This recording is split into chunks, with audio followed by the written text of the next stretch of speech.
Oh, well, hey there. Howdy. Howdy.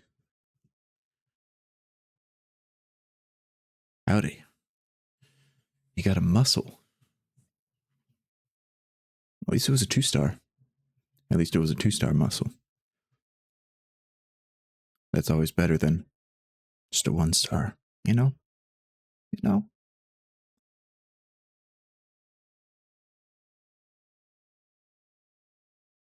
Yeah.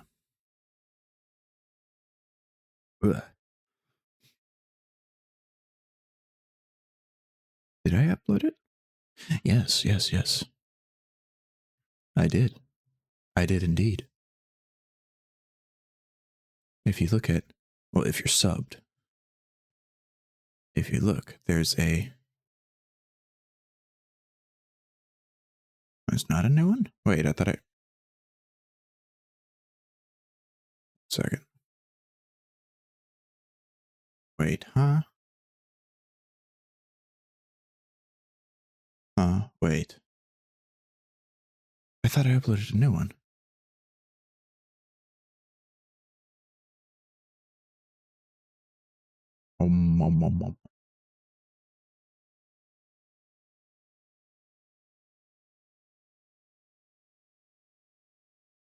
Is it under review? No, it's not under review.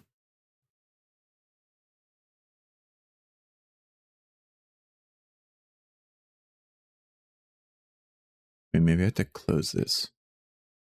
And then, doop, boop. Let it reload.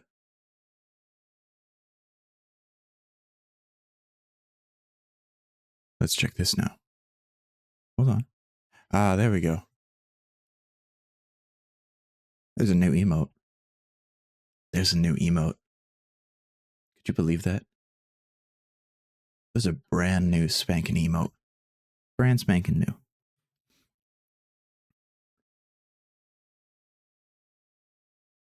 I almost couldn't believe it myself. It's pretty crazy. It's pretty insane. It's pretty crazy.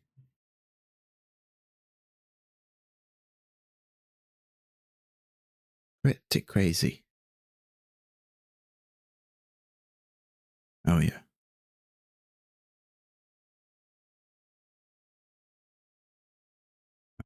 Yeah.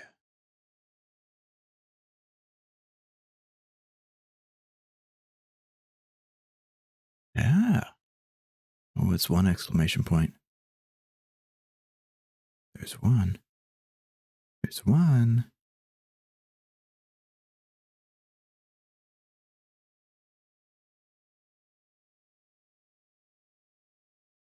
Ooh. Oh, another thong. Tusk, tusk.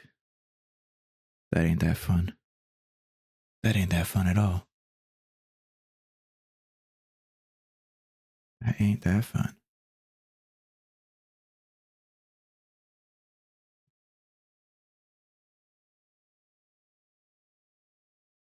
Oh my. Let's swap the music over.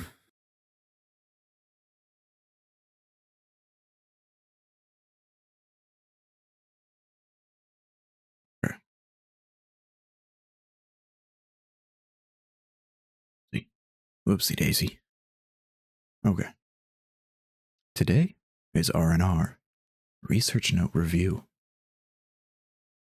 Pretty exciting. Pretty exciting.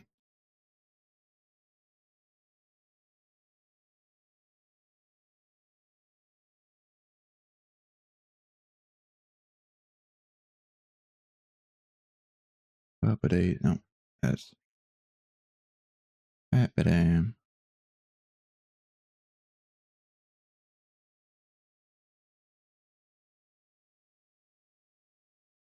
Okay.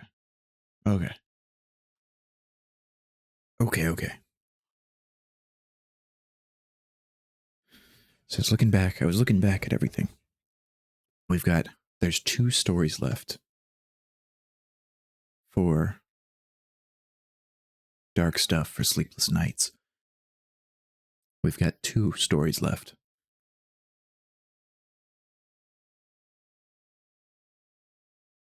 And after that, we can do Joey F nuts. Or we can move straight on to the ABCs of death. I'm not sure yet.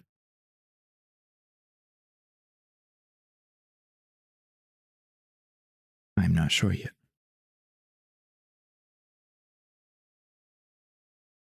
What do you think? Joey F nuts or ABCs of death after no sleep? I don't know how many stories are in Joey F nuts. I can check real quick.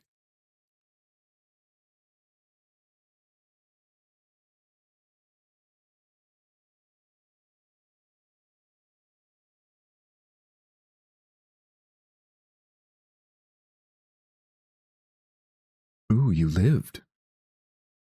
That's always good. That is always a good thing.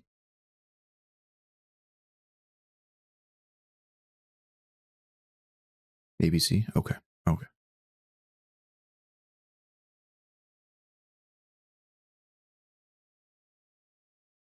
Okay, looks like there's...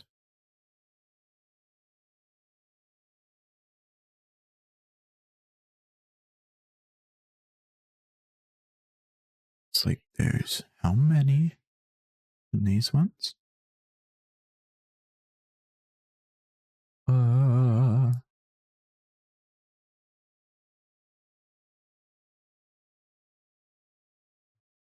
Okay. 1, 2. Is this one always still with Joey? I don't think so. No, this one's not Joey. That one's not Joey.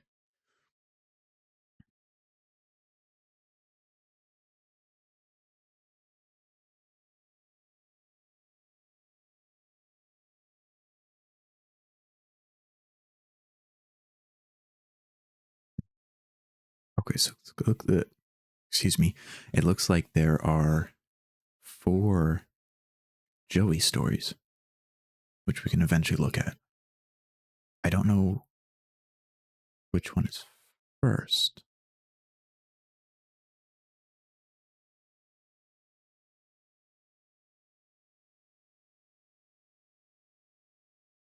Don't know which one is first.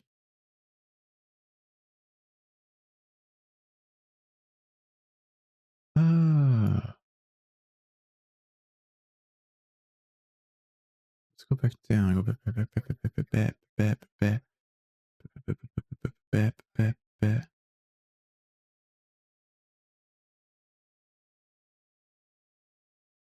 Okay, so that's just when I... Okay. Okay.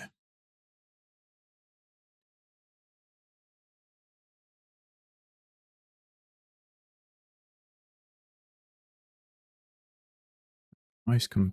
I'll put that over there. Yeah. Okay. How are you doing today, Anna? Forgot to say hi. Hello. How are you? How's everyone?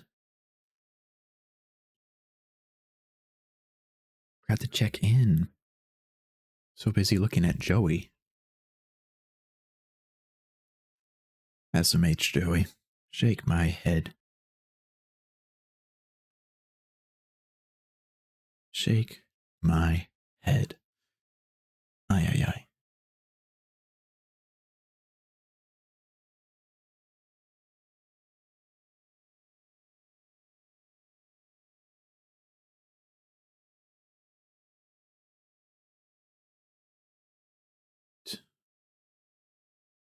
Okay, woke up late though.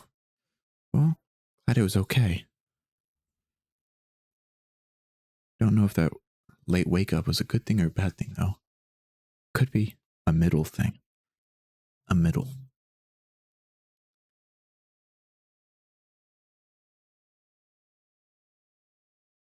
Oh my. I'm feeling pretty good. Ow. I'm feeling pretty good. Day's going so far so good. I'm excited to get to read these stories. And also got an emote done. And I got 2 more SCP entries uploaded on YouTube, so not too bad. Not too bad at all.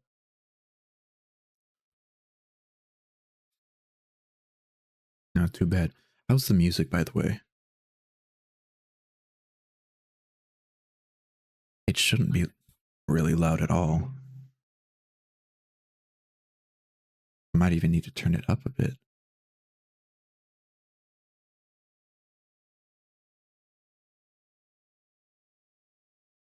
But it might be just right. It could be just at the right slider amount. It's good? Okay, okay.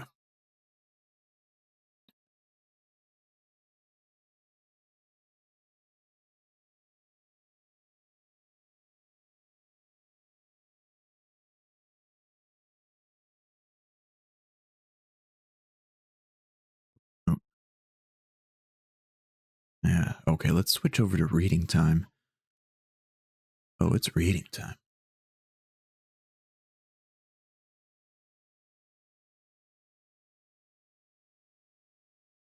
Oops. Didn't mean to do that.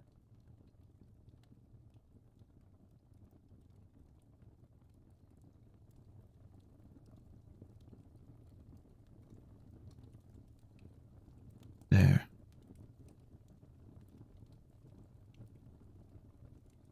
Now if I mute, bones be lacking, yes sir.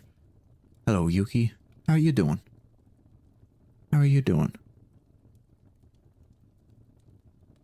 You doing any better?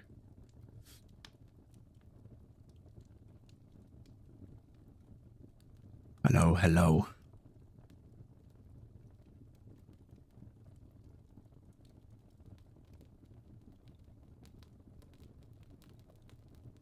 You're awesome, your eye isn't itching.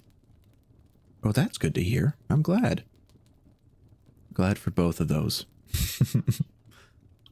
Hell yeah. Good to hear that. Good to hear that.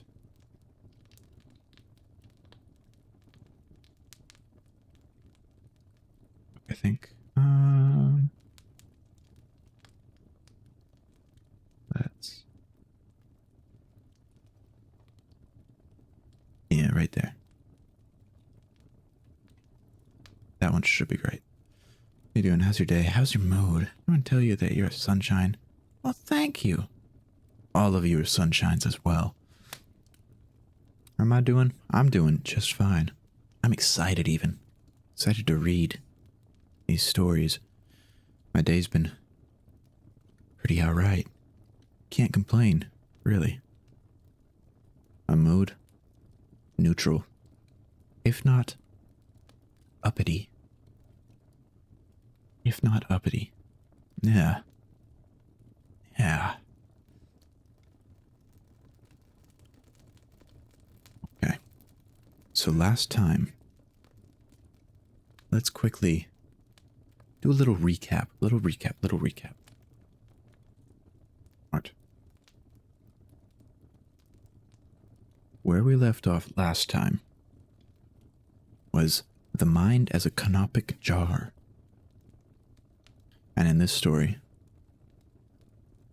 we take place as there is an perspective of an SCP scientist who has to go to an area just outside an SCP to write down any notes about sounds they may hear, about occurrences. You should sleep. It's okay, no need to be sorry. If you need to sleep, you should sleep.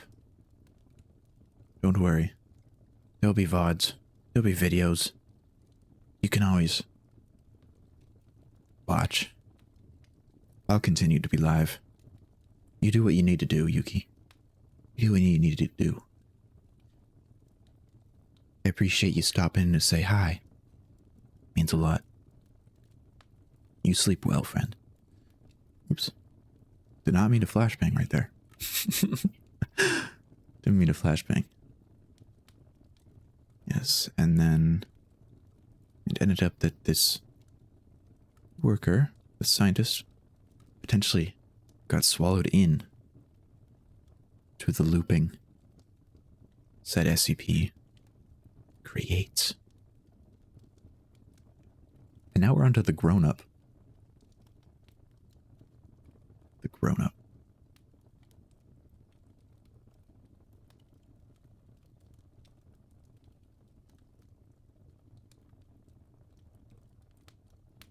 Oh, there we go, there we go.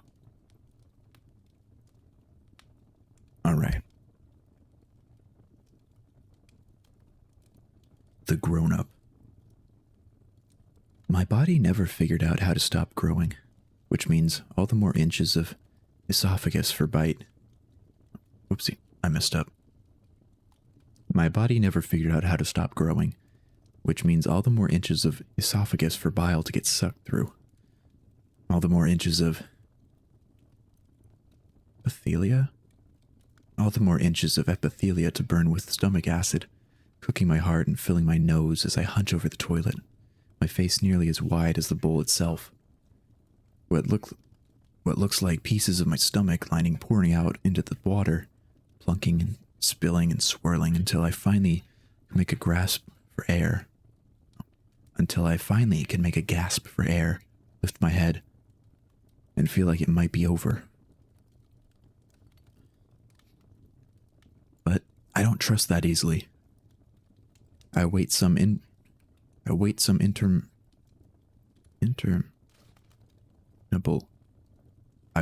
interminable moments before I feel like the heaving has well and truly stopped. I grope for my cane in the relative darkness and use it to pull myself off of the ground. As I lift, I can feel the creasing of scar tissue that stretches across my lower back. Puberty has not been kind to me. I take a cup from next to the sink and fill it with water from the tap.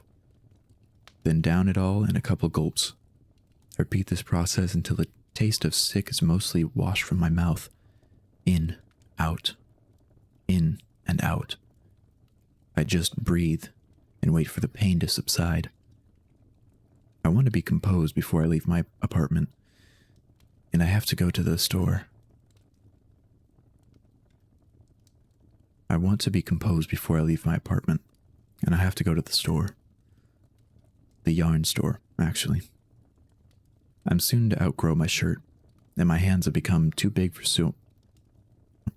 I'm soon to outgrow my shirt, and my hands have become too big for sewing. I was hesitant to learn a new skill, but when I grew out of my shirt and was down to my long, draping coat, I knew that I had to give in. So I'm pulling myself together. I flick the light on, look in the mirror, and try to force pigment back into my face.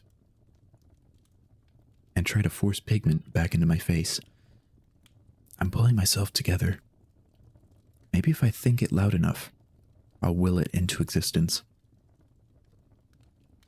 It's not working. I wince, and I go to my next best option. I don a scarf that comes up to the tip of my nose, and a beanie that brushes the tops of my eyebrows. I have no confidence, but I can't spend another day sick and pointless.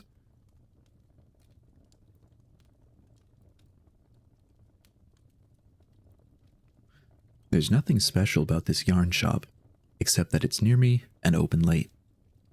A bell dings as I walk through the door, a hand on the head jam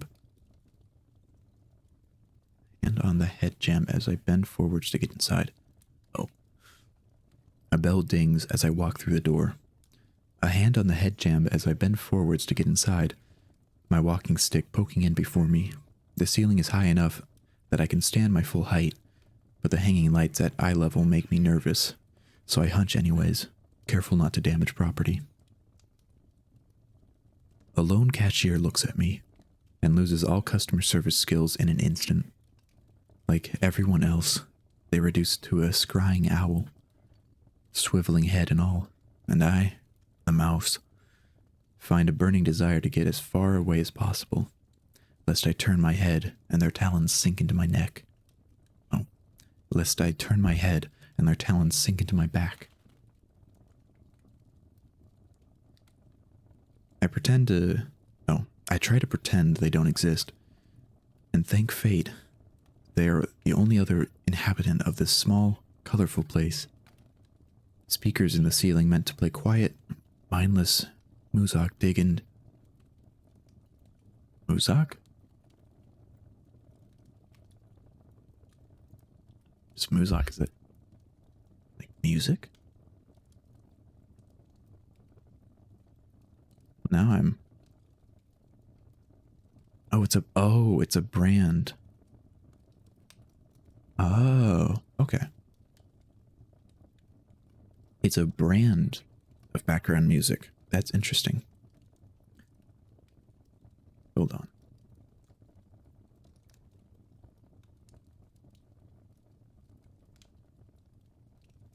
Okay, back to it. Speakers in the ceiling meant to play quiet, mindless Muzak dig into my ears, and vents I pass under send chills down the back of my collar. My cane thumps each time as I adjust its position on the carpet and lean against it. Once I think I have found what I'm looking for, I lean my cane against the wall and crouch down to peer closer to the shelves. Thick, spilling wool. I don't care much about the color. I just need a lot of it. I pick up everything I can carry and stuff it in my basket-sized pockets. I struggle to stand back up, using my cane to pull myself off the ground and feeling my head spin and my stomach churn. I pause mid-lift to make sure I'm not about to empty my guts into my scarf, breathing deeper as if I can push the illness out with the air. My head steadies, my stomach cooperates, and I rise to near full height and walk towards the counter, offering everything I have. They take a moment to compose themselves before they are able to scan the pile. Their hands are so shaky, their eyes are so intimidating. I suddenly can't help but sputter out some form of justification. I'm having a baby, I say. Like that is somehow an appropriate reason to have yarn enough to cover 3 couches. They look up at me briefly, though there isn't much of my face to be made out. I lamely shrug, and they simply continue their duty. I pay, I pick it all up, and I exit into the smoky glow of the city.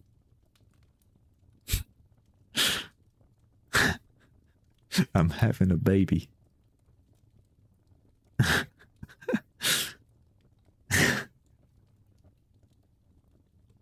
That's definitely one way to... That's an excuse to have, yeah.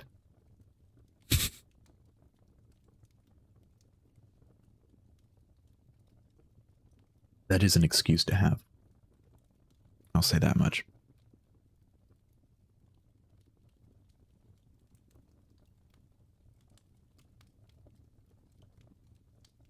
All right.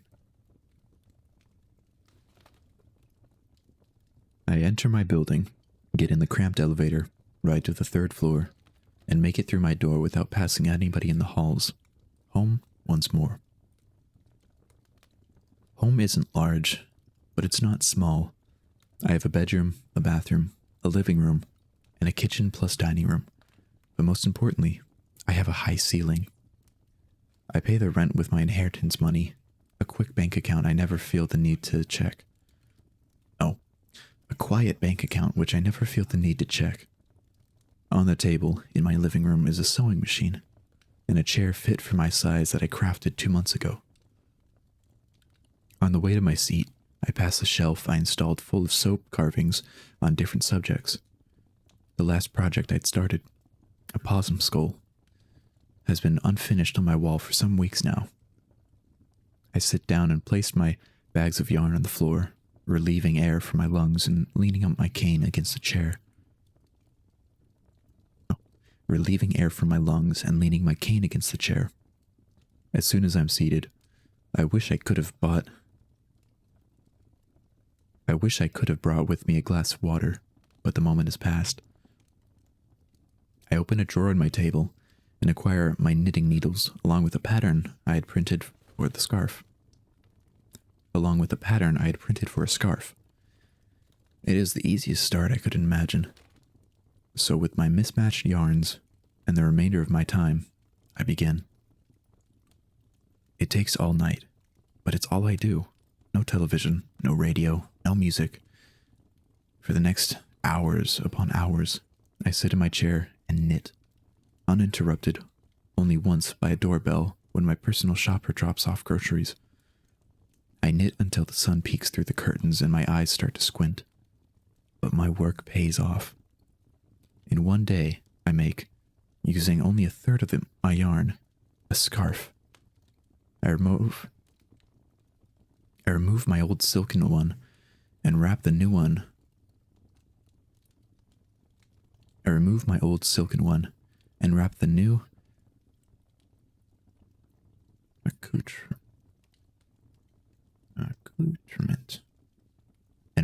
accoutrement around my chin.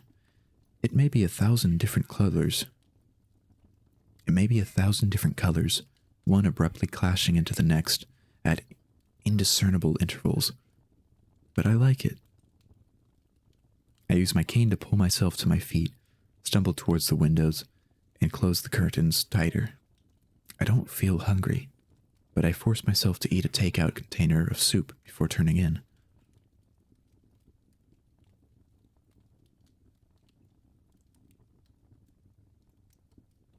Oh, where? Oh.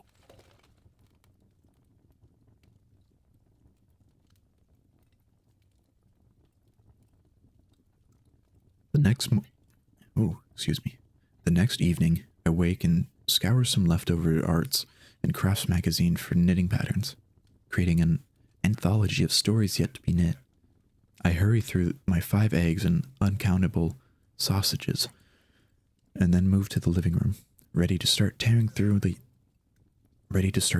my yarn. I skip lunch to finish 3 projects: a beanie, a cowl, and cabled socks that take 2 tries to get right. By that point, the light is peeking through the windows again. I eat dinner and fall asleep, my head swimming with new knitting projects, new clothes, new items. Several days pass in this fashion, the cashier at the yarn store becoming slightly more composed with each of my visits. By the end, I am covered head to toe in newly knitted apparel. I have fingerless gloves, shawls, sweaters, coats, socks, beanies, earmuffs, all in completely mismatched colors.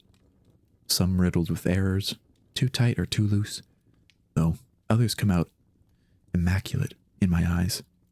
The only non-knitted clothes I still wear are my pants and shoes, though cracks in the latter tell me they must be replaced.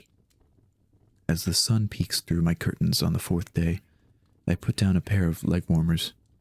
I feel miles from the enthusiasm I started with. I lean back in my chair and just sit there.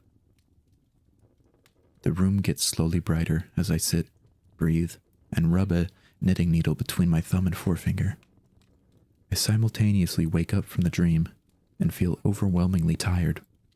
I don't bother to store the day's finished projects or pack my needles away. My stomach feels tight and volatile, so I go to bed with no dinner.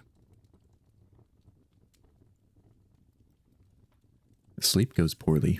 Maybe a week or so ago, I started noticing that my feet were touching the footboard of my bed. Today, it is especially uncomfortable. I sweat despite the coolness of my quarters, and I wake up several times with my blanket tossed on the floor. I dream of bars of soap the size of marble slabs, and cubes of ice that melt before I can touch them. I find a frayed thread in my pillow and pull at it. At sunset, I wake up, and my back is sore from pure muscle tension. I back myself up against the headboard until I am in sitting position, and rub my aching forehead. I feel unwell. I feel sick and disinterested. Knock, knock, knock. In my scent-suppressed nausea, I wonder if I merely imagine the sound, but it comes again after a wait. Coming, I say, though my voice is racked by atrophy and comes out hoarse and quiet. I pull myself to my feet, and my cane thumps in front of me as I carefully move towards the front door, leaning on the walls sometimes to steady myself. I crouch and look through the peephole. My heartbeat quickens. Outside my door is a gruff-looking man with a thick mustache and furrowed eyebrows, his hair just beginning to gray. I take a moment to compose myself before opening the door by a mere crack, hoping that if they can't see much of me, they won't be so off-put by my size. Hello? I croak. He clears his throat. Hello. You share a wall with my son's room, I think. And he's heard some pounding and, yelling. We were checking in to make sure everything's okay. I swallowed hard. Oh, sorry. I'm feeling sick, and I work nights, so I sleep during the day. I must have flailed in my sleep and been hitting the wall. Fever nightmare, sorry. That sounds terrible, he sympathizes. Sorry to hear. It's all right. I can move my bed to another wall, so maybe I won't bother him so much, I offer. No need, he replies. We were just checking that everything's all right. Have a good night. Good night. And then he's gone. After I close my door, I put my ear to it and follow his footsteps down the hall. Sure enough, he enters the door on my side of the hallway. Opened, closed, silent. My next door neighbor. How many years have we lived here without meeting? I stand in front of my door for some time, threatening to bowl over and puke. But I fight it. I breathe and steady myself and turn around. The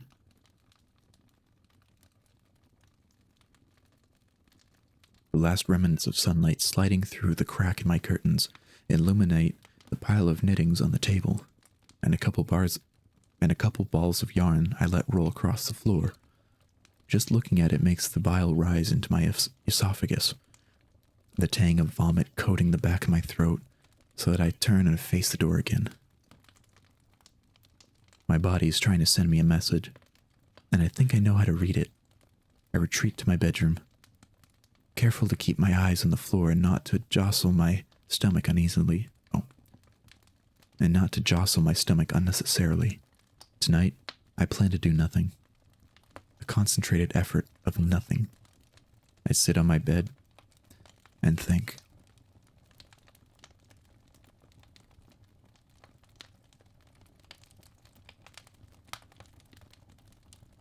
A week. Knitting had lasted me a little under a week, and I had to push for that much. I've been sewing for most of my life. I'd taken up cobbling early on as well. And after that, I had many years of carpentry. Soap carving and whittling came in the same package and lasted some months.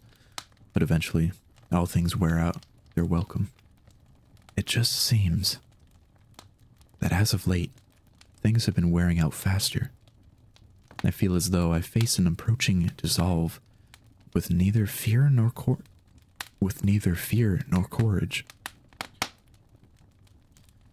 I feel as though I face an approaching dissolve with neither fear nor courage. I merely acknowledge its presence and find myself, day after day, waiting for the moment that the future becomes the present. I lay down.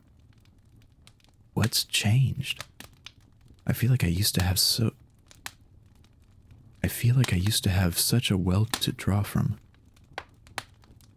I may have always been quiet, but I was quietly working, plugging away at project after project, each one more miraculous and wonderful than the last, only moving on once I considered myself a master, and only returning as was necessary.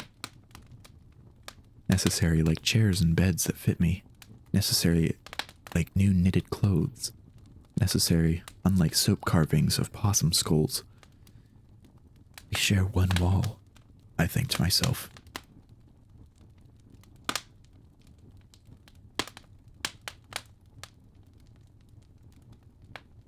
I have a brief and epiphanous brainstorm that propels me out of bed.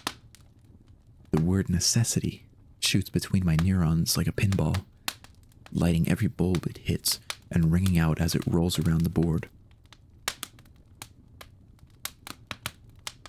There was no such thing when I was young and adventurous. I dressed enough to feel decent and pushed into the living room, my breath feeling clear, my pores ceasing their dripping, my stomach fading into the whole of my body. My stomach fading into the whole of my being once more. I feel well. I feel fit and peaked. I pick up my knitting needle, throw yarns of all colors across the table. I release, within myself, that thing which has so blocked me from true creation. I pull yarn through the head of my needle.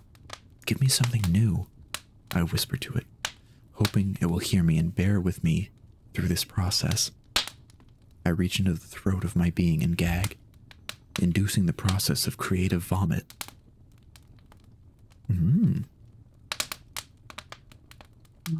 Oh no, I've done a bad. Oh no. I didn't pay attention to the ads.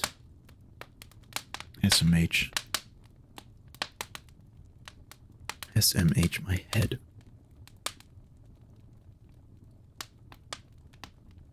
I can't believe that.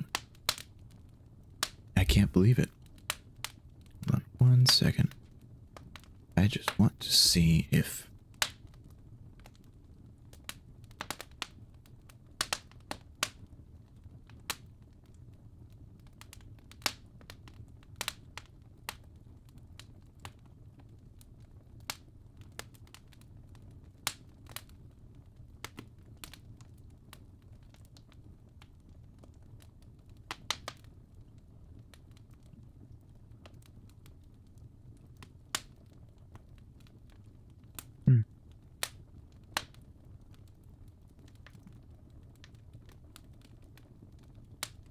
Maybe I will put in... Or maybe we'll do that.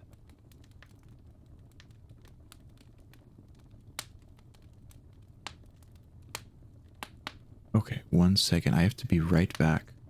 So we'll do a little BRB. A little BRB. I will be right back. Be right back. Be right back. I'll be right back. Everyone take a break. Stand, stretch, get some water, go to the bathroom. I'll be right back.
Okay. All right. I'm back. And I'm back. Break time. Over. Back to reading time. Ooh. Ooh. Uh.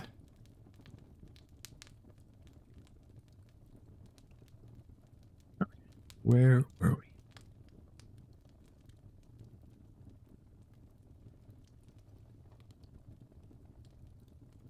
Oh, okay. Okay, I see. We are at a new section. A no section. Let me catch my breath for a second. Okay. Okay. I held on to Sebastian for dear life. His button eyes bumping against my brow, and his string tongue tickling the top of my forehead.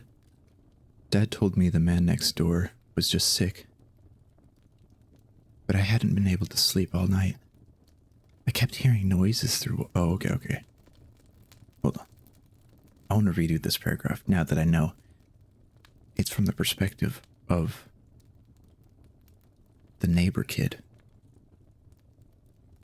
and not our quote-unquote protagonist from the first half.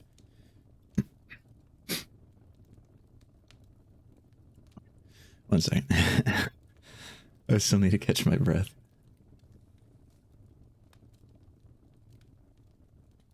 Just help my dad move an engine up our driveway that is inclined.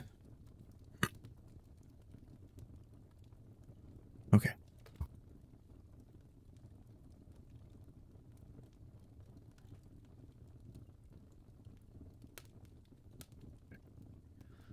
I held on to Sebastian for dear life, his button eyes bumping against my brow and his string tongue tickling the top of my forehead. Dad told me the man next door was just sick, but I hadn't been able to sleep all night. I kept hearing noises through the wall, and I didn't like them. Wet, sick noises, and a fair share of thumps. "Mom!" I cried, but no one answered from the bedroom across the hall. I heard one last bump, which made me retreat even further under my covers. Then it was quiet. I had only my heartbeat and breathing to hear. I carefully poked my head above the covers. My nightlight by the door glowed a low, inoffensive purple, which made visible by the pile of stuffies, train set, and wardrobe. Once my heart rate subsided, I could only hear the ticking of the clock and my parents' steady breathing from beyond the door. "Dad?" I whispered, not truly expecting to be heard. I wondered if this was only another monster in my closet. Dad said they didn't exist, that I had a overreactive imagination. I think I believed him, but I wasn't willing to test these theories. "Do you think he's gone?" I asked Sebastian. Silent as always, the serpent merely looked back at me. He must have been listening too. Knock. Knock. I jolted, pulling the blanket up to my eyes, my ears ringing and my forehead was coated with sweat. In my sense-suppressing fear, I wondered if I merely imagined the sound, but it came again after a wait. Knock, knock, knock. I stared into the darkness just beyond my ajar door. It was a knocking on the front door. It sounded heavy, but reserved, like it could break into the house with one push if it wanted to, but was being polite. Knock, knock, knock. The more I heard it, the less it scared me. I backed myself up against the headboard until I was sitting. I backed myself up against the headboard until I was in a sitting position and hugged Sebastian with both arms. "Mom? Dad?" I tried one last time, in vain. Knock, knock, knock. I rubbed my knees together nervously and twisted the fur on Sebastian's neck, Soft, but insistent knocking. I pushed the blanket off my bed and put my legs over the side. Knock, knock, knock. Coming? I answered, and hopped onto the floor. I walked to the door, and I flicked on the light. Knock, knock, knock. Coming, I said louder and with a bit more confidence. Stepping into the living room and moving to the foyer, I reached towards the handle and then hesitated.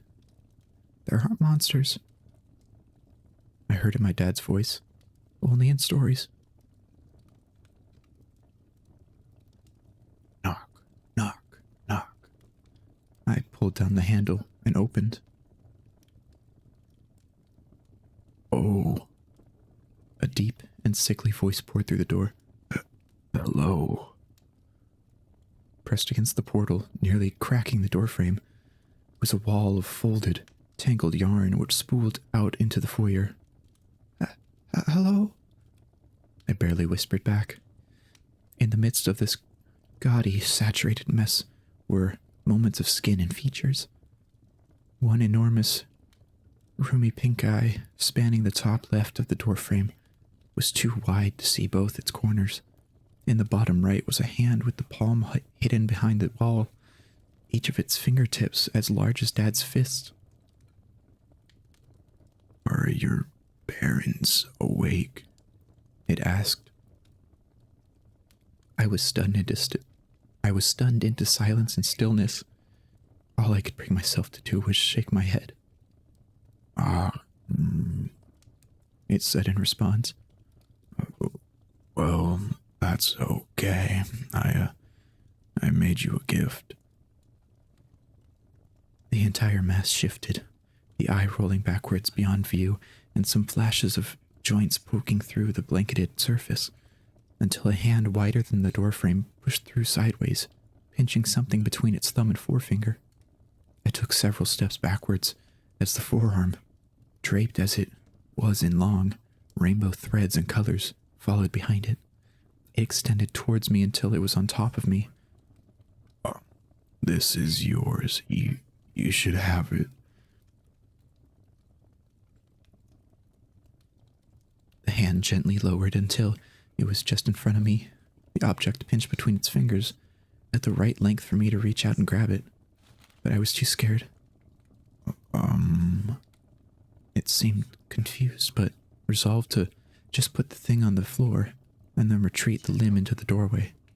Another shifting of the mass revealed a corner of its mouth, and when it spoke, I was overwhelmed with the smell of burning bile and rotted teeth. It's a toy, it said. If I can't have my imagination, an eye opened in the center of the doorway, then you can. There was a pause. Thank you, I managed to say. Don't grow up, it said. And then it was a cacophony. The whole of it began to retreat from the door, and I could hear the floor creak under its shifting weight.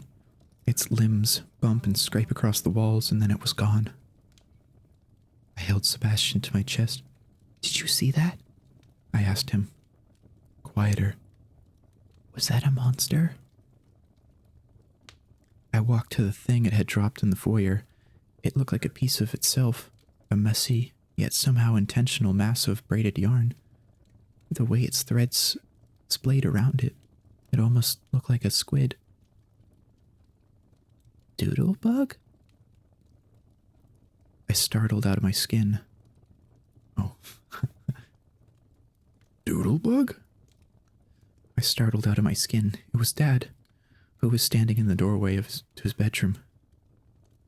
What are you doing up? And why is the door open?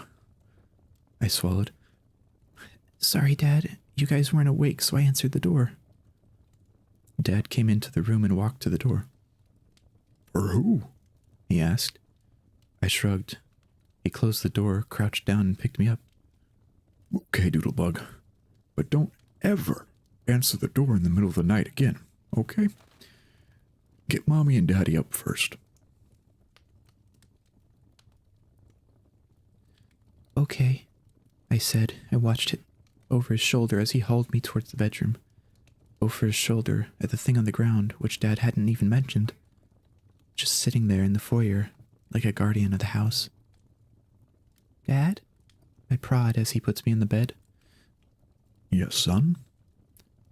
What's it like to grow up? He just looked at me for a moment, and then he smoothed back my hair and kissed me on the forehead. It's nothing to worry about. Now go to sleep. Dad's tired, and you should be too. He got up, walked out, and closed the door behind him. I pulled the covers up, flipped on my side. I pulled the covers up, flipped on my side, and hugged Sebastian. The room was still. The only light was the purple glow of my nightlight. The only sounds were the ticking clock and my parents breathing from across the hall. I breathed, eyes darting around what little I could see, before I finally closed them, satisfied that nothing else would happen. Good night, Sebastian, I said. Good night, Eric, Sebastian said back.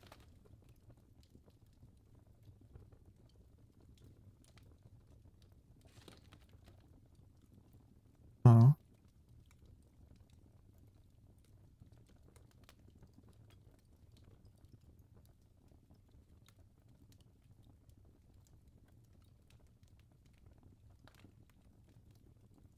Huh? I am so confused. Eric?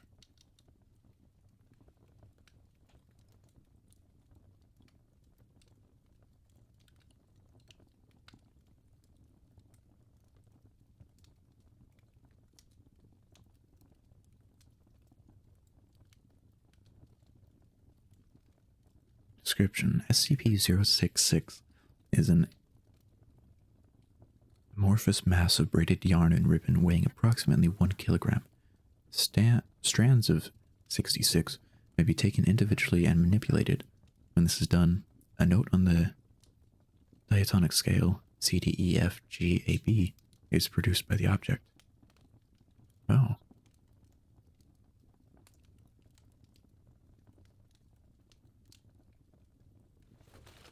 When a set of 6 or more notes are produced, 66 will produce an effect of varying nature and duration. 66 will not respond to manipulation while any effect produced by it is in progress. Prior to Incident 66-2, results have included transformed into a small calico kitten for 17 minutes.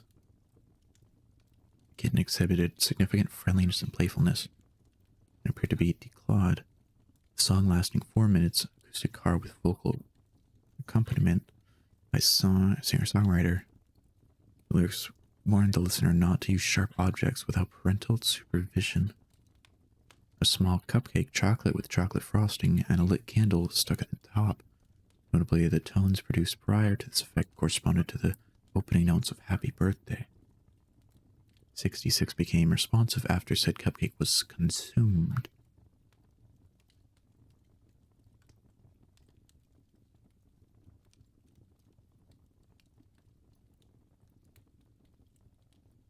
Aww.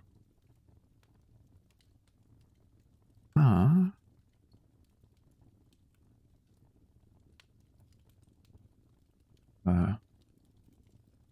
Wait. That looks like it's from mouthwashing. That little image. Wait. It mentions Eric here. Incident 66-2. On April 18th, 2008, D66-4437 was instructed to use a pair of scissors to remove a portion of 66 for testing. However, when he began to cut it, 66 rolled 1 meter away from him before stopping and making an unidentified squeaking sound. Before he could be provided with further instruction, D66-4437 attempted to cut it again. 66 rolled away and produced the phrase, "Are you Eric?" In response, after D4437 replied in the negative, 66 morphed into its present state and began emitting loud, dissonant, staccato notes until D4437 was escorted from the room. After said incident, 66 began to exhibit behavior highly inconsistent with its previous properties. Now displays significant mobility, primarily in the form of being able to move tentacular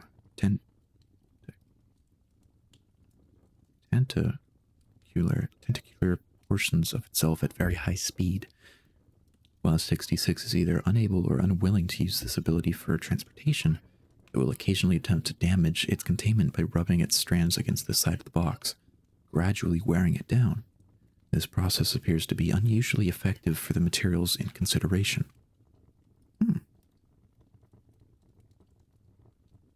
Additionally, while 66 will automatically produce notes and effects in the presence of any human, regardless of whether the human interacts with 66, this process takes a minimum of 6 seconds. In the aftermath of Incident 66-2, effects produced by SCP-066 have included a single bee was released near the containment, stinging D4436 before flying away. The bee was not captured. It is unknown how the bee survived. Beethoven's Second Symphony was played at over 140 decibels, causing permanent deafness in 3 personnel and permanent hearing damage in 8 others. The room containing 66 experienced a sudden and complete absence of light for 5 hours. Personnel in the room reported hearing loud breathing behind their shoulders, although no source was apparent. When it is not producing anomalous effects, 66 will say the name Eric constantly in a deep masculine voice. Footnotes. SCP-66 consistently destroys any recording devices placed inside its containment box. Oh. Oh.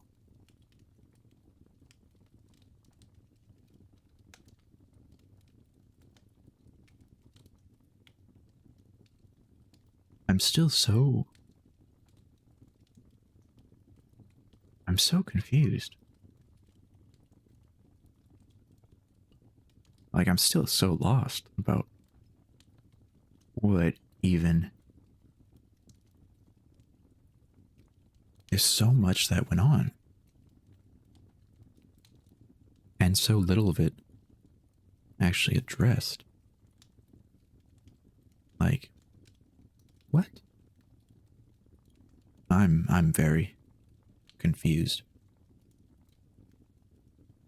Don't get me wrong, I like the story. I'm just so confused.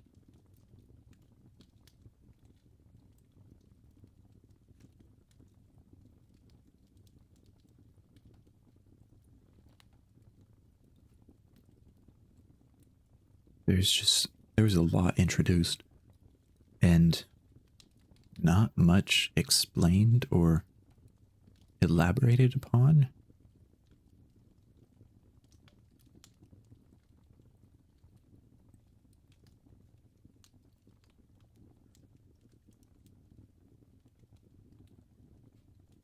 I mean, now after reading a little bit about SCP-066, the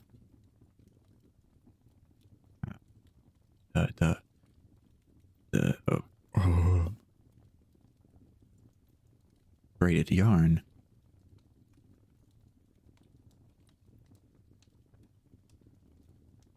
it makes a little more sense, answers a little bit of questions.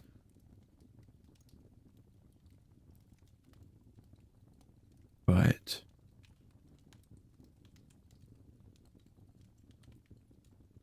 I'm still more confused about the person that is, like, rapidly growing. So I don't think that's an effect from 66. Hello, Jamie. I wonder what you'll catch. A barracuda. Very nice. Hell yeah. Hell yeah.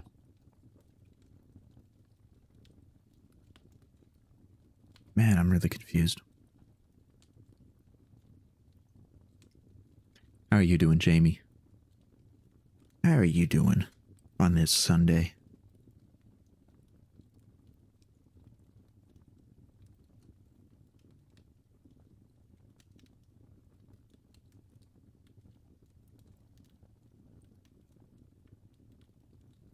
Sexy right now, so doing well? Hell yeah. Glad to hear that. Glad to hear that.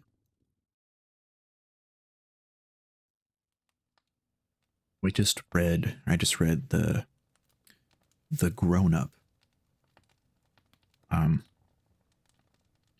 Very interesting. I enjoyed the story. The first, like, 2/3 were in the perspective of someone who is, I believe, already an adult, but they are now continuously growing, and they've started knitting their own clothes, and they're huge. They're a huge being now, and they're just struggling. So they go like to the yarn shop, they keep picking up yarn to make more clothes and stuff, and then their next door neighbor comes in and is like, knock knock knock, hey, my boy, he heard some yelling and thumping, and we're just like checking in, make sure you're okay.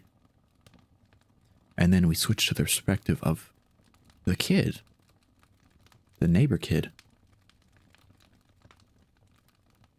And then neighbor kid wakes up to knocking, and his parents won't get up, so he answers the door, and it's the first person that we were learning about who's at the door, and like just one of their eyes is as wide as the door frame. Their fingerprints are as big as the boy's dad's fists. And the being gives the boy a toy. A little... Where was it? Oh, it's way down here, Oh, and the boy also has a stuffed animal serpent named Sebastian that he's talking to, and it doesn't talk back because it's a stuffed animal. It's a plushie. But the being dropped, or gave the boy, where is it? Dropped in the foyer. It looked like a piece of itself. A messy yet somehow intentional mass of braided yarn. The way its threads played around it, it almost looked like a squid. Also, the being, they didn't care about, like, making their knitted yarn clothes look good, so it was just like a whole collage and concoction of random colors and in patterns. And then at the end, the boy is finally put back into his bed by his father, and he says goodnight to Sebastian, and then Sebastian says, "Good night, Eric." So it's like, whoa, a lot happened, so many questions. I am so confused, but I enjoyed reading it, you know? I enjoyed the story, even though I have even less understanding now. I have even less understanding of what I read. But that was the gist of The Grown Up. And of course, this will eventually get chopped up, uploaded to YouTube. Good time, honestly. Living stuff use, yeah. Yeah, and then, like, you click on Eric, and it's SCP-66, which is,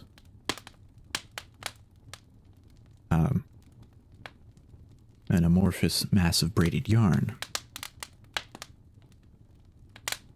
And large being, yes. See, I want to know about the large being, like, this weird, sentient, anomalous yarn. It's cool and all, and, like, yeah, that, like, I see how that ties into the whole story now. But, oh, and I guess every time, wait, what was it? Yeah, it's a braided yarn, approximately 1 kilogram. Strands of 66 may be taken individually and manipulated. When this is done, a note on the diatonic scale, the music scale, is produced by the object. And initially it was sowing your fate type of deal, it seems. Yeah, because initially, like, they were benign effects. Like, it turned into a small kitten for a few minutes. It played a song. It turned into a cupcake with a candle after the opening notes of Happy Birthday. But once someone used scissors to remove a portion of it and began to cut it, it started squeaking and produced the phrase, "Are you Eric?" in response. And when in response they said no, morphed into its present state. So I think this is probably its present state.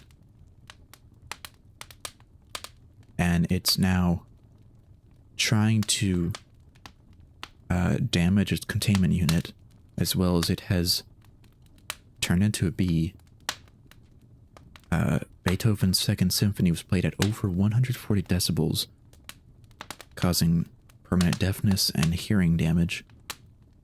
And there's also a complete absence of light for 5 hours. So that one's interesting, but I really want to know about the person who just continuously is growing. Like, is that just... Because that's not the yarn itself. That is something else, someone else. The yarn is a different entity. I mean, maybe this is an effect of them, because they, at some point it said that they had been, like, sewing. Wait, yeah, they'd been sewing for most of their life. So maybe they accidentally used this piece of yarn? Yeah, exactly. You can't ignore the big thingy.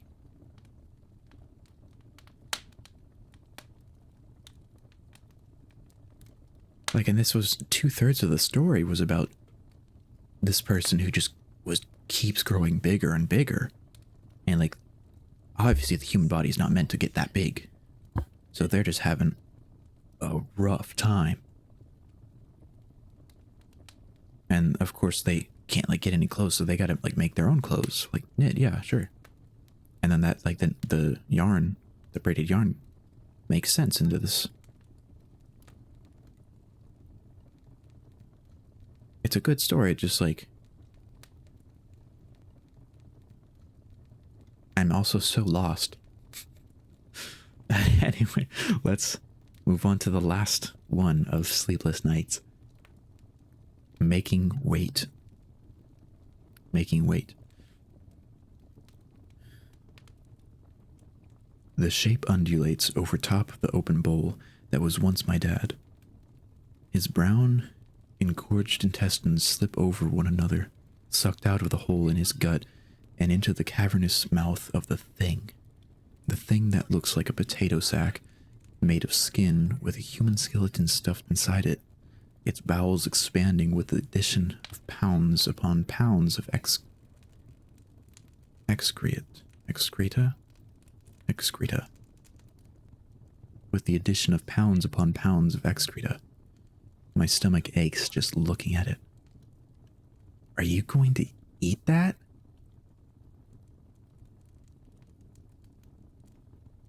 I blink several times. Dad sits across the table from me, avoiding my unerring gaze that I only just realized I am giving. I shake my head lightly. Oh, that's the dad asking that. Are you gonna eat that? I blink several times. Dad sits across the table from me, avoiding my unerring gaze that I only just realized I am giving. I shake my head lightly and will myself back into the present. Oh, God damn it. It's the mom saying that. Are you going to eat that? I'm not going to redo the other part. I'll just move it around. Yes, Mom, I say. I turn my eyes back down to my plate. Breakfast. Eggs and sausage. I finger the fork in my hand, twisting it at a time or two. This isn't enough, I almost say out loud. Instead, I spear a sausage link and take a bite. Mom watches me, stationed at the kitchen, washing dishes. Dad wipes his mouth, stands, and takes his leave. I force another bite and hope that the growling of my stomach isn't as audible to my parents as it is in my own ears.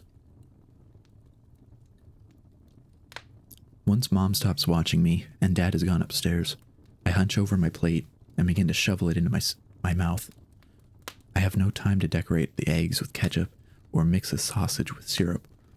Everything becomes a slurry as it melts together on my tongue, and I can't care less about the taste.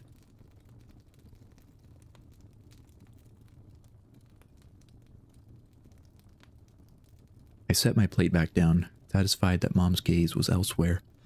I lick my fingers and stand. Okay, I'm off to school. See ya. Goodbye, she says flatly, then turning to side-eye my plate. I can't believe you ate all of that. It wasn't enough, I think. She doesn't listen to me, though. She just returns her meaningless dishes, thinking no one's noticed. She's been working on one glass for the last half hour. I pretend not to hear her breathing strain as I walk into the foyer, grab my backpack, and put on my shoes. Wrestling match after school, Mom, I remind her. We'll be there, she assures me. They won't. The morning passes without an event as I consume my box lunch discreetly during my first couple periods. I get food from the cafeteria twice and no one notices. I try to ration out the second lunch across my last two periods, but can hardly help myself. The kid sitting in front of me in algebra turns around a couple times to catch me eating an apple. I have trouble keeping silent. But, no. The kid sitting in front of me in algebra turns around a couple times to catch me eating an apple. I have trouble keeping silent, but doesn't rat me out. When the last bell rings, I'm the first person out the door. The hallways are crowded with students, making it to the buses, parking lots, or after-school activities. I, for one, am headed to the wrestling gym to smell like sweat and hormones in the presence of the rest of the frustrated young men who've decided this was a good way to let out aggression. Wrestling. Huzzah! Huzzah!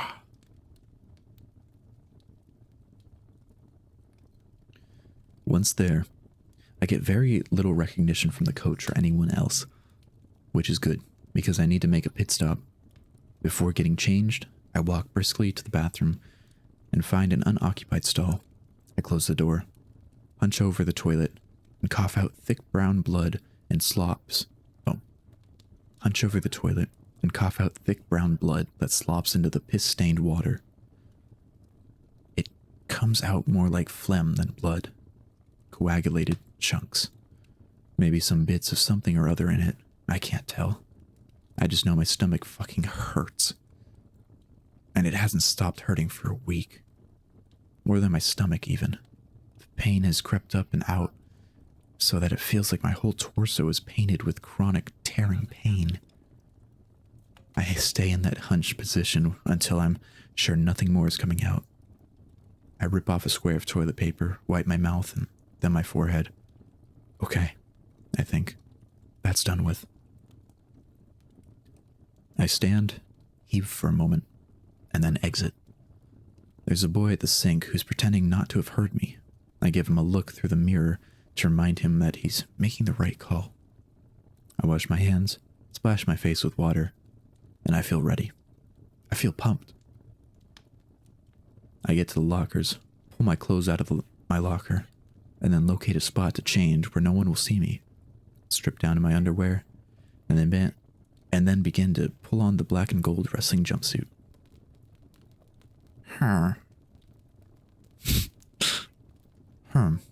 I hear a voice to my right. Shit. I turn and my fears are confirmed. It's Coach, and he's looking at me in my bare chest, shamefully hiding my body from my peers. He purses his lips, and he doesn't have anything to say.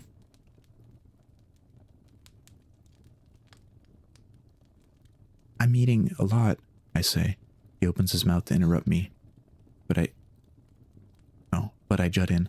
I hit the gym every night. How much is a lot? He pries. Just sound effect. I couldn't help it. That was just like instinctual at this point. It was just habitual.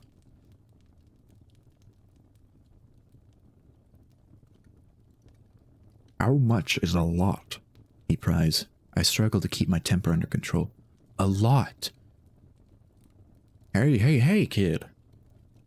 He's got that tone he gets. That tone when you can really tell he doesn't give two shits about you. I'm just worried how you fit with the team is all. Just last month you were too heavy. I can't tell if you're taking this seriously. I silently seethe and turn my head. Not to hide my shame, but because I look at him. But because if I look at him, I might explode. If I pretend I didn't see this, he gestures to my ribs. You're gonna get pummeled out there. You can't even make it the lowest weight class. You weighed me, I plead. A week ago, I was 104. You saw it. That's good enough. I can compete. He just raises his eyebrows and then shakes his head. It's your choice, pal. I'll let it slide today, but you'd better still be 106 next time we check. Comprende? He waits for a response. I don't give him one. I pull up the rest of my jumpsuit, and I walk out into the crowd of kids. He has no right to talk to me like that. I'm one of the best wrestlers on the team, and he knows it. He's seen it. It wouldn't matter if I weighed 90. After some impromptu practice matches that I sit out on, the coach ushers us into the gym. Immediately, we go from the snuffed acoustics of the lockers. Immediately, we go from the snuffed acoustics of the lockers into the echoing rumble of the crowd. On each side of the gym, parents and friends from different schools sit, chattering away, adding to the thrum that bounces back and forth across the ring. On the opposite end of the gym, the opposing team are lined up in their blue and white uniforms.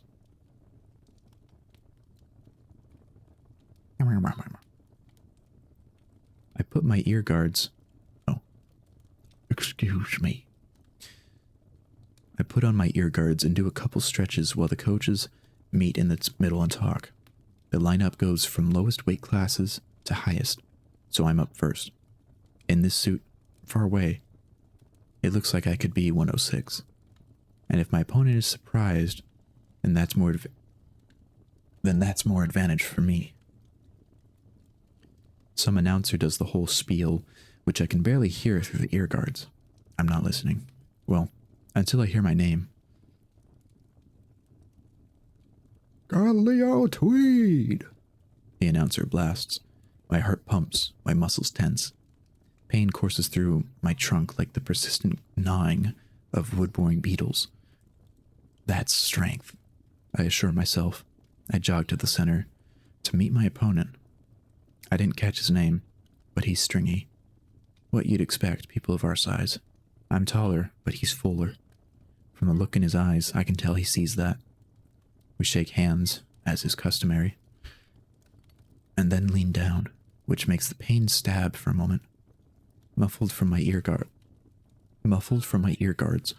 I can hear the cheerleaders doing something. It's just girl voice static rising above the rest of the rumbling speech in the gymnasium, another flavor of stimulus and adrenaline. The referee puts a hand between us and motions in time with his countdown. 3, 2, 1. Head to head, body to body, each of us rush to fill the center like air after a lightning strike, and the contact is nearly just as electric. Hands to his shoulders, his hands to mine, neutral, normal. Openings for attack? I reach for his side, attempting to throw him off balance, but he bats it away. He's pushing me back. I scramble for a foothold, but I'm just sliding. Sliding? When have I seen someone just slide? He copies my maneuver, taking advantage of my momentary confusion. He accomplishes the same task, pushing me off my balance, but he accomplishes more than just that. As his hand meets my stomach and pushes, my insides churn.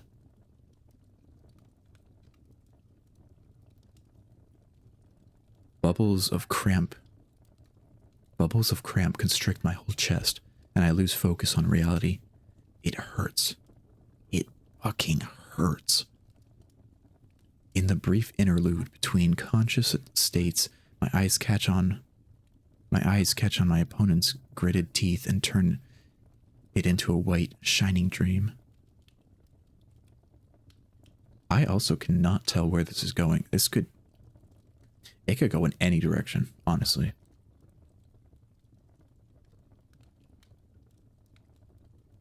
I still have the image of the potato sack, like body from the initial paragraph.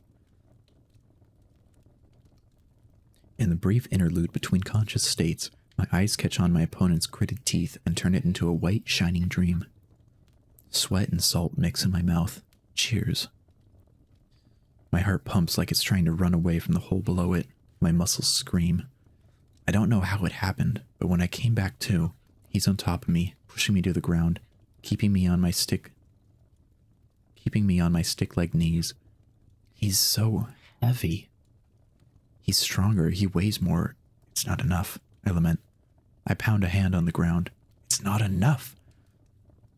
His hand pressed onto the ground in front of my face, his fingers like little sausages. More weight, I think. As he yelps, he strikes the back of my hand hard, knocking me to the floor. The referee blows a whistle, shrill, shrieking, ringing throughout my head while the world spins around me, dizzy, disoriented. I'm exhausted. I'm so hungry, I could eat anything. Someone is yelling at me while I stand up. The opponent is explaining how he struck in self-defense. The coach tries to catch me, bring me into the conversation, but I'm running. I'm veering. I'm bumping into things, but I'm running. I have to get home. I have to catch the bus and make it to the fridge. Oh, I have to catch the bus and make it to a fridge or something. Something to fill the hole. At the front of the school, I find a bike by some talking kids on the front steps. Transportation. I mount it and ignore the instant yells behind me, aided by my ear guards, which I remember in the time to take off and throw to the wind before careening,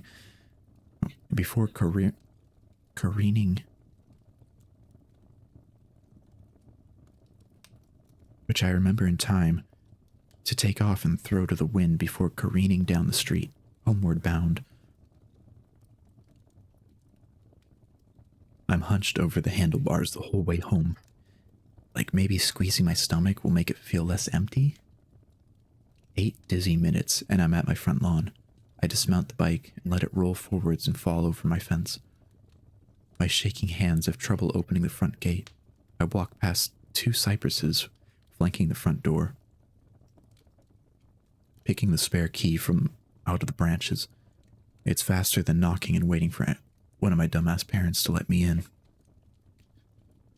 The door opens, and I immediately turn left towards the kitchen, flinging the key to the floor and leaving the door open behind me. Priorities are different now. What I walk in on is unnerving. Out of place enough that even my desperation gives pause to consider the best course of action. The fridge is open. The freezer, too. Vegetables, fruits, meats, all half-eaten, are spread across the floor, along with spillings of milk, chicken broth, vegetable oil, butter, leftover takeout, ice cream. Even the spice drawer has been opened and emptied. Everything mixes into swirling brown puddles on the floor. For the first time in hours, I just stand and breathe. I take a wide angle to get a better look into the fridge. Entirely empty, as expected. I walk over some plates that seem to be shattered in the crossfire, along with that one glass, the one Mom was washing. I look at the ground. There are footsteps coated in the grime, and there's a knocked-over chair in the hallway before the stairs. Several smears of the kitchen mixture coat the first two steps, and little dots trail upwards. I try listening, but all I can hear is the ring in my ears and my pumping heart. There might be some kind of rustling upstairs, but it's just as likely to be the swishing of blood in my head. "Mom?" I hear myself say, to no response.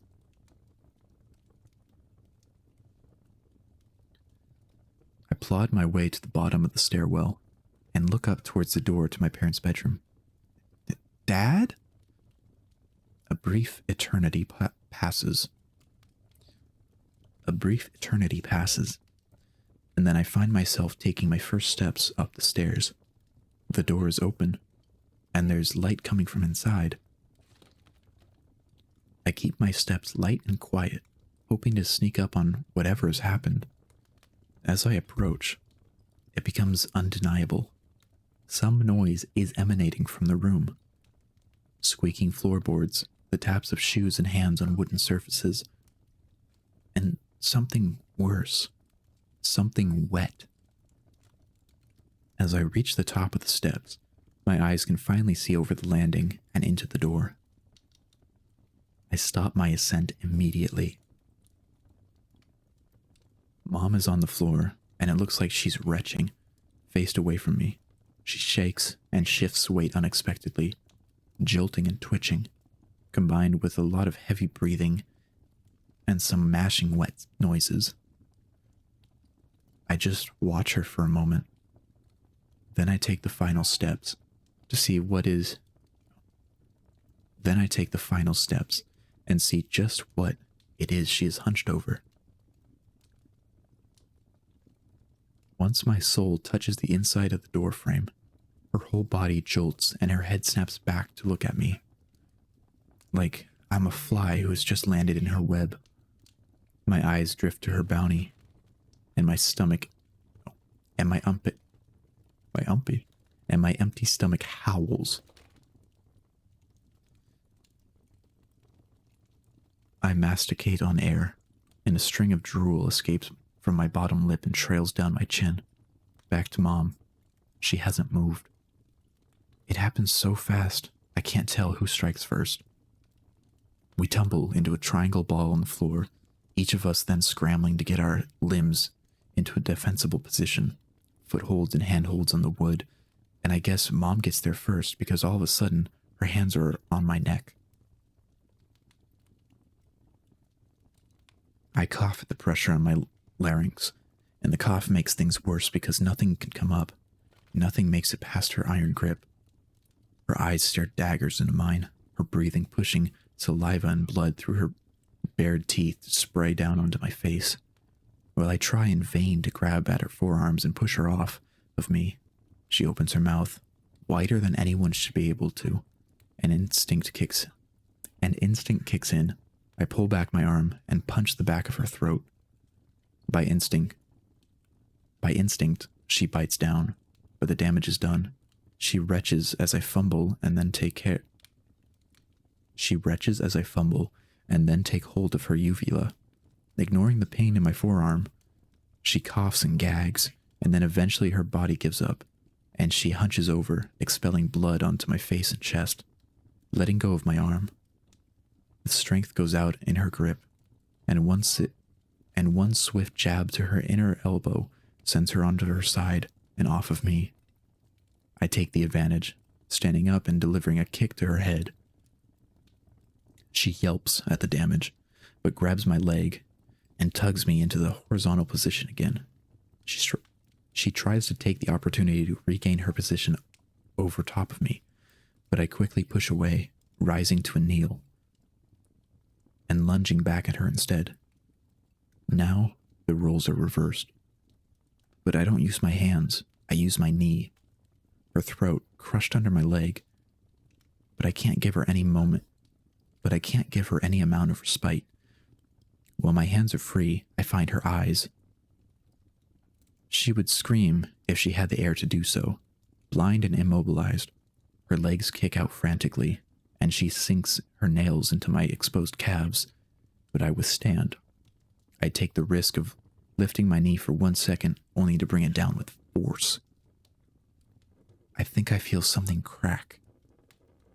That's what I was looking for. I stand up and remove myself from striking distance. She flails and wheezes, getting onto her knees but unable to summon enough strength to stand. Looking but not looking through her punctured eyes, aqueous humor mixing with blood and crying down her cheeks, I scramble to a corner and wait it out, trying to contain my breathing as much as possible. For a whole minute, she crawls around the room, her attempts at breathing coming out closer to the bray of a dying donkey, bumping into furniture and walls. Then she slows and looks down and coughs blood and slumps and falls and stops. I'm left with the ringing in my ears and the thumping of my heart. I win, I think to myself. Food, I think next. I try to walk, but my strength gives out. I feel hollow. A hand goes over my stomach and presses down on the center of pain, only to find that my skin has give. It's springy, like there's nothing underneath. I almost chuckle. Bigger problems, I think. I yield to dragging myself to Mom's dinner. Dad's half-eaten corpse, his legs sloppily gnawed to the bones and his lower abdomen started on. I can feel the pain from my torso beginning to eat at my extremities, the beginnings of my arms and legs, and I stop being able to move forward. I fall down next to Dad's arm, his fingers, like sausages. While my body eats itself from the inside out, I at last have food. Because fuck, I am starving.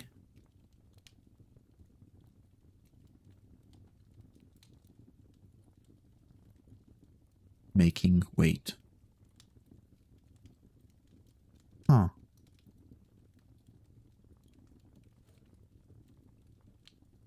That was interesting.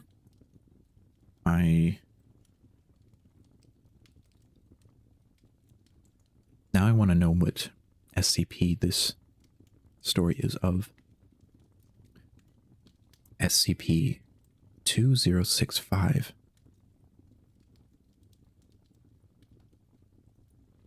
All 14 known copies. What are these? Oh, it's a book.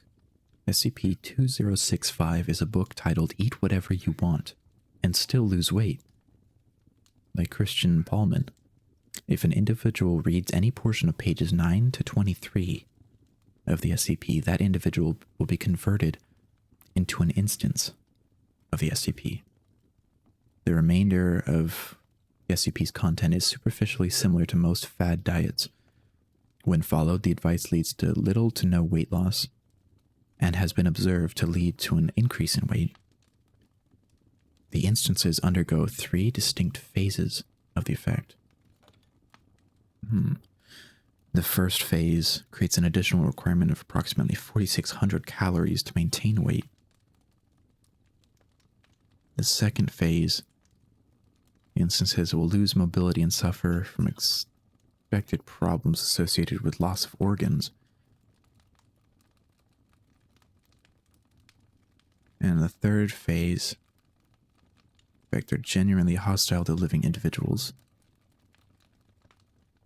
The provision of daily nutrition approximate to the instance's previous activity levels is accounted for an additional 14,000 calories, has proven sufficient to reduce aggression levels to a manageable point.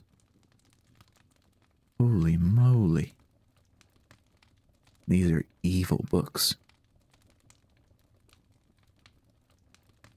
Similarities to the Atkins diet were found, including several pages which appear to be directly lifted from literature on that subject. Wowee. Evil book. Evil book. So it would seem that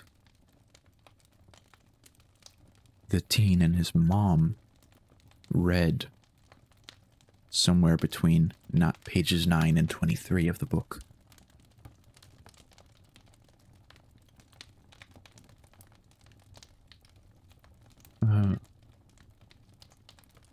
That almost reminds me somewhat of like, sort of like Wendigos. But in this case, they can occur anywhere. That's so weird. That's so interesting. That's so interesting.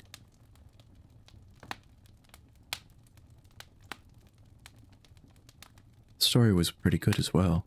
I think I liked the previous one more. I liked the visuals described in the previous one more than this one.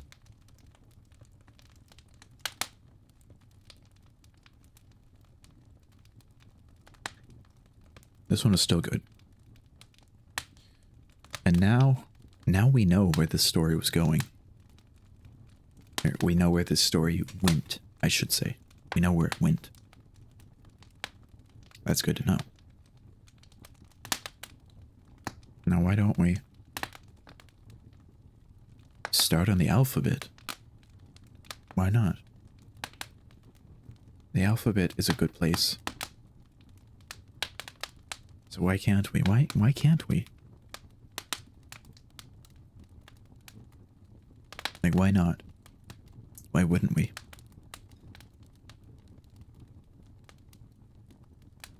Anthology, so... Hungry book. Hungry book, hungry book. It is book about hungry. Oh yeah. Since ads are starting now, they should be starting any time now.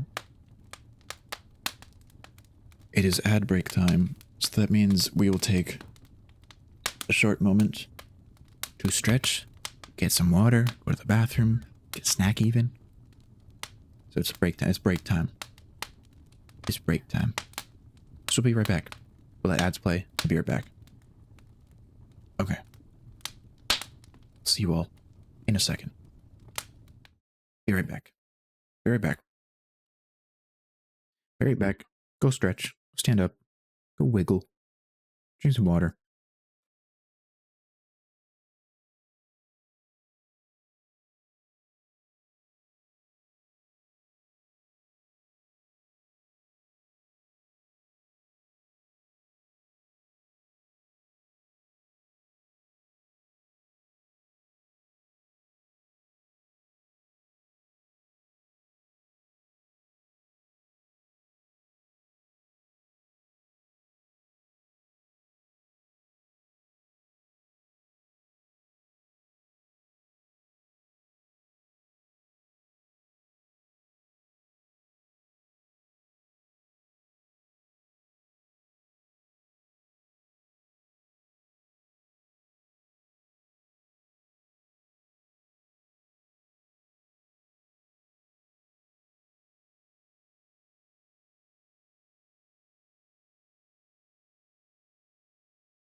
Okay.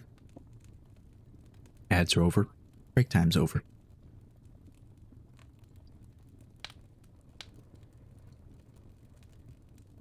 I'm going to take a look at the alphabet. The ABCs.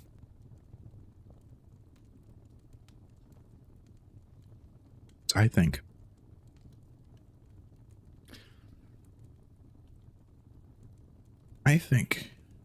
it would be good if we relearned our ABCs.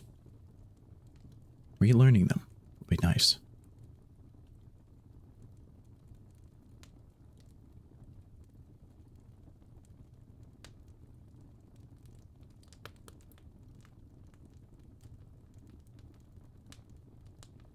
Oops.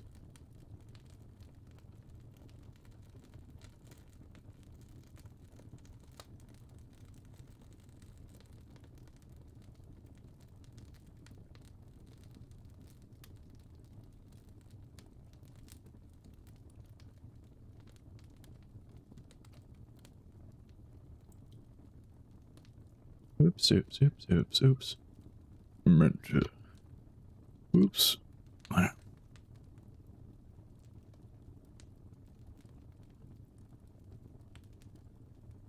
There. There we go. Can't wait for A. It's for Ariels. Ariels, and G is for Greece. Ariels. How do you pronounce that? Or K is for Keystone.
God damn it, when did I mute myself?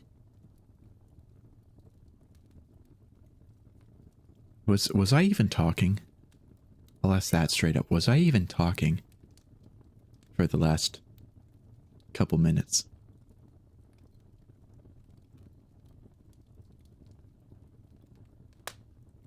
Oh, damn. Well, I was attempting to make the AE sound, which is just like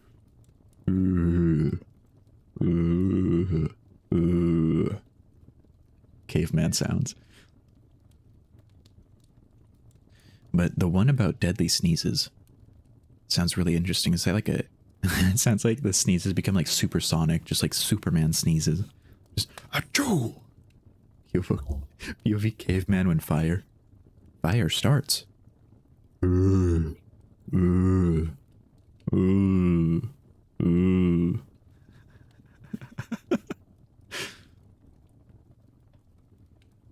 Oh, it's not that cool. Oh man. Well, I can dream. I can dream. I was also talking about Bloodborne. How I want to play that game. I know that game, but I don't have a PlayStation. Maybe one day, in the extremely distant future, I'll be able to play it. I don't want to get a PlayStation just to play Bloodborne, though.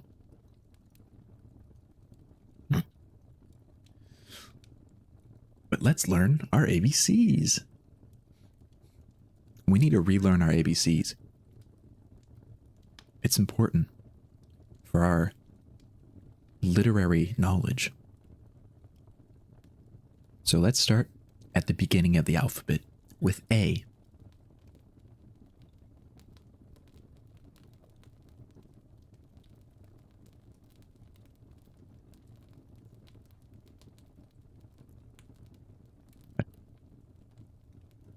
Night. Huh?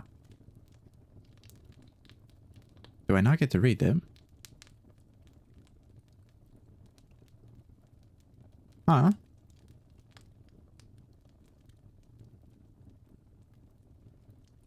I want to read them. Dr. Wondertainment. Mr. Scary, Mr. Headless, Mr. Chameleon with 4818. Mr. Hot, Miss Sweetie. Herman Folders.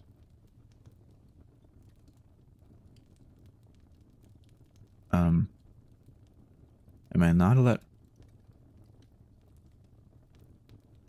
What?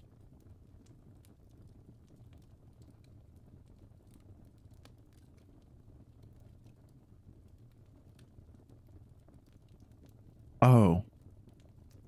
This is the artwork. I'm a little dumb. Hold on. Hold on. Wait, where's... Tag search. A, B, C.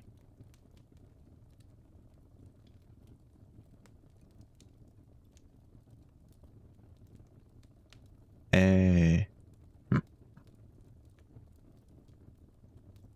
Wait, was it 7027? Was it 7027?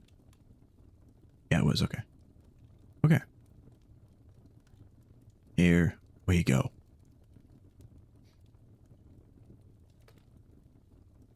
Why did I close the other one? Whoopsie doopsie. Whoopsie. How do I... There we go. I just want to keep this one open. All right. Time to learn our ABCs.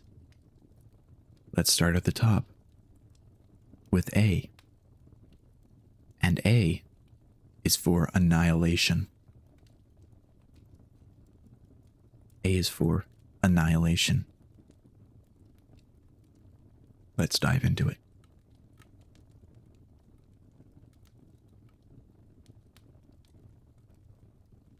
Like, Jamie, is this...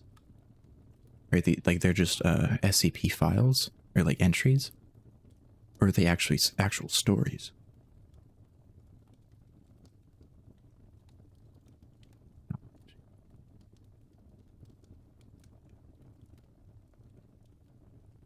Second.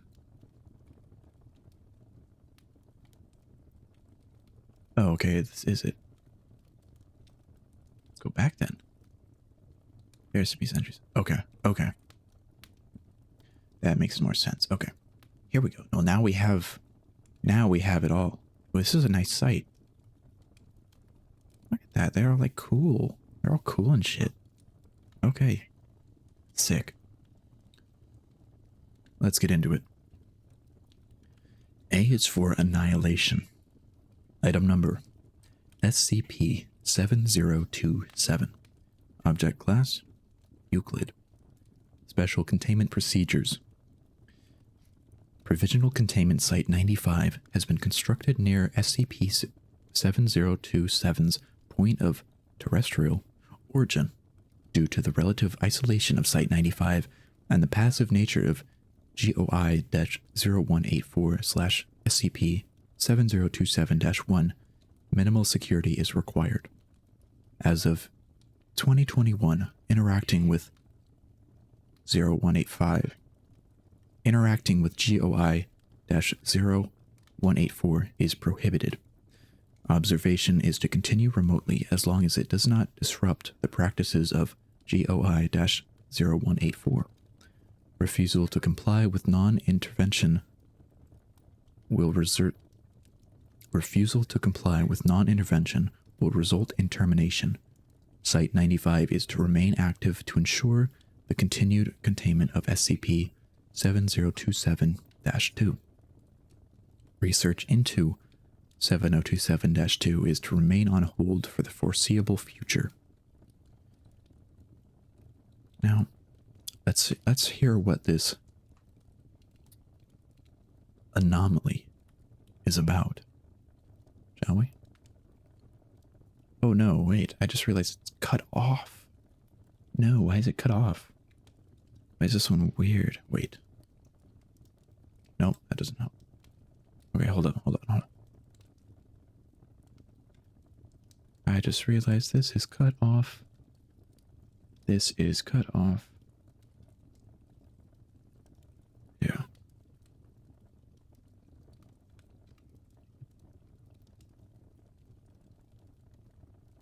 Five and 2.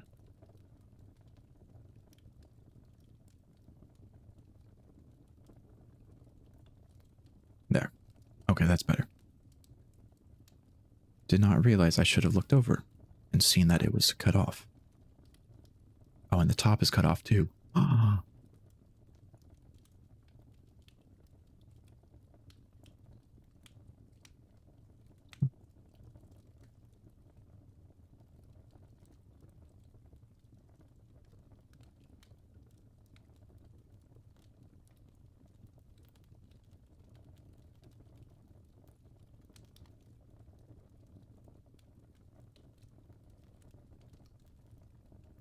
We'll do that.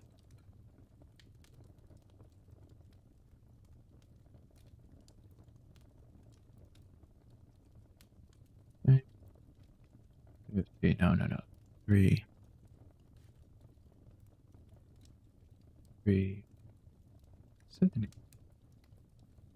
370 is good. Okay. Okay. There we go.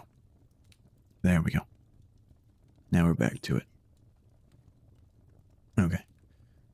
Let's get into the description. Yeah? Description.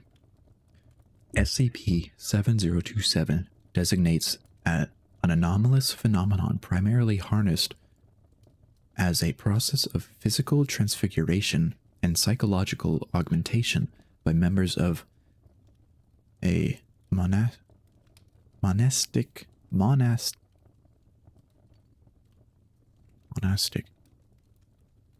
by members of a monastic order located in the Karakoram mountain range. Individuals infected by 7027 are classified as 7027-1. The anomaly initially manifests as a 15mm to 25mm diameter black circular dot on the center of an affected individual's forehead. This mark superficially resembles a decorative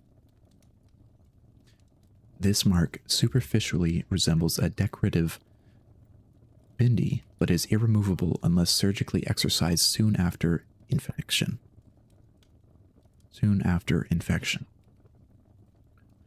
As SCP-7027 progresses, it will consume the face of its host, causing the front of the skull to sink and eventually collapse into an indeterminately deep void before slowly spreading to the rest of the body.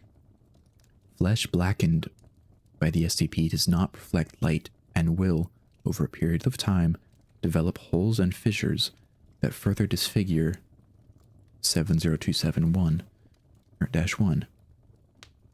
and, like the aperture that consumed much of the host's head, displays physically impossible interior dimensions. Objects introduced to these voids are ultimately unrecoverable. SCP-7027 created cavities produce a continuous discharge, the emanation visibly behaving in a manner similar to a hot gas or plasma, but appearing almost completely opaque, save for its outermost zone, which bears a semi-translucent quality which blurs/distorts the space around it. All efforts to extract a sample have failed, leaving its chemical composition unknown. If chemical composition is in any way applicable to the anomaly. Despite its resistance to analysis, it has been discovered that the temperature around the fissure steadily decreases, closely approaching absolute zero as the 7027-1 enters the final stage of infection, at which point they disintegrate before disappearing completely, leaving no trace of matter, including when the subject is held in a fully sterilized vacuum-sealed containment unit. There's absolute hot? What? Because I don't know.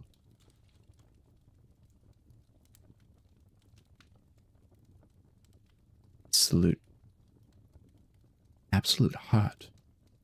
Wait, now I need to know what absolute zero. So no, like temperature has the lowest energy. Oh, so would absolute hot be at which point in the thermodynamic system has the highest energy? Which is much, much harder to reach. It's absolute cold. Oh, absolute cold. Absolute zero is the lowest energy. What is absolute cold? Oh, absolute zero is absolute cold. Okay. They're moving at the speed of light. Oh, I see. Absolute hot. Base temperature, also known as Planck temperature. Physics break. Ah, I see, I see. So that is the highest point. The highest point of energy, which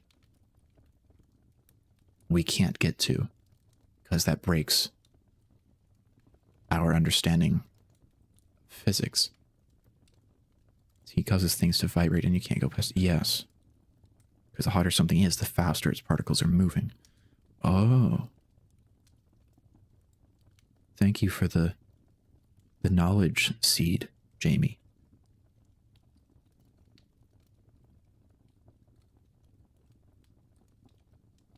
I didn't know about absolute hot. I mean, it makes sense now. It just makes sense. But that's so interesting.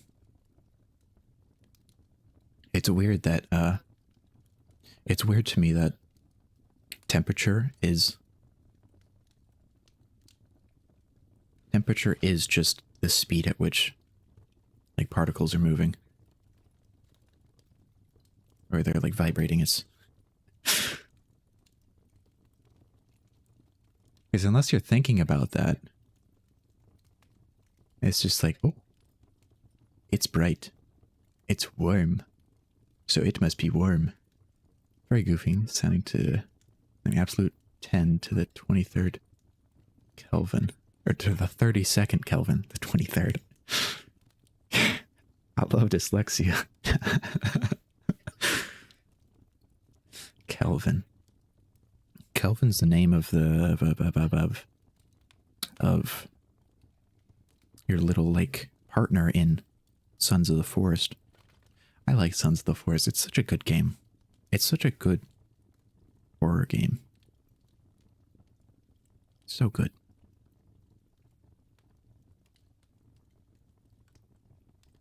Absolute 10 to the 32nd Kelvin. It's also called Planck temperature. Yes, I saw that in when the googly search. It's crazy that we can just search up pretty much whatever we want to learn about. Let it be true or not, we can search it up, you know? Most of the time, I mean, I guess it depends on the subject matter. Teleportation. They invented teleportation? Are you joshing me? I mean, it wouldn't make sense for you to josh me. You're Jamie. But are you joshing me? They invented teleportation? What?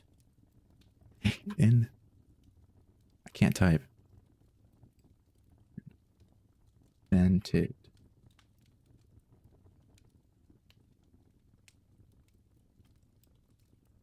Teleportation jutsu.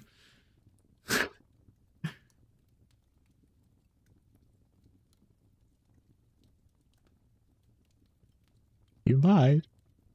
Oh.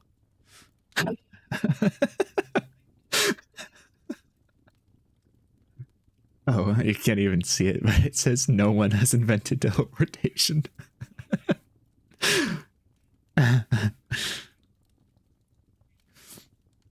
I've heard of quantum entanglement. I can't say that I remember what I've learned about quantum entanglement.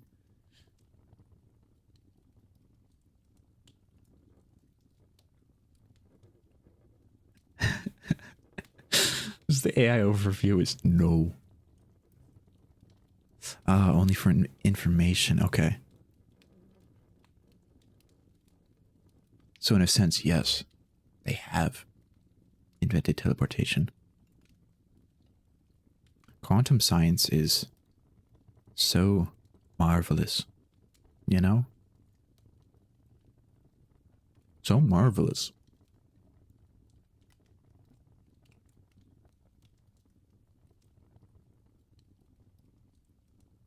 Okay.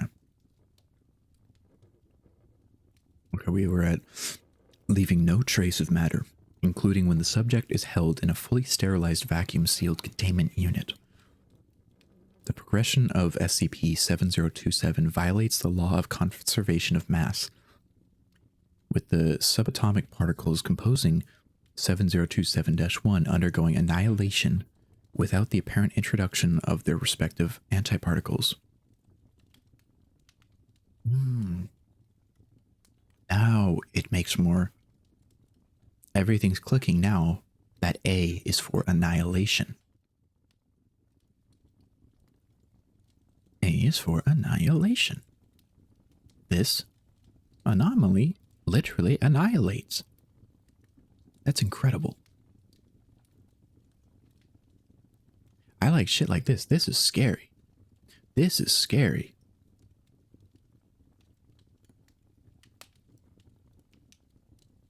Like, that's terrifying to read about.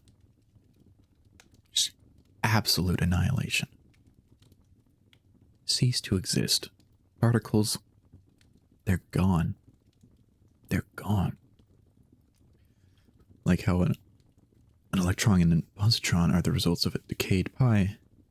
And that means they are quantumly entangled. You can't know the sum of an electron without also knowing the sum of a positron.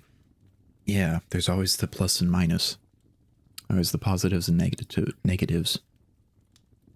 They matter and antimatter. Yeah.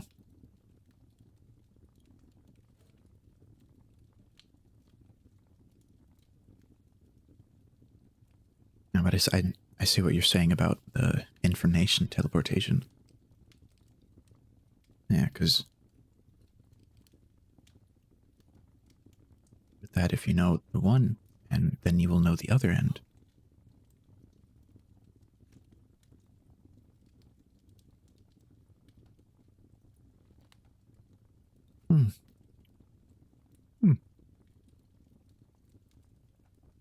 I'm trying to I'm visualizing that in my mind and I need to stop. I'm just visualizing different types of mazes or math equations. That would be an instant even across observable universe. Yeah. That's fascinating. Maybe we'll read about that sometime.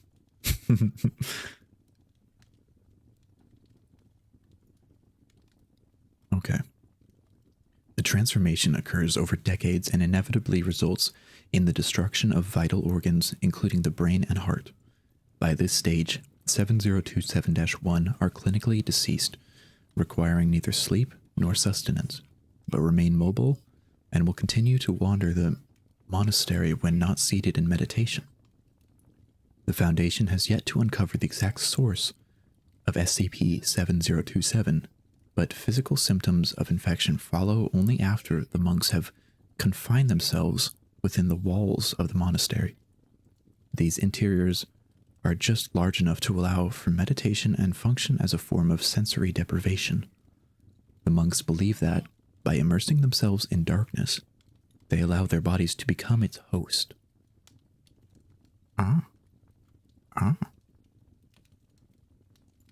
There have been reports from personnel at Site-95 describing possible paranatural encounters, but the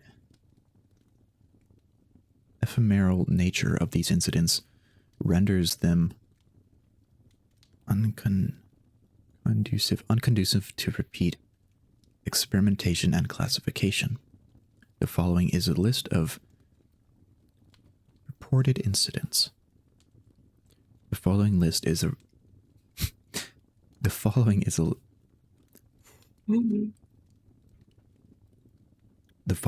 a list of purported incidents. Sightings of mobile humanoid shadows without apparent source. Higher frequencies of night terrors and sleep paralysis. Sudden transitory cold spots even within the insulated and heated sections of Site-95. Higher than average radio interference in and around the monastery. The appearance and rapid disappearance of black stains throughout the monastery, though these may represent an unknown species of slime mold. Slime mold? Ooh. Mold? Slime? Holy shit. Wait.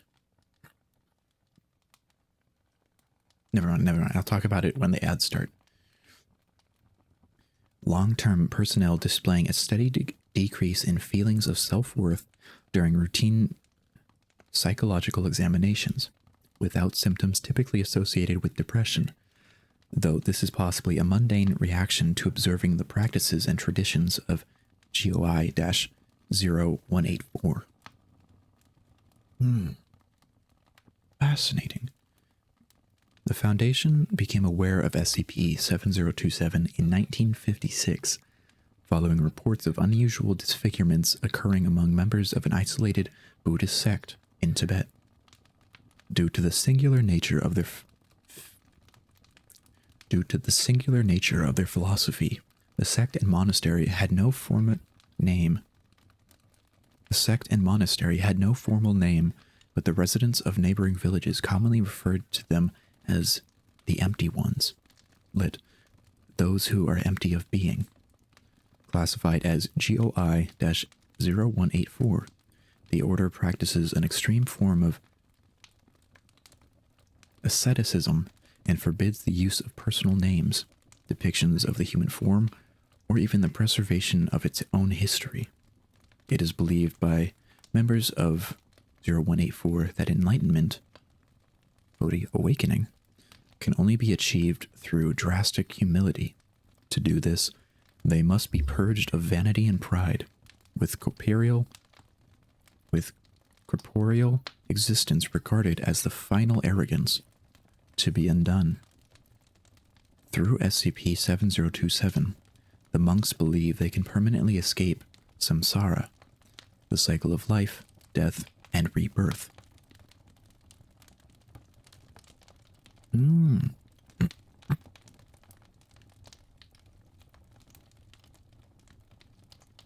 I wouldn't even say in a sense. It's more quite literally. 7027 is the exit door to just existence. 7027 is the exit door, the escape door to Samsara. Ah. Huh.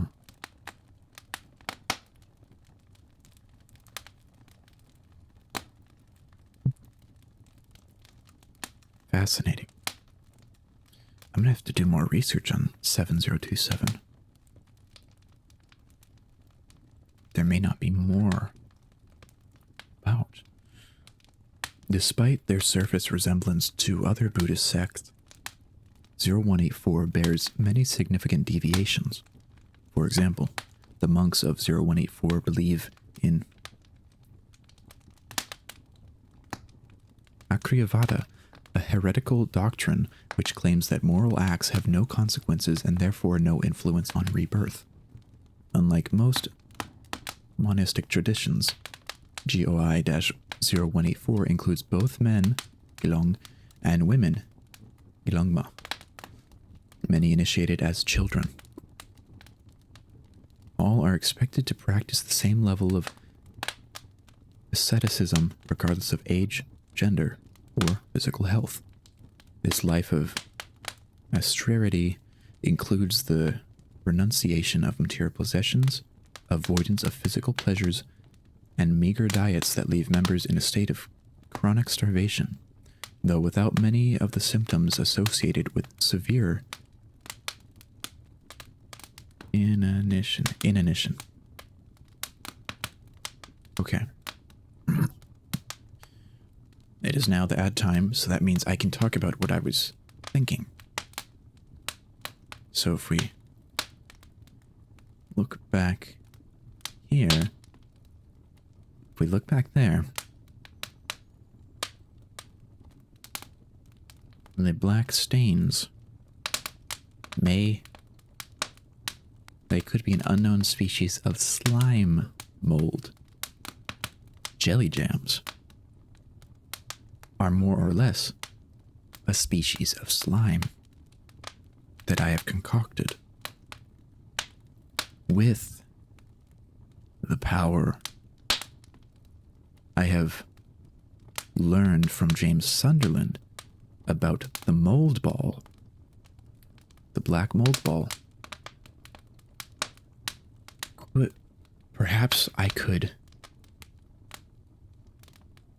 learn to harness this kind of slime mold, and thus have such a terrifyingly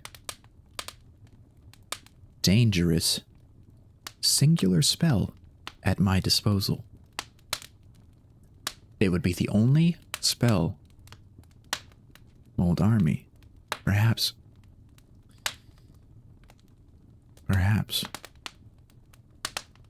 Our word, mold. Yes. Now it would be even scarier when I say mold ball, because it would not only just be like a fireball, but black mold. It would literally be non-existent mold, or annihilation mold. I might have to add that into my lore. That is my one power, annihilation mold. Oh, that's such a scary power. Thus, I do not use it. I use it sparingly. Barely that. I could not allow the jelly gems to freely harness the annihilation mold. No, nay. You all have form-shifting powers of your own. Like, if you think about it, it's already in the emotes. You can change your form to literally a little heart, if you so desire, like that. So what would stop? There isn't necessarily anything stopping the JJs from, I don't know, stretching their legs to be 12 feet each, thus having a height of, like, I don't know, like 13 feet.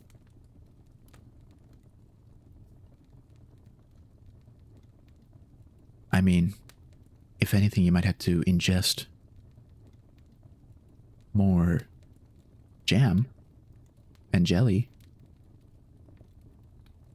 but that wouldn't necessarily stop you from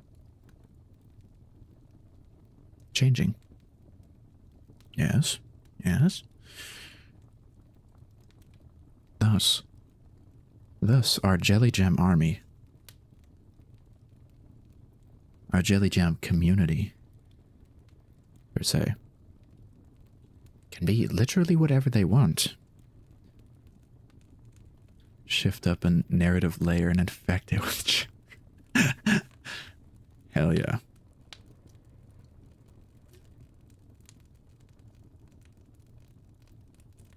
Yes. This is good to think about. That is good to think about. Now we know. Now I know. The power of Annihilation Black Mold is one of most terrifying origins and most terrifying destructive capabilities. Literally. Okay. Now. Where? Oh, here it is. Members of GOI-0184 practice ritual self-mortification, believing that pain, humiliation, self-denial, and disfigurement aid in the destruction of ego. Prior to containment, methods of humiliation often involved visiting neighboring villages where the monks would remove their clothes, smear themselves in dirt and ash, and, non-verbally, beg or incite the locals into physically assaulting them. There will be mentions of metaphysics and narrative potential at some point in this anthology. I see. I see. Okay. Despite frequent injury and infection, this behavior has never been observed to result in fatalities, and the villagers regard their actions as part of a tradition beneficial to the monks. Beneficial to the monks. As opposed to violence committed out of sincere ire. GOI-0184 does not actively recruit and instead initiates by anomalous means. Newly arrived members have refused to communicate, suggesting a prior knowledge of at least some of the Order's tenets. As they are unwilling to divulge information, their reasons for joining are unknown. It is presently hypothesized that SCP-7027's influence extends beyond the monastery and is capable of compelling certain individuals to join through anomalous suggestion or possibly even direct control. The Foundation allows these supplicants with Insight 95 as they provide a steady flow of 7027-1 specimens for research, who willingly accept their permanent containment and do not interfere with the work of personnel. Due to the region's extreme terrain, it is possible that some of those called to the monastery do not survive the journey, as all members appear to be of Tibetan or Nepalese descent. It is likely that 7027's reach is limited to the region or determined by a genetic component, but it is also possible that these common elements are purely coincidental. The single exception to this pattern is SCP-7027-1, in quotes, 251, which will be further elaborated upon in the section detailing the incident of September 12th, 1997.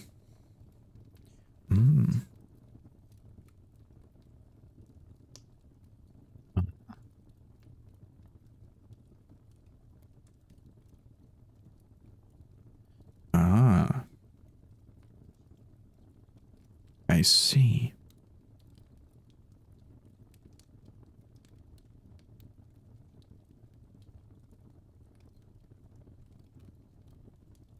Okay.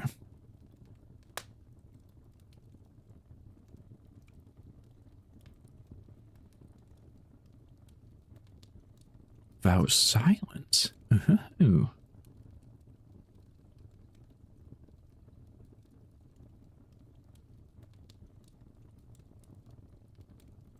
Okay. The monks of 184 maintain a vow of silence, leaving only a single person to represent and speak for the sect, rendering the de facto leader of 184.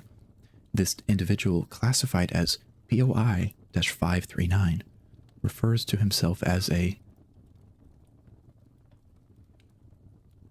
Bodhisattva. Bodhisattva. Refers to himself as a Bodhisattva. Refers to himself as a Bodhisattva, whose position requires that he refrain from certain aspects of the faith in order to facilitate the path to nirvana for other monks, a practice not unheard of and which can be found in the Mahayan tradition of Buddhism. As a result, 539 has avoided infection by SCP-7027, though intends to seek a successor so that he might begin the process.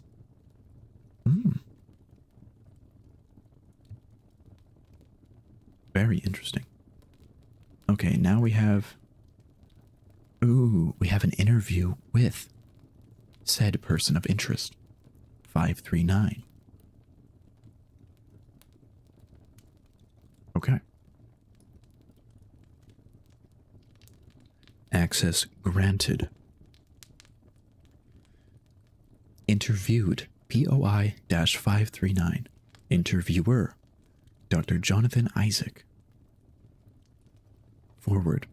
POI-539 is a Tibetan man estimated to be between the age of 50 to 60. Like other members of GOI-0184, all efforts to find further identification have failed. As he otherwise lives by the tenets of his order, his body appears malnourished and covered with infected wounds. Interview conducted in and translated from Lhasa, Standard Tibetan. Begin log. Dr. Isaac. Am I to understand that you have no name? You must have had a life before. 184. We are a state. 539. We are a slate wiped clean. Past is erased along with the name. There is only the way. If this one must be labeled, Bodhisattva will suffice, for it is the one's purpose. Dr. Isaac. No, that won't be necessary. POI-539. Simply a matter of record, though not required. Please tell me about what you mean by the way. 539. We follow the way of the Black Buddha. To exist, to impose yourself on reality, is the foundational conceit upon which all suffering is derived. It is not a path to walk, not a goal to be sought. It is simply surrender. Dr. Isaac. And what do you become? 539. Becoming implies creation. We do not become anything. We are unmade. Sunyata embraces us. It is a truth without color or shape. It permeates, festers, soaks us in darkness. Others would struggle, would cling to the illusion of life. Dr. Isaac. But why this process? There are swifter methods to end your life. 539. You still fail to understand. Death is meaningless. The flesh is returned to the earth. The soul is returned to samsara. The cycle continues. Sacrifice yourself in vain. There is no mercy, no enlightenment in the turning of the wheel. Dr. Isaac.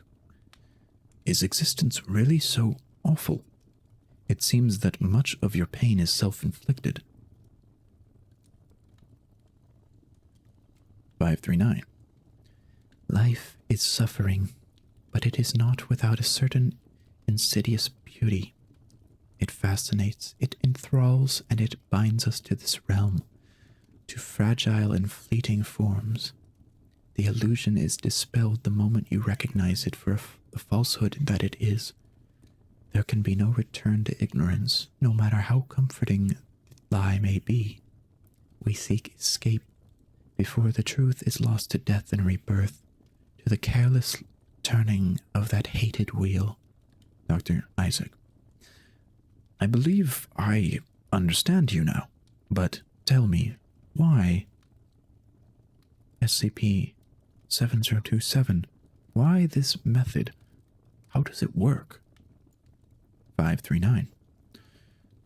There are three great illusions, three shackles which bind us. Life, the world, and the self. We must surrender to the obliteration of the self if we are to ever transcend. One cannot fight the self, for it feeds on struggle. This tether cannot be broken, but there is a way to slip free. One must sink so low to the darkest, most wretched depths. When we achieve sunyata, the void consumes that which we manifest, and a shackle cannot bind what no longer exists. It slips away, like rain from our hands, like dust upon a wind. This is the obliteration of the self. Dr. Isaac. I see. That will be all. Thank you for your time. End log. Okay. More or less what they were speaking of. Ground-penetrating radar detected the presence of man-made objects beneath the monastery and its surrounding land. Initial discoveries include a number of large ash deposits containing traces of paper, birch bark, and silk, most likely immolated manuscripts, and heavily damaged Buddhist statues and murals which have been carbon dated to the 14th century CE. Reconstructed statues were found to resemble the Buddha seated in a lotus position, but as no fragments of the face were discovered, it is hypothesized that the statues were procured intact, ritually defaced to resemble 7027-1, only to be shattered and buried sometime later. Careful restoration of the murals would reveal depictions of robed figures, presumably monks, wreathed by an aura of black flames, which undoubtedly represents SCP-727. Represents SCP-7027. I forgot the 0 in the first time. Based on this evidence, it can be surmised that GOI-0184 had not always forbade artistic representation, but adopted an iconism, resulting in or preceding an iconoclastic episode between the 14th and 15th century CE.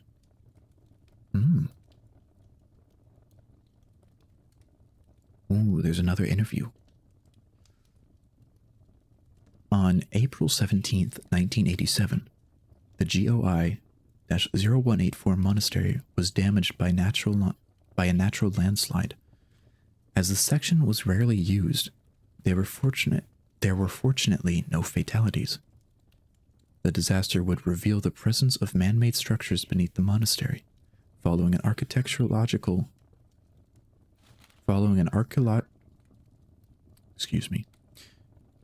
every single one of these articles. This is so exciting. It's fun. It's very fun. It's very fun. A lot of these are so well written too. Like, I have no reason not to believe these. I've never been to Tibet. I've never been to Nepal.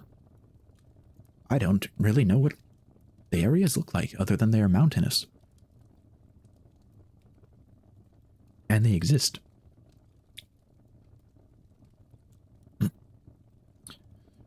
Okay, where was I? Where was I? Following an archaeological survey of the site, it was determined that the ruins were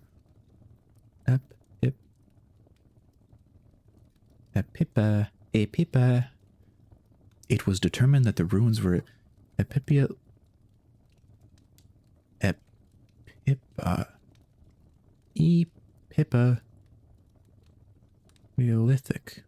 Epipaleolithic. It was determined that the ruins were Epipaleolithic. Epipaleolithic.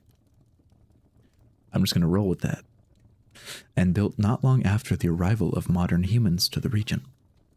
Building materials consisted of stone, bone, and clay, though the architecture itself displays a level of ingenuity uncommon among contemporaneous cultures.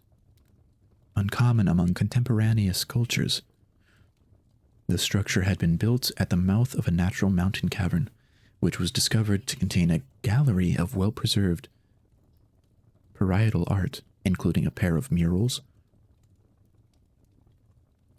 A gallery of well-preserved parietal art, including a pair of murals. The first depicts a tall white humanoid with their left hand over their heart, where splashes of red pigment suggest injury. And their right hand extended with the palm facing up.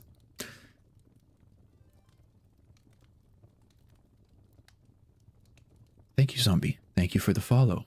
Welcome in. 6 ochre-color humanoids prostrate themselves before the larger white figure. A black formless substance rises from the ground and enters the opened mouths of the smaller, presumably human figures. How are you doing? How are you doing, zombie? How's your day been?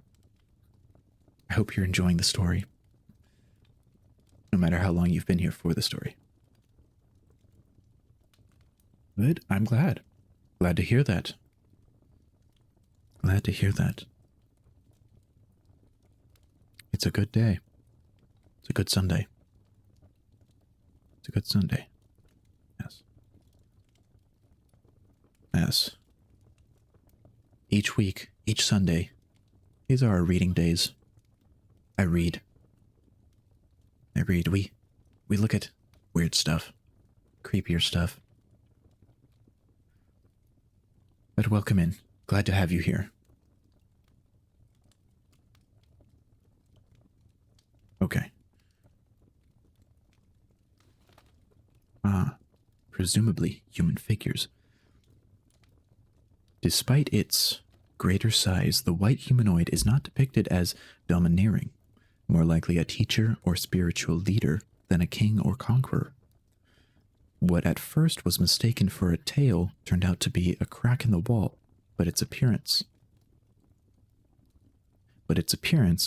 along with the figure's enlightened countenance and pose, has led one Tibetan specialist to make a comparison to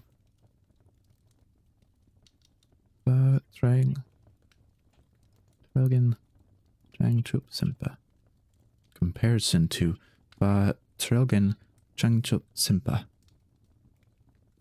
I really hope I didn't butcher that.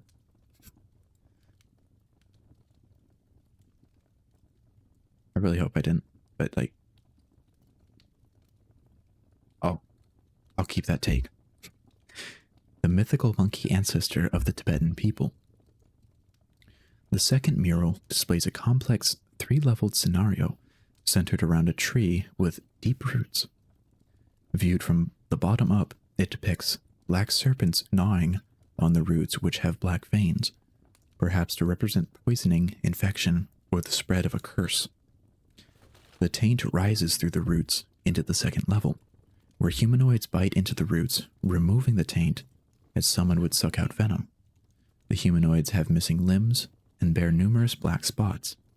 The practice of purifying the roots shown to not be without a cost. At the highest level, The tree is healthy and full of leaves, surviving thanks to the sacrifice of those below. If the radiocarbon dating of the site is accurate, it is possible that individuals have been working to contain 7027 for 20,000 years.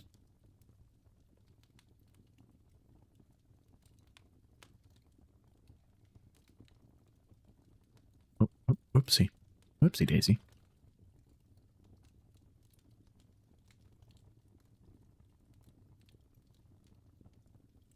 On September 12, 1997, security officer Lucas Mesijewski entered the Site 95 infirmary at 0600 hours to request medication for what he believed at the time to be a sinus headache. Medical personnel immediately noticed a black spot on Mesijewski's forehead, and after a thorough physical examination determined that the subject was infected by SCP-7027 and exhibiting the first visible symptom of 7027-1 transformation. Mesijewski was classified as anomalous and received the SCP-7027-1 in quotes 251 designation, becoming the first and, at present, only recorded case of an SCP-7027-1 to not be a member of GOI-0184. 251 willingly cooperated with its containment and observation, becoming a critical source of information due to being the solitary 7027-1 to not be bound to 184's vow of silence. That makes a lot of sense. So now we have several 4 interviews with Lucas. Lucas. We'll call him Lucas.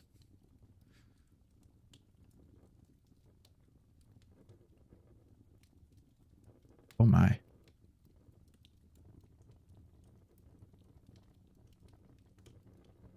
What? Mesijewski. Lucas. What voice should we give him? Miyazawa. Okay. Here's the first interview with Lucas. Interviewed SCP-7027-1 in quotes 251. Interviewer Dr. Sui Miyazawa. Begin log. I know this may be regarded as unprofessional, but I wish to offer my sincerest apologies. Had we known infection could occur in such a manner, we would have certainly taken stronger safety precautions. You couldn't know. Well, still, we will do everything we can to undo your predicament and hopefully prevent this from happening in the future. Okay? With that said, I wish to ask you a few questions about the days leading up to your current condition. Do you by any chance directly... Oh, excuse me. Did you by any chance directly interact with any SCP-7027-1? Any physical contact? No. Okay. And what of the monastery itself? Did you ever access the inner walls? Just routine patrols. Never lingered long. Well, how do you feel? You seem rather calm, considering the gravity of the situation. I don't feel anything, but I know I should. I should feel horror, but instead I feel nothing at all. Do you have a history of depression? No, this isn't a familiar experience. So we can probably assume that this is a symptom. Subject nods. And I should be angry that I can't feel right.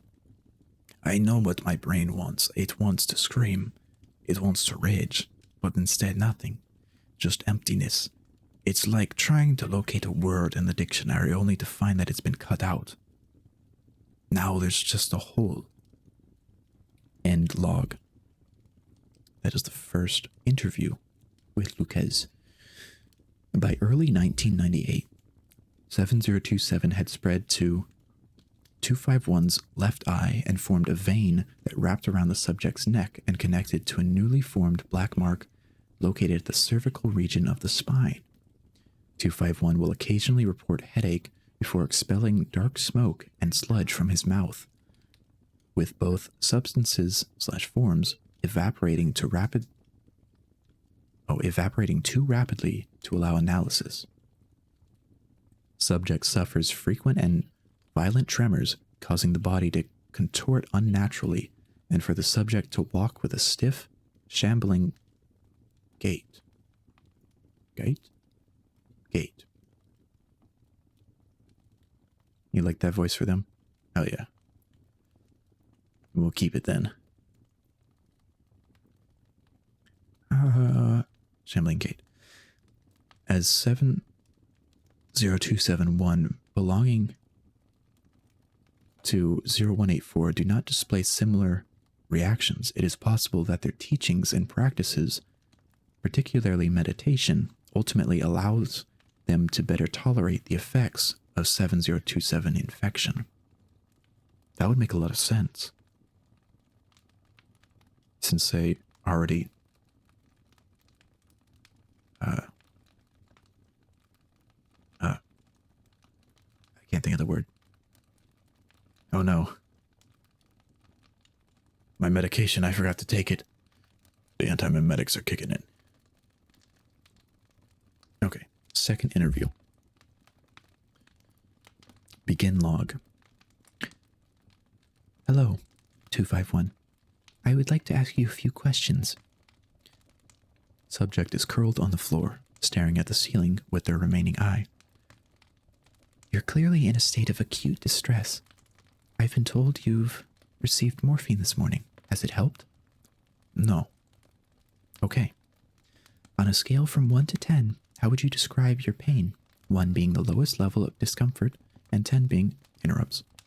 There's no scale that could possibly capture the pain I feel at this moment.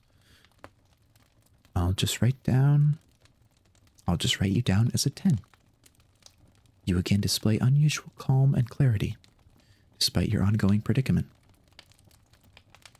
There's a separation. I don't know what else to call it. The pain is visceral, nauseating. I am in unending agony, but it also feels like an out-of-body experience. Subject suffers a coughing fit, causing black smoke to emanate from both natural and 7027 created orifices.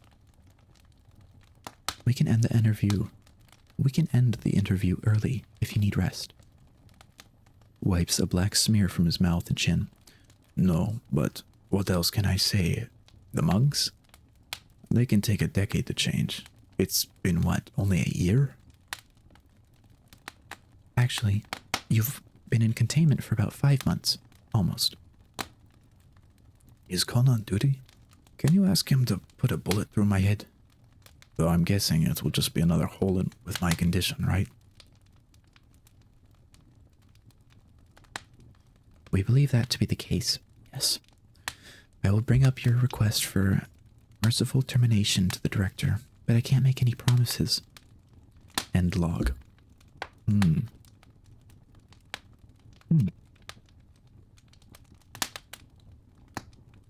That is...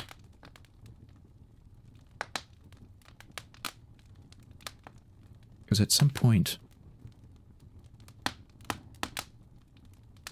you kind of just like have to sit with the pain. You just gotta sit with the pain. Can't cry and scream anymore. Because it don't do nothing. You're just sitting there feeling it.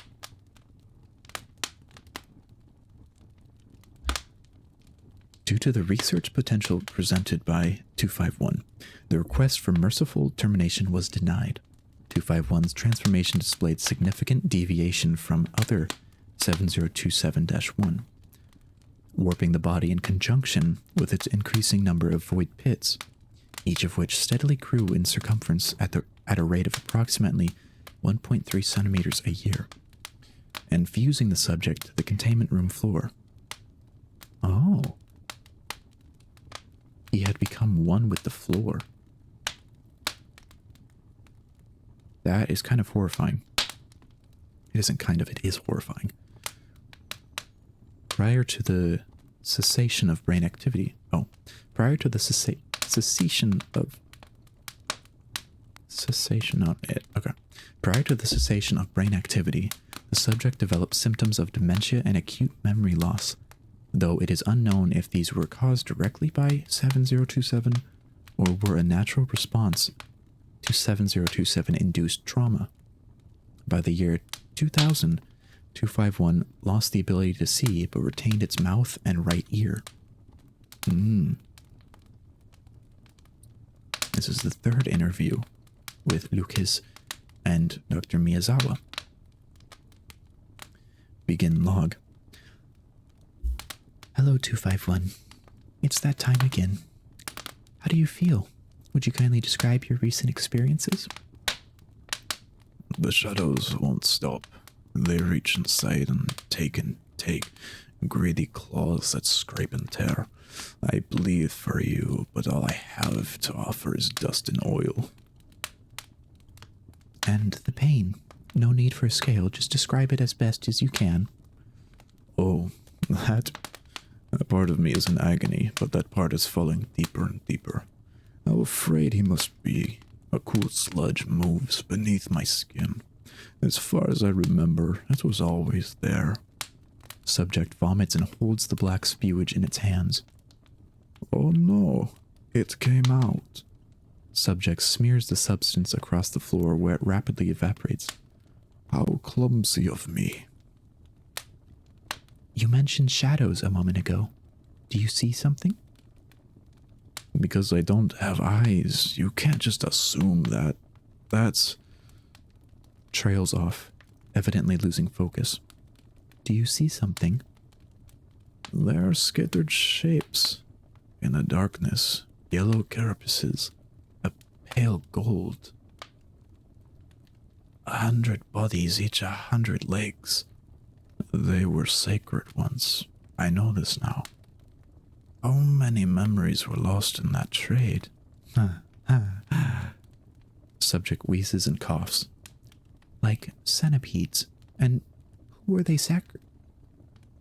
And who were they sacred to? Can you smell my fumes? It's incense. Did you know that? Like opium in mirror and ancient books. It lingers on my tongue and tastes like forgotten dreams. It's not my memory. Something else remembers it. Something down deep below. Who remembers? The librarians. It reminds... I'm an evil slime. I'm a sludge. Okay, we'll pause the last few sentences until after the ad break is up. But just under 3 minutes of ads left. Of ad potential left, I should say. Ad potential. I had found out recently that the block of ad time does not necessarily mean that everyone will get 3 minutes straight of ads. It depends on your region and location.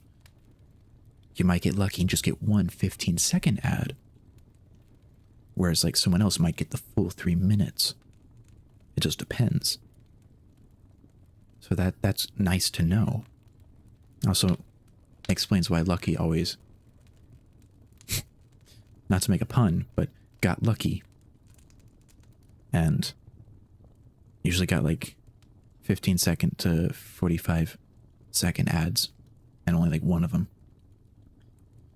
Wanderer's Library is mentioned.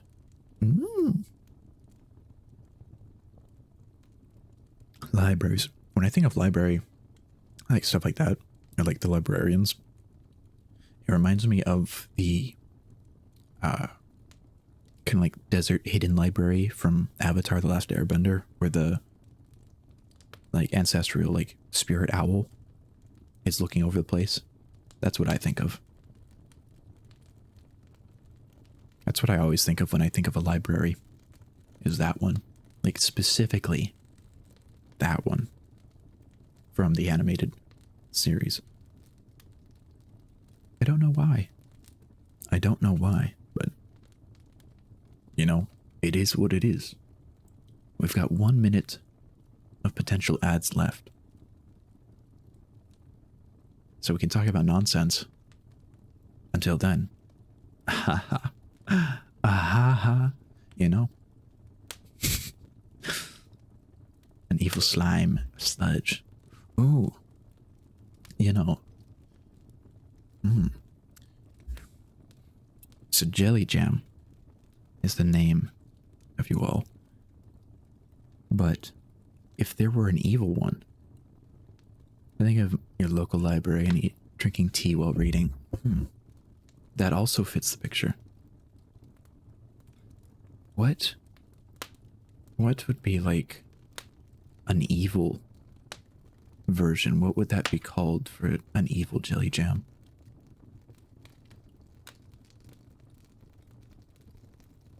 A sludge slug? A sluggy sludge? Silly sludges? Okay. That could work. That could work.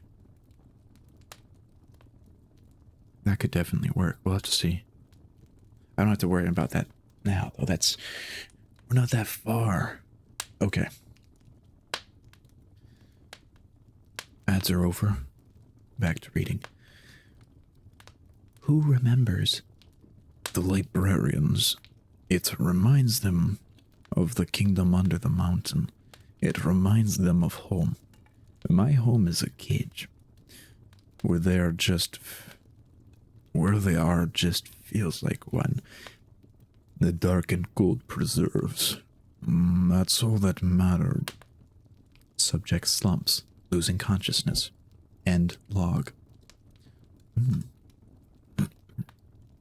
He's definitely lost it, I would say. Wait, was that the... Oh yes, that was the third one, the third interview. SCP-7027-1, in quotes, 251, would not regain consciousness until 14 days after the December 23rd, 2000 interview, and was unaware of its last conversation, displaying increased memory loss and confusion. By late 2001, the subject's lower body and left arm coalesced into a shapeless, hardened mound, and its remaining epidermis developed a gray, cracked appearance. Here's the last interview with what remains of Lucas, or 251. Interviewed, 251. Interviewer, Dr. Miyazawa. Begin log. Hello, 251. Are you able to communicate today?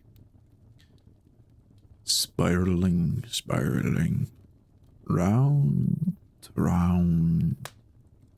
Pauses, expelling a black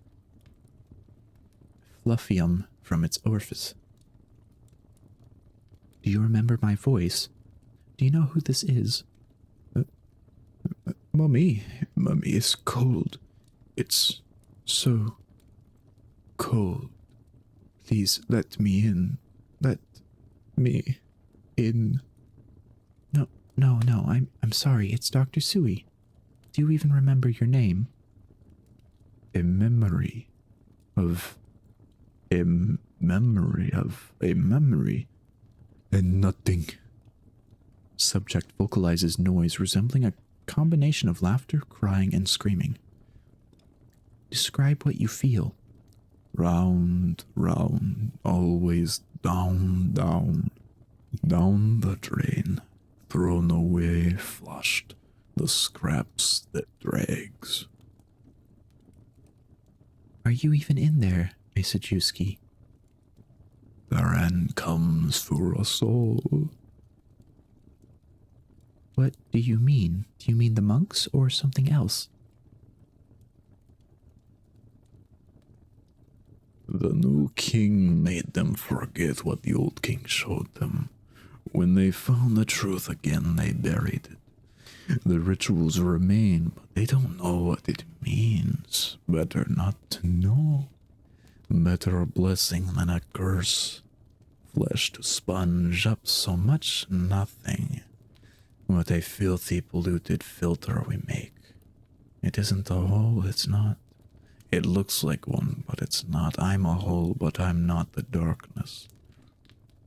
Then what is it? Subject whispers in a secretive manner, its tone almost playful.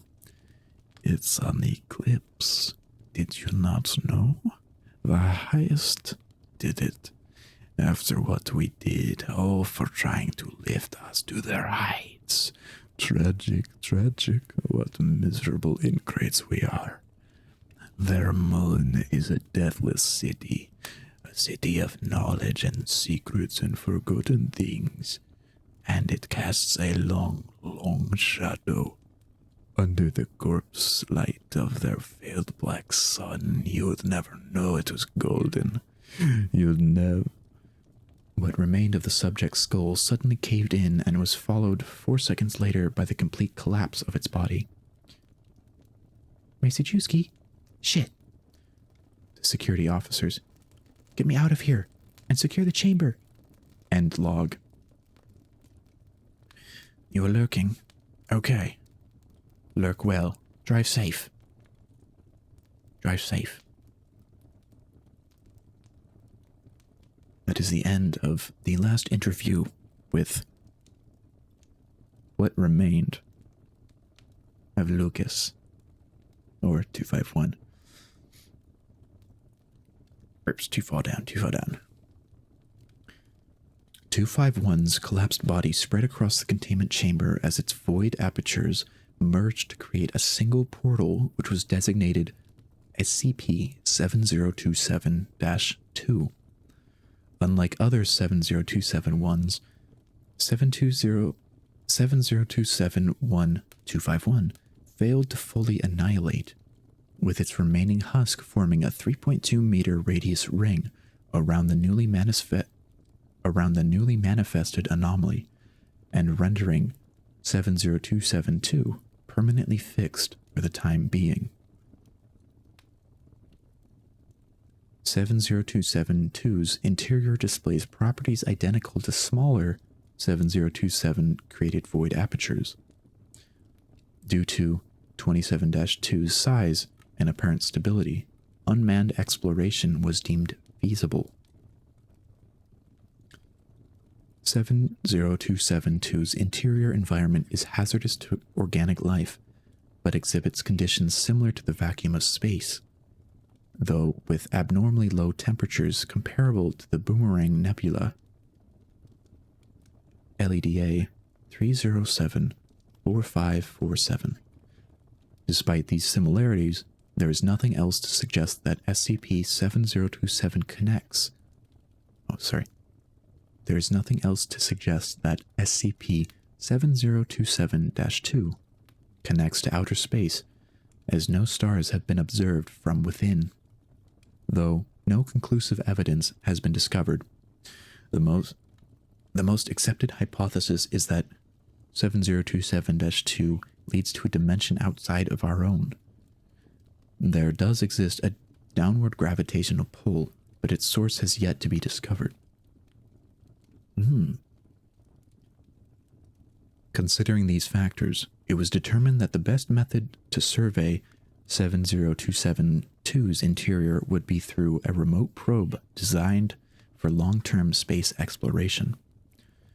On April 10th, 2002, at 0900 hours, this probe was released into 70272, from where it would record and transmit its findings to Site-95.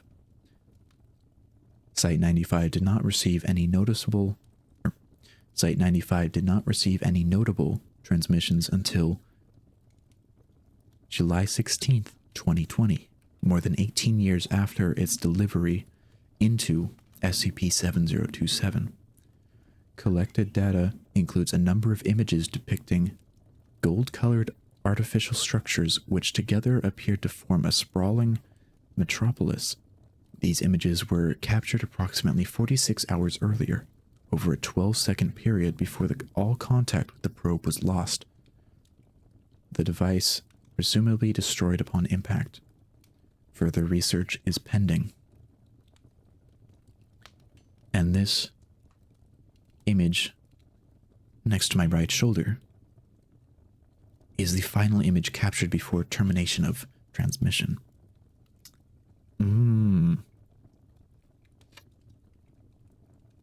I see. Wowee. You know, that's... Stretch real quick.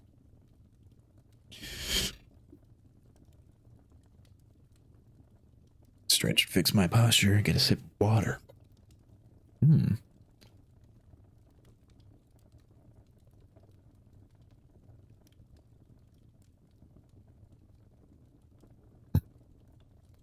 Huh. This is fascinating.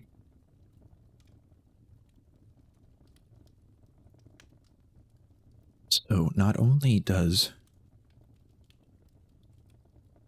the black stains throughout the monastery possibly represent an unknown species of slime mold, the black dot manifestations eventually they give off substances of hot gas and plasma, but also have an opaque outermost zone. So it sounds similar to slime, but mold, and it eventually completely annihilates the subject. And annihilates is different from kills, because annihilate completely disintegrates all particles or trace of subjects, including, well, and there's also no antiparticles. There's just nothing left. It completely erases them. But now, because of 251 or Lucas and the drone, there's a picture of a metropolis, a golden metropolis in this strange dimensional area. Very fascinating. I still need to research this so that I may use it in tandem or incorporate it into my mold ball spell, my annihilation mold ball. That is it. I have annihilation mold ball and black mold ball. Haha. A is for Ariles.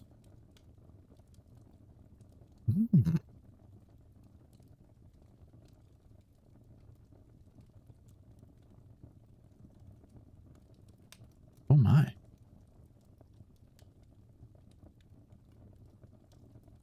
Wow. Interesting. Okay. Classified by authority of the SCP Foundation Overseer Council. This document and all associated documents are property of the SCP Foundation and are subject to the classification requirements and restrictions therein. This document may or may not contain lethal mimetic defense measures. Attempting to access or disseminate this document without proper and sufficient authorization is punishable by death. Okay. And this is item number 7034. Level 3 confidential. Containment class, Keter. Disruption class, Eki, or EKHI. Risk class, danger. Notice. SCP-7034's description is solely sourced from the account of senior researcher Richard Battaglia. The file will be updated accordingly upon Foundation access to SCP-7034.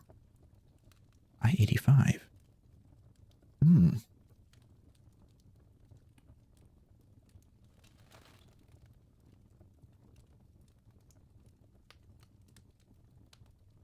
Oops, too far.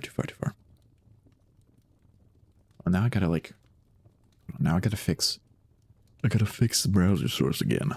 Give me 1 second.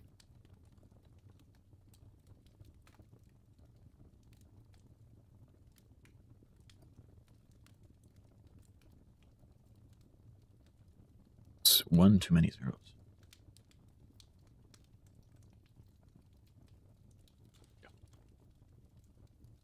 That's good enough.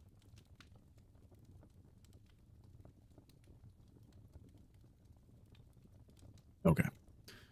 So, where were we? Special containment procedures.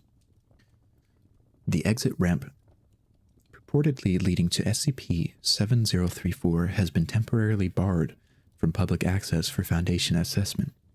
Further action is pending discovery of a conclusive entrance to SCP-7034, or lack thereof.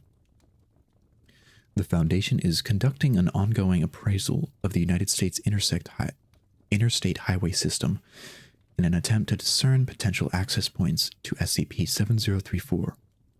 If necessary, efforts may expand to be global in scope. Information regarding missing persons cases related to the United States interstate highway system is to be suppressed. Suppressed? Oh.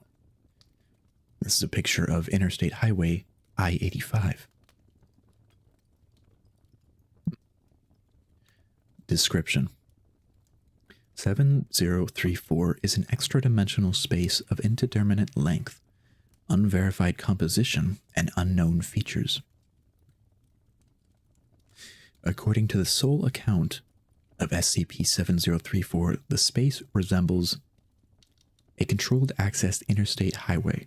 It contains a single stretch of paved road, featuring 8 lanes cordoned by guardrails on each side. Other features, including those present beyond the guard railing, are indiscernible due to a heavy smog that lays over the area. Electronic signals such as cellular service or internet access are apparently impeded inside SCP-7034. Oh. Okay. It takes the drivers and eats the drivers whole, leeching off their life essence. Not really, that's not actually what it says. I was just speaking as I do a thing. Oh, sorry.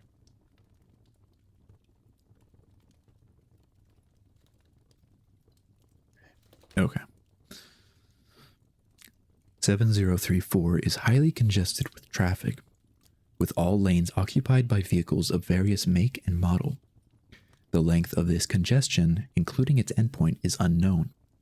Attempts to identify these vehicles via license plate numbers have been met with varying degrees of success. A number of automobiles align with missing persons reports, though some are geographically disparate from the supposed access point to 7034. The means by which 7034 can be accessed remains unclear. The Foundation became aware of 7034 following the disappearance of senior researcher Richard Battaglia, who entered 7034 after emerging from a tunnel while commuting on Interstate Highway I-85 on December 3rd, 2022.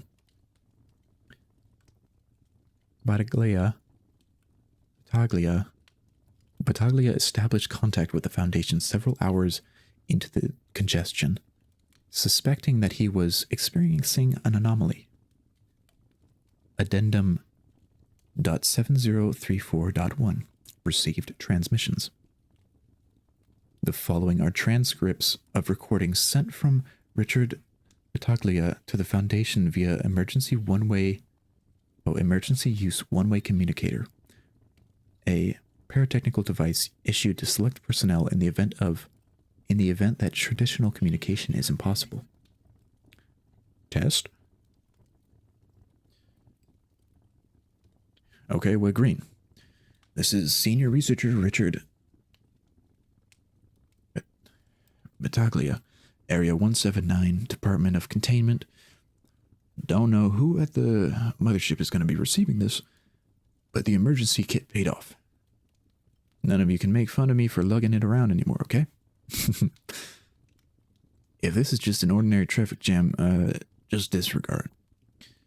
You can take all the piss you want once I get back. Not sure where I am. I'm on my way home to Gainesville for Christmas, and it's been a while since I was on these roads. About, I want to say, an hour past state lines.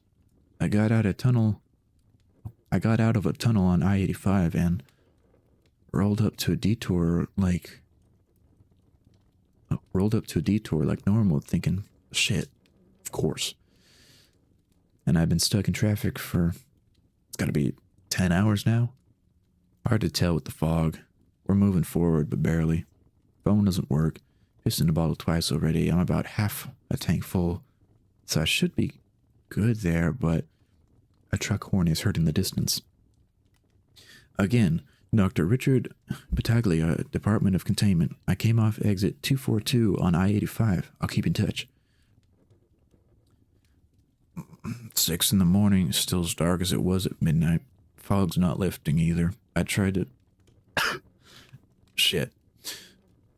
roll the window down, but there's this fucking awful smell. Don't know if it's exhaust or what. Christ. Battaglia slaps his chest, coughing more. I fell asleep a little, but the row ahead moved forward like an inch, so this knucklehead behind me just laid on the fucking horn. Pause. Cars are just building up. You can see it in the rear view. Exit 242, I-85. Send someone. 10 o'clock. The sky. Not even exaggerating. The sky is still fucking black. I thought it was night at first, but... Taglia groans in frustration. I should be hugging my kid now, you know? I had a whole surprise day planned out for him. His daddy was finally coming home from work. And I know she's been getting him excited for it too. What a fucking joke. I'm tired. Everyone here has to be staying awake with an energy drink and some old no metal CDs I haven't listened to since college. Yeah, I busted out the CDs. I'm trying to squeeze my way onto the shoulder, but I don't think there is one.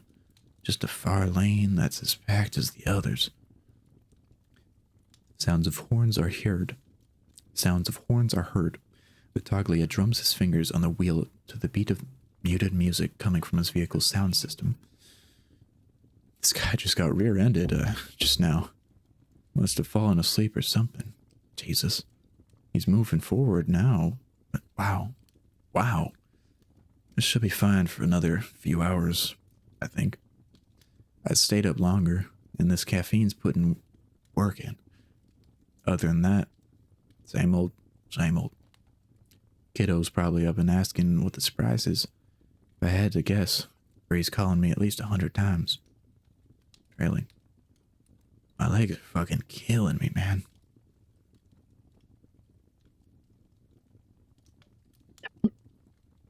Christ, you fucking kidding me?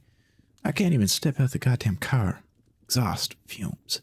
It's everywhere. I mean, I take one breath and the tears start welling, while your lungs feel like they're seconds away from popping. As soon as I opened the door, just barely, so I didn't hit the car next to me, these fucks behind me flipped their lids, honking, throwing their hands up, waving me back.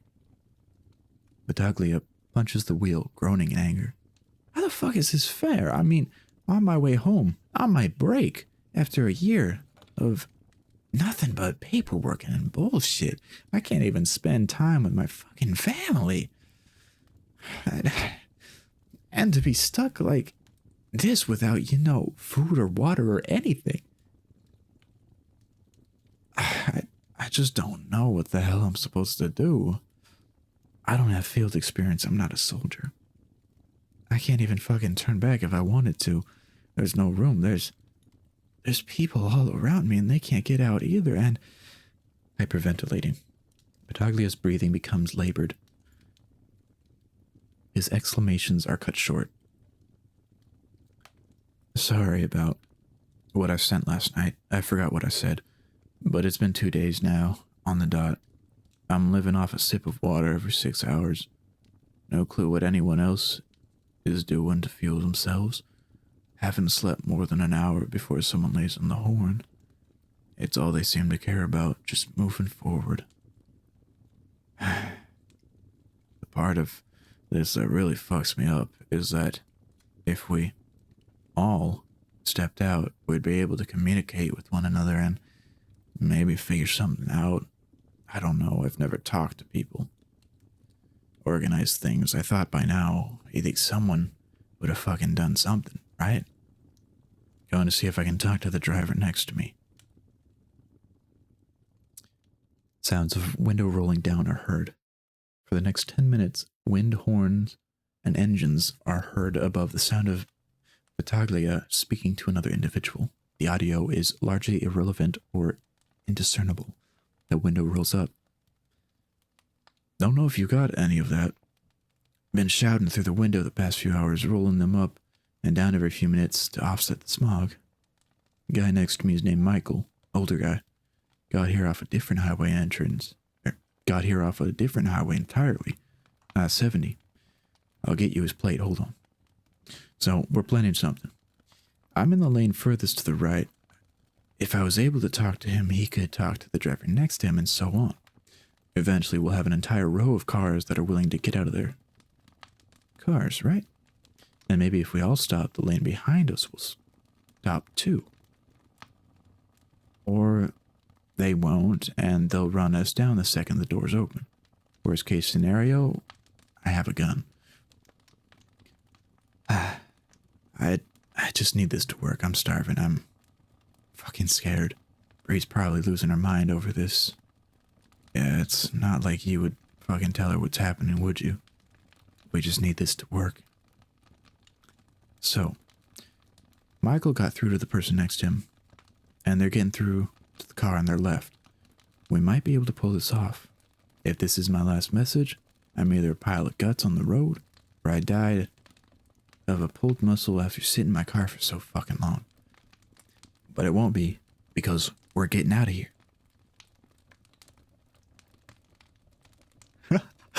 Oh, wow, that went better than I expected.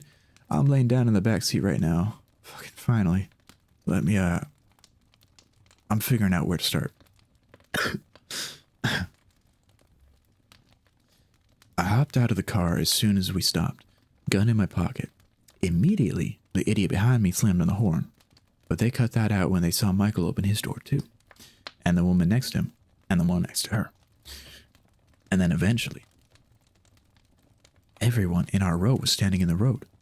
The fumes choked the hell out of us, and it's fucking scorching out there too, but no one got back in. Then the row behind us funneled out. Ordinary people, each of them just as scared and tired and unwashed as the rest of us. That was a major relief. Honestly, I was half expecting monsters or something. We weren't able to stay out in the open for more than 10 minutes. Some folded in less. The air's too much. But we did organize a plan. People who wanted to move forward, they did so, kept driving. The rest of us set up our cars in a sort of barricade along the road, leaving only the middle lane open for people to pass through. Such a fucking relief to be able to turn the car off and lay down in the back seat. And that's it. There's no long-term plan. I mean, there can't be. We've secured some supplies from tractor trailers who've come by, warm water and soda. But we're screwed when it comes to anything else. Without refrigeration or electricity, it will last a few days, at most. The air outside is a problem, but I'm struggling to think of a solution. We either suffocate in a cramped car or choke on exhaust. Problem for tomorrow.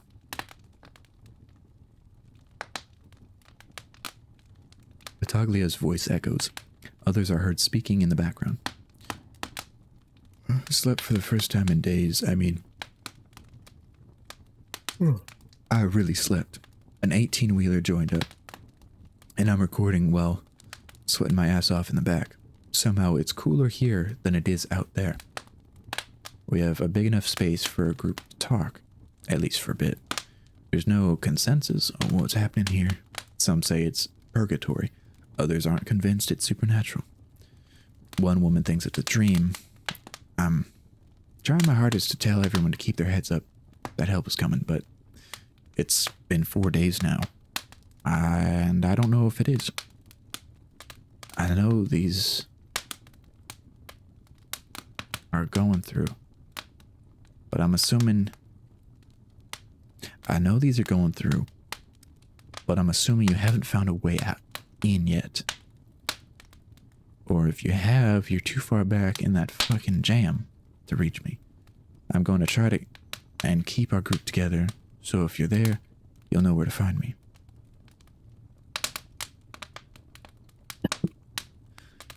We made a pulley system from a tow truck. See, over the guardrails, there's just a bunch of fog, but who knows what's through it. Fuck, chest. It's worth a shot, right? Boilerplate final message, you know the deal. I'll be fine, gotta get used to these fumes. Masks help, actually. A real COVID freak was stocked up on boxes in the back of her car. Makes it a little more tolerable. Once we get out of this, I'm living in the shower for the next month. Shuffled sounds. Hey, late message, I know. Was busy today. Got lowered over the railing. There was about 300 feet of rope. Still couldn't see the bottom, just fog. And a smell that got worse the lower you went. Hotter too. I puked 3 or 4 times. I wanted to unhook myself, honestly. Just fall into the mist and see where I ended up, but I couldn't bring myself to do that. I still want to get out of here, man. I love you. Fuck. I love my family. I'm gonna see them again. I know I will, but if I don't move forward, get back on the road, I'm gonna die. We're fucking starving. We have some water, but we're wasting our time in one place. We have to move forward, have to. Battaglia sobs for an extended duration before collecting himself. When they pulled me up, and I told them that there was nothing down there, I could see the same realization settling in on their faces. Some were still optimistic, sure. A number of incoming cars had slowed down to the point where you could feasibly ride along the far lane without issue. According to my car, I drove just under 190 miles in 2 days. In completely stagnated traffic. With a clear road, I could do that in a few hours. Maybe there was a way out, the way I came in. I took someone's motorcycle and just set off. Rode for hours, but you can't recognize anything in here. No landmarks, no markings, just a road that stretched on forever. No matter how far I got, I was here. But even with a helmet and mask, the smog was too much. I had to stop and lay down twice. Could have gotten killed. Nothing had to be said when I got back to the group. Some came out of the cars, most just stared at me through the windows. They were all worse. They all wore those same tired, helpless faces. Only this time, even under the masks, there wasn't a shred of hope left on any of them. And now it's ad time. Now it's ad time.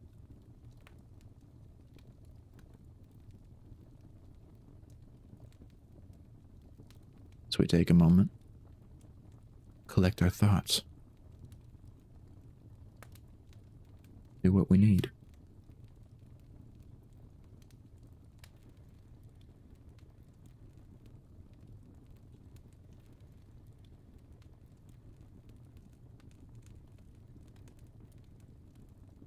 Water's good. Water's good.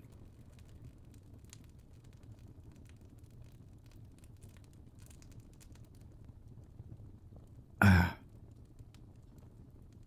Water. Yeah.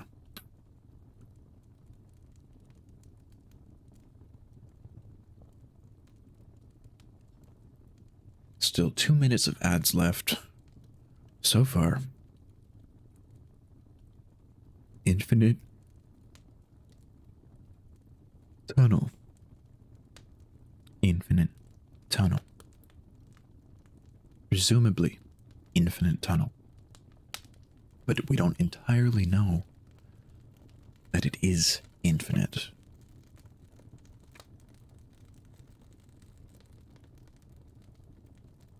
Other than the account of Battaglia.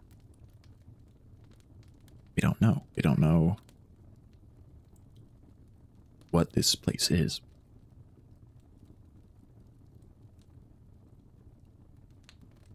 I don't know if anyone knows, really. I don't know if anyone knows.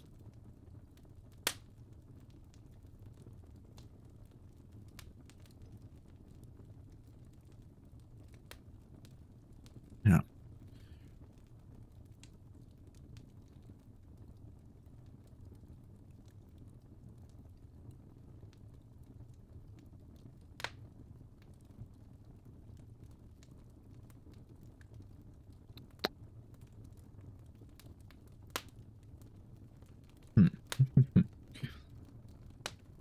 I got lost in my thoughts for a second.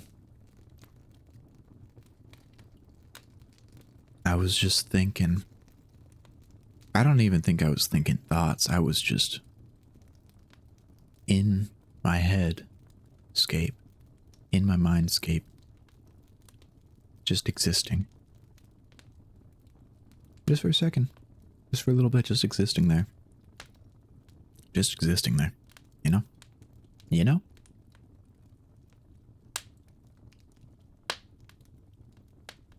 Didn't even know that I was there. But I was there. I was right there. Yes, I was. Okay. Okay. Let's see, where were we? Here we were. There wasn't a shred of hope left on any of them. People are starting to leave, wondering whether or not I should follow. Had a meeting in the rig, decided it was for the best. We can cooperate all we'd like, but we're wasting time we could be using to move forward. It's not like we're in our cars most of the days anyways. God knows how much shit I inhaled yesterday. There's what lays ahead, and whatever sits at the end of it. Even if it's nothing, I could stay here and starve. I could hurl myself over the edge of the railing too. I'm doing this for you, Sean. Bree. I love you. I'm gonna see you again.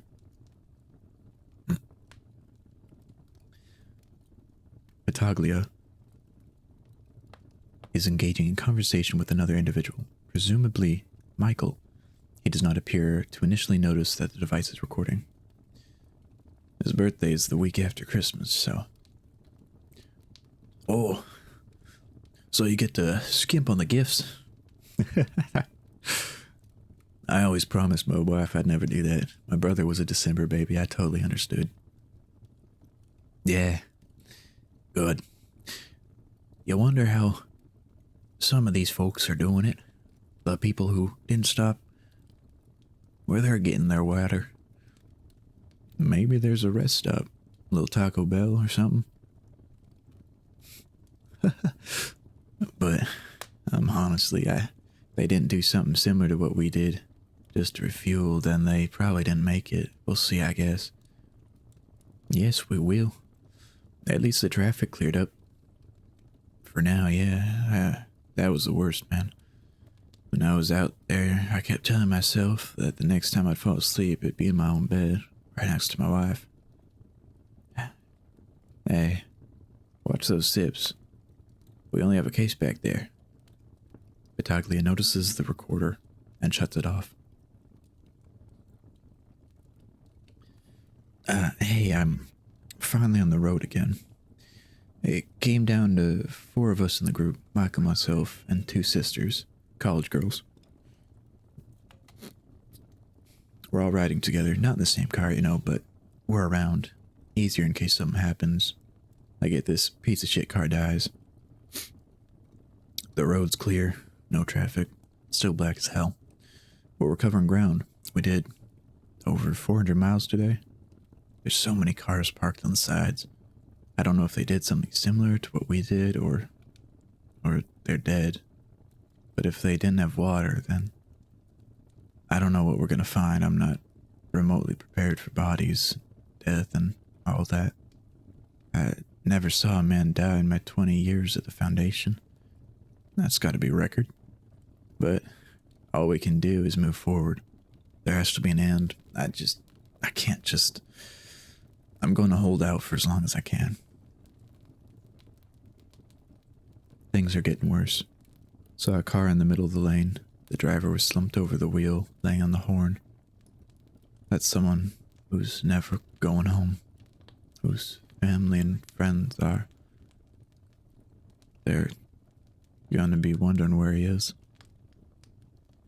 What the last thing he said to them was, "I miss you.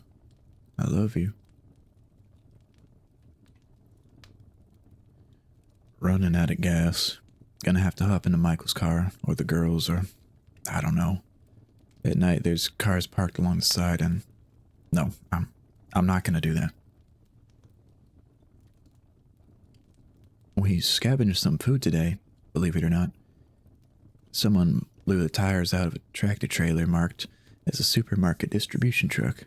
The whole thing was on its side in the middle of the road.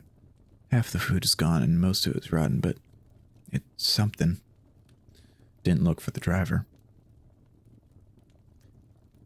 I am not fucking equipped to handle this shit. Fuck. One of the girls, the sisters, Juliana, she killed herself while we were asleep. I was watching the cars. She just ran out of the car and jumped off the side. And I fucking watched her. By the time I tried to move, she was over the edge. And her sister's a wreck now. Michael's with her. But she just did it. God damn it, who cares? Who even cares? Battaglia cries for the duration of the recording. I love you. Good night. Out of fuel. With Michael now. Valentina's behind us. Her car's running. Her car's still running. Poor girl. I fucking told Michael what I'm doing. Oh, who cares? Amnestize him when we make it out. I don't give a shit anymore. Terrain's getting worse. More crashes, some bodies. Saw some fuck with a flat tire stuck in the middle of the lane. Think he was part of our group from a few days back. Tried to flag us down, but he's more weight. We're already hurting for fuel. It's not like we could have helped him. Anyway, Michael's a spare in the back. We have to move it from view when we get a chance. Saw someone get raided the other night for theirs. We have problems of our own, like this fucking engine. Keeps fucking sputtering, and my knees are practically cooked from the heat. He fired a shot at us. Some bastard firing behind his car, sounded like a rifle. I don't know, I took out one of their tires. Didn't fuck with me after that. There's easier targets to hold up than the guy who can fire back. Unless they have a spare, or take one from someone who does, they're screwed. But that's how it is here. I feel like scum. I don't even regret what I did. That's why, hold on. I have to focus. Smog's getting thicker. Michael's out, yeah. We're just driving in shifts instead of parking to sleep. Can't waste time. I love you. I miss you. Yelling. Shit, we're out of gas. Don't know where Valentina is. I guess we just lost track of her. She was behind us a few hours ago. It's so hard to see with the fumes. Food's all bad too. I don't know what we're gonna do. There's never a car too far away, but god damn it. I don't want to fucking do this, man. Got fuel. I don't care. They would have done the same to us. I didn't hurt anyone. I wouldn't hurt anyone. Just happened to be the guy with the gun. It'll get me another couple 100 miles as long as I don't hit the congestion again. I think Michael wants to ditch me. He'd be a fucking idiot if he tried to pull anything on me when I'm the one with the gun. I don't even close my eyes around him anymore. I don't fucking trust him anymore. That's reasonable, right? Right? It has to be over a week and, no, 2 weeks. That means I miss Christmas. Yeah, I'm sorry, buddy. Daddy's sorry. I'm gonna make it up to you, I promise. When I get out of here, I'm done. I've made enough money. I'm taking my package early and I'll spend the rest of my life with you. I promise. I promise. I'm not gonna let you down ever again. Please, God, please just let me out of this. God, let me out. It's dead. Figured something out. Had to drop Michael's car. Looking out. Looking out for me now, for myself.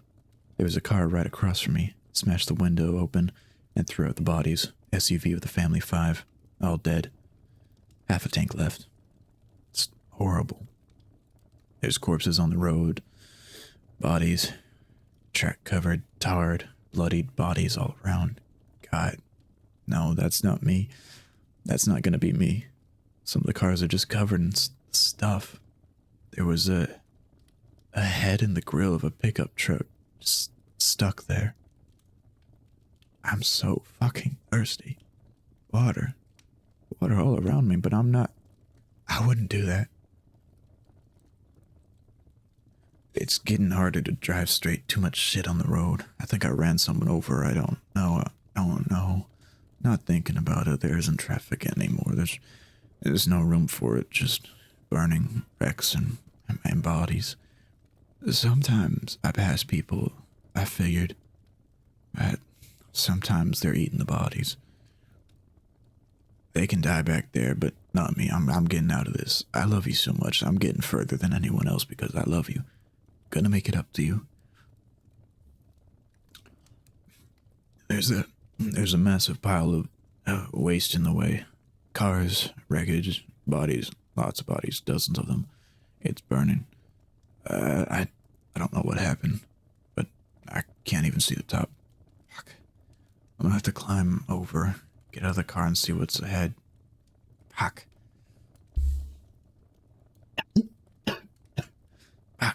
Fuck. Fucking awful. Get to the top and... Shit. I passed out on the wreckage. Cut myself so many fucking times I can feel the grease in my wounds. I got over it. There's no cars ahead, nothing. They couldn't get past the pile. The fires burned through the smog. Had to get in another car. I'm in a car again. Every second I'm just thinking of getting home. Coming out alive. I should be dead by now, but I'm not. That means something to me. I'm gonna fucking pass out. There were cars on my left. I don't know where they came from. God. What happened was the one on my left came to a stop. The driver stepped out. Guess he was just fucking weak. All of a sudden, this tractor trailer comes barreling out of nowhere. No horn, nothing.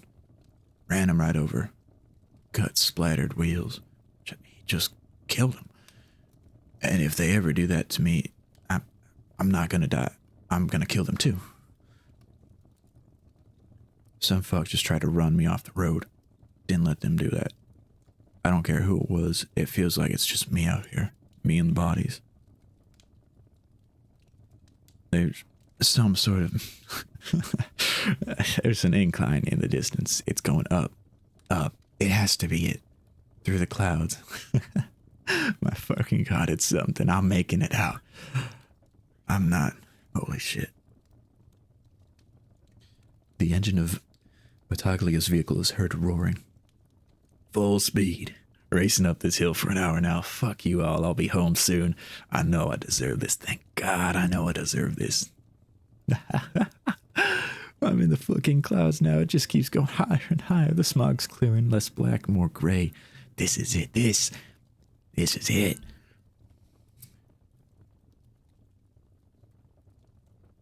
Road's evening out. Sky's clear. I'm coming up to... Wait, that's another car. What the fuck? The sounds of engines and horns are heard, louder than before. The lanes are thinning.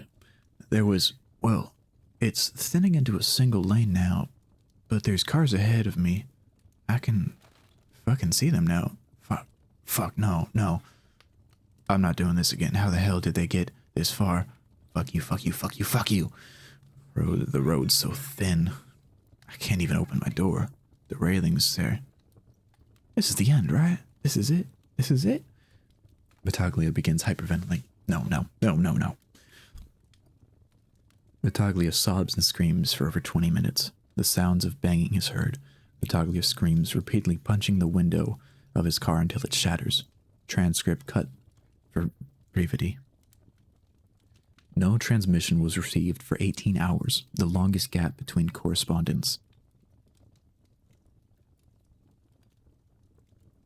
Periodic banging sounds are heard between the cacophony of machine-like grinding. Hello? Have to speak up. Okay, good. Still good. This is Senior Researcher Richard Battaglia, Area 179, Department of Containment. I've processed that this is going to be my last message. The smog cleared up a few hours ago, and I can see ahead of me now. There's a tunnel. At the end of the road, one massive gaping tunnel sitting up there in the clouds. Looks man-made, but I know it can't be. Inside is pitch black. Can't make out any details.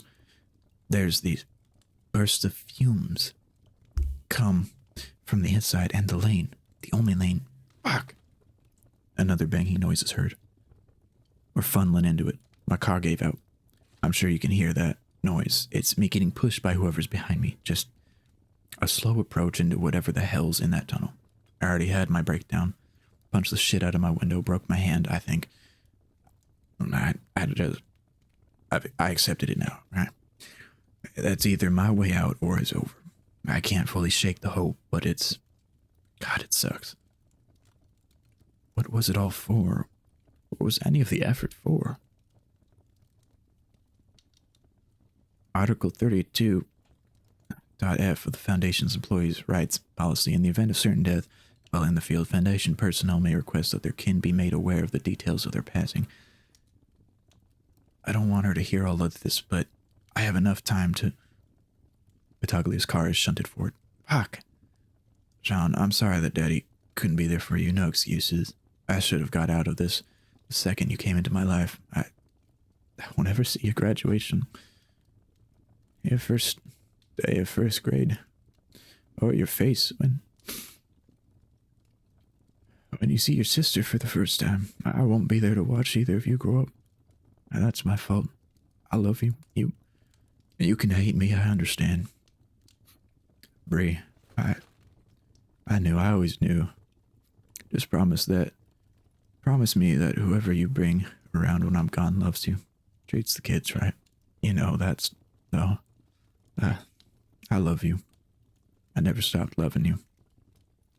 If I come out the other side, I want this burned. Another bang. The echo of engines and horns becomes louder, drowning out the audio. Going in now.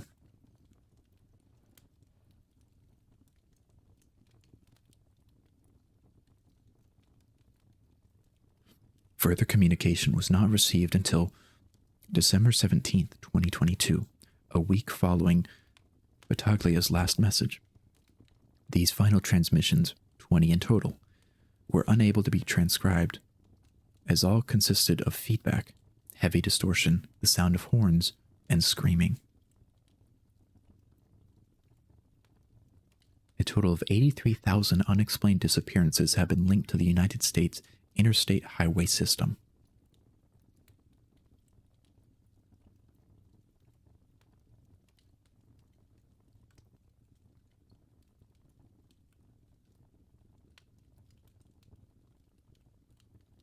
Oh.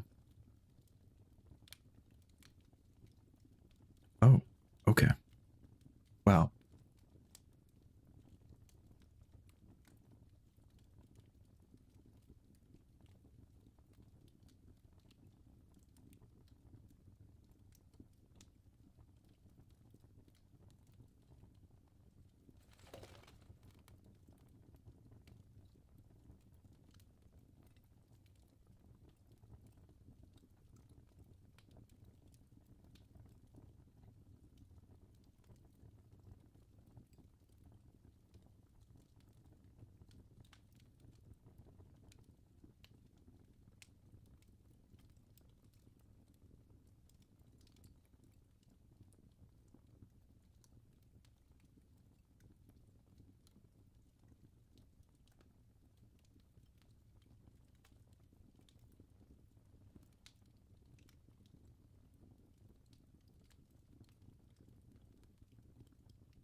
God damn it.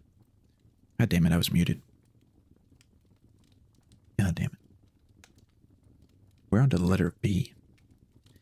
B for Bloodborne. Item number 7091. Level 4, Secret. Containment class, Safe. Disruption class, VLAM. Risk class, Notice.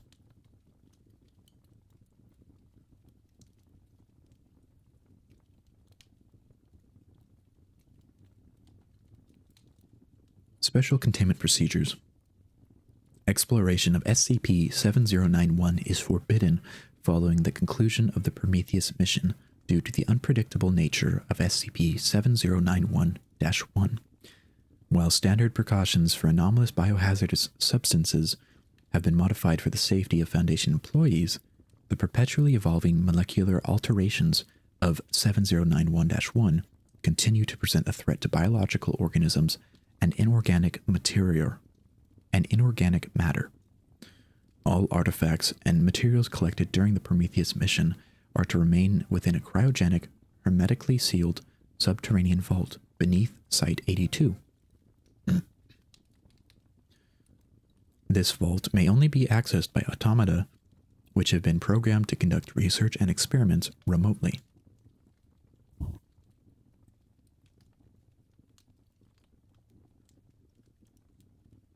Once research has been concluded, the automata are to relocate to the incinerator, which has been constructed in close proximity to the vault, and activate the machine from within. The ashes are to be examined at a safe distance by Foundation personnel in Class 2 hazmat suits for SCP-7091-1 particulate, and, if no particulate is present, integrated into the Earth.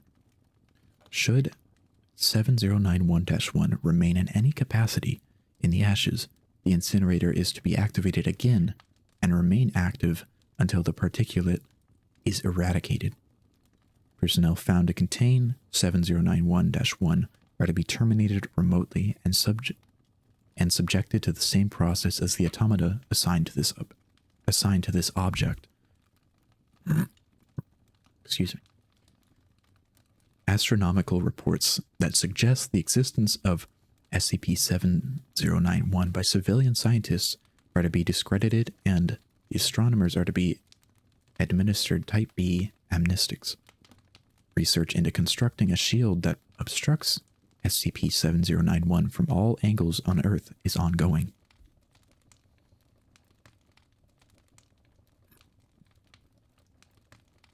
Huh. Huh. That is... Huh. That is something else. Actually, that is wild. That is wild. Holy moly. No one could have thought of that.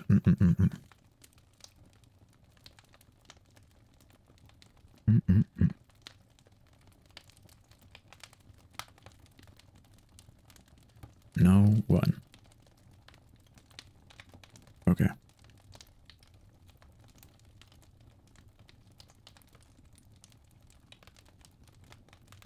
Okay, hold on.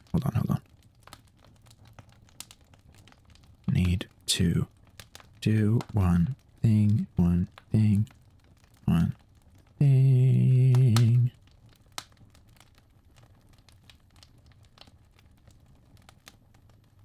Need to do one thingy thing. One thingy thing.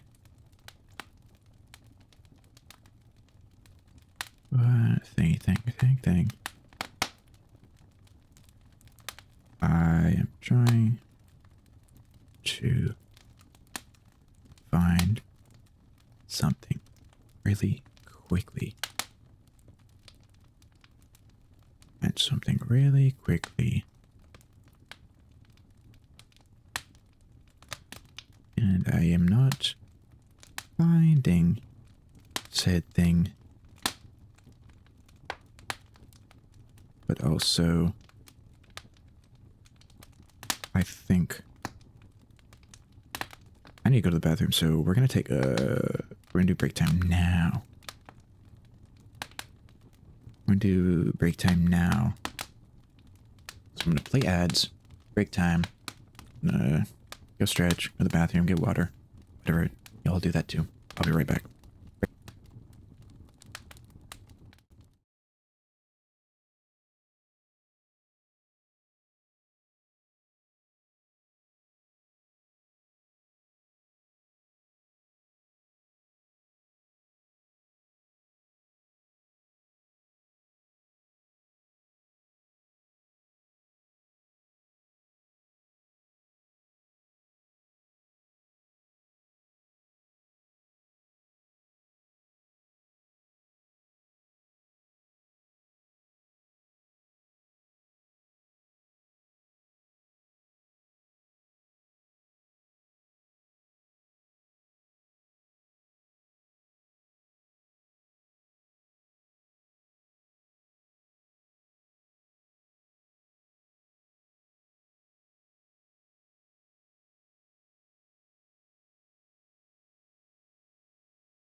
Stretch. Stretch. Just stretch out my neck. You know, go stretch the neck muscles. Go stretch them a bit. Ads are playing right now. Give them a second to play around. Play around. You know? You know?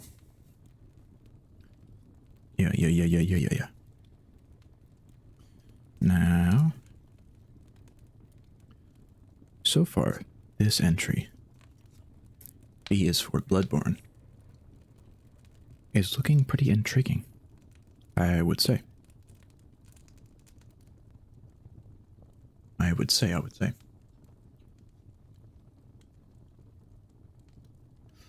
Is containment class safe, but yet it is eradicate remotely on site. I'm intrigued to learn more about, well, I guess 7091 could be actually safe. It's 7091-1. That is the bad. Like, the bad. Very bad. Excuse me. Like, the baddest of bads.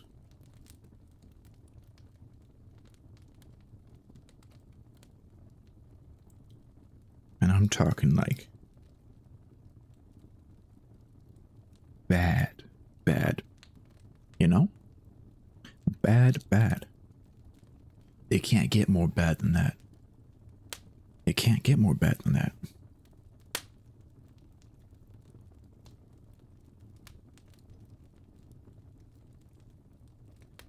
It can't get more bad than that.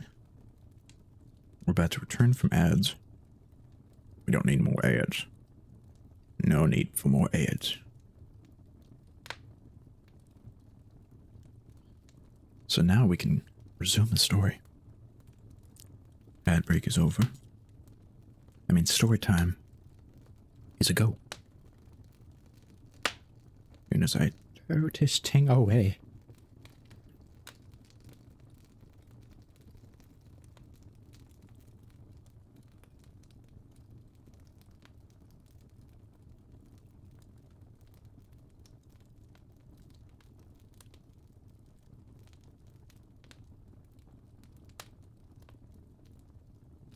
Okay. We're on the description now. The description of SCP-7091. Okay. SCP-7091 is a Dyson sphere located at, coordinates redacted, in the Andromeda Galaxy, 1.865 million light years from Earth. Despite measuring 15% smaller than Sol, the star contained by 7091 produces approximately 1.23 times 10 to the 35th joules per 24-hour period, roughly the same amount of energy Sol produces every year. Wow, that's an incredible amount of energy. This energy is siphoned off by SCP-7091 via solar arrays and transferred directly to the fourth planet in its solar system, named Cristelia B. There's, to the left of the description, there's image of Cristelia B's location captured using Space Force 3. Named Cristelia B by Foundation astronomers. 7091 is tidally locked with Cristelia B. Although how this is possible given the distance and relative size difference between the two celestial objects is unknown. The surface of Cristelia B is hypothesized to have been overtaken and altered by the abundance of SCP-7091-1. This hypothesis is supported by the ruins of a now collapsed spacefaring civilization on Cristelia B. Due to the high concentration of 7091-1 on the planet's surface and moons, a thorough investigation into the remnants of this society is not possible at this time.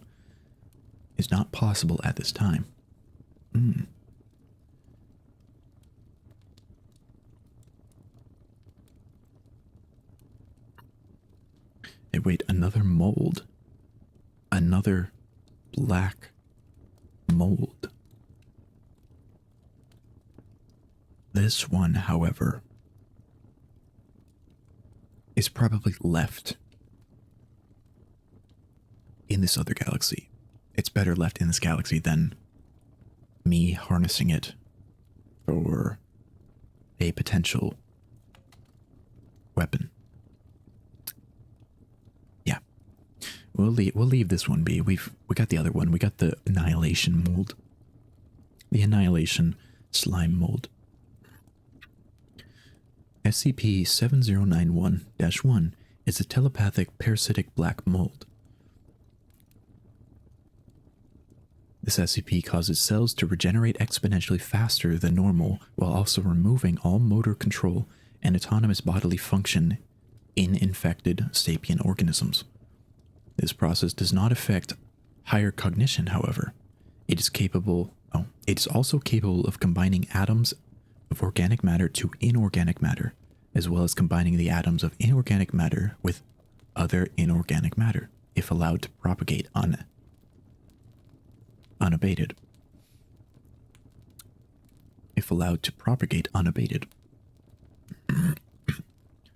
Wow. Exploration. An artificial construct orbiting within Cristelia B's Roche limit was discovered to have minimal amounts of SCP-7091-1 present on its surface and within its docking port. The minimal amount of 7091-1 particulate was within acceptable risk parameters outlined by the Ethics Committee. On June 8th, 2087, an expedition to the artificial construct dubbed the Prometheus mission was proposed by the Anomalous Astronomical Division and later approved by the O5 Council. A 3-person team of interstellar exploration veterans was dispatched to investigate the structure.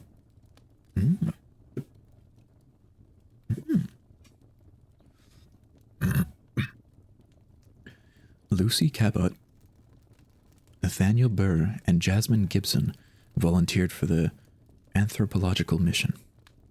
Having all participated in deep space exploration into ancient megastructures over the last decade, they each were outfitted in Class 2 hazmat suits, which were worn underneath their space flight suits, and a gun that fired both incendiary and ballistic rounds. Their primary objective was to investigate the artificial construct under the assumption that, due to the relatively trace presence of 7091-1, they would be able to find living members of Cristelia B's inhabitants or non-contaminated objects they left behind for study. Using an experimental warp drive reversed engineered from Saurian technology, the Foundation was able to transport Cabot, Burr, and Gibson at speeds faster than light to Cristelia B.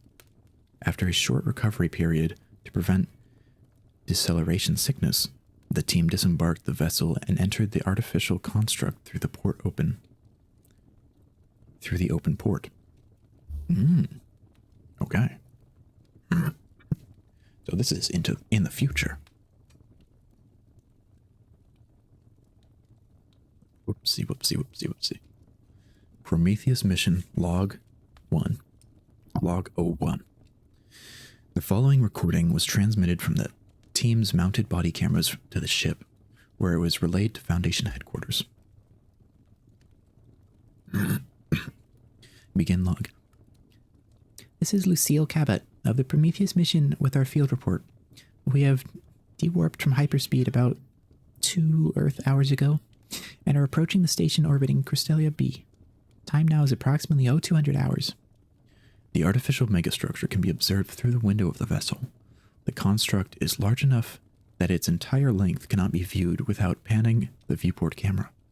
It appears to be constructed of a metal alloy with various seams where additional metal plates were welded to the structure after its initial completion. Several grooves can be observed on the exterior, forming paths and patterns that resemble triangles. Orange lights can be seen emanating from within. At the top of the structure is a device resembling an antenna with a blinking red light at the end of it. Looks like someone's home, Captain. I'm picking up a ton of organisms on the inside. Could be unaffected life forms from Cristelia B. Or maybe some SC remnants? Run a deep scan of the area. Run a deep scan of the area in the range of 5,000 kilometers. Check for Saurian scouting ships, frigates, the works. On it. Burr activates the vessel's exterior sensors, inputting the range suggested by Cabot.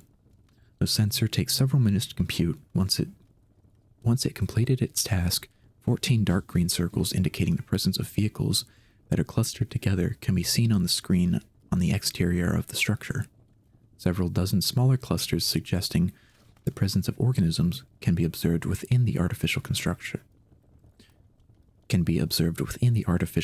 As well, although they are stationary. Got something. A lot of somethings, actually. Sensors picking up Saurian ships, but they're way too close together. What do you mean? I mean, there's no less than 14 SC ships coinciding with one another in almost the exact same space, while also somehow still being distinct objects, and they're expanding? Growing? Metal doesn't move like that. The scanner isn't malfunctioning.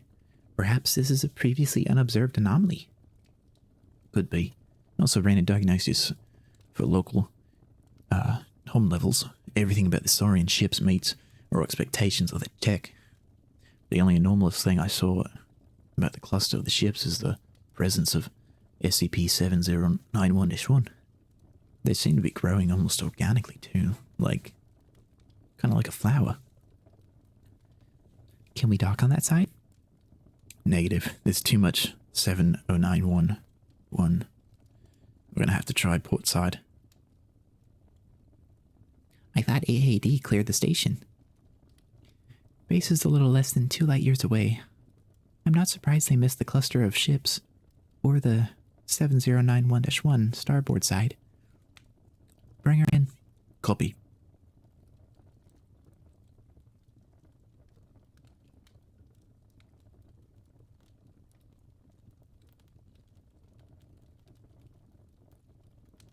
Ooh, almost read the wrong part.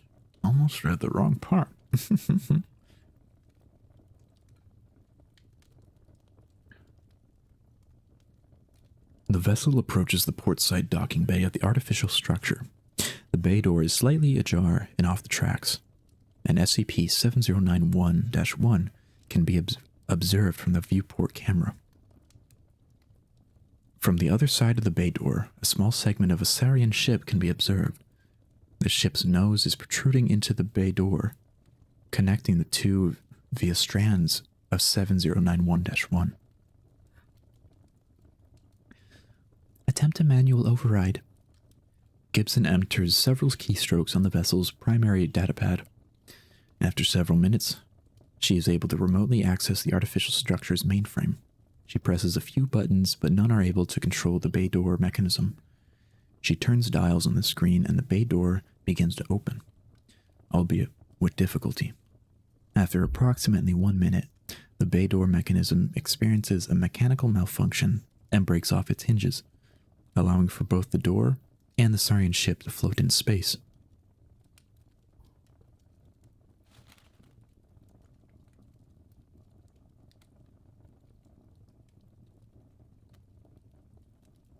Well, that was unexpected. My apologies. Any port in storm? Right, Nate? Strap in, folks. Burr brings the vessel inside, and after Gibson activates and closes the emergency doors to the structure's hangars, he powers down the vessel. The team disembarks, pistols drawn and flashlights active. The interior of the structure appears abandoned. Large crates of what appear to be rations and medical supplies can be seen strewn about the floor haphazardly. There are 2 large spacefaring frigates present, both coated in a thick layer of rust and SCP-7091-1 particulate. From the ceiling hang strands of interwoven 7091-1 matter resembling cobwebs.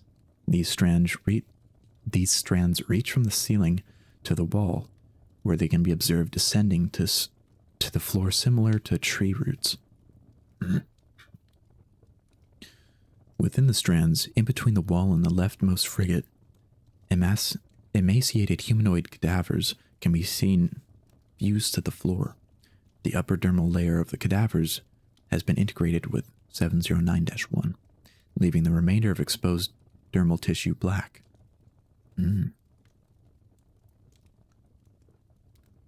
What can be seen of the cadavers shows that they possessed long limbs, approximately twice as long as an average human's.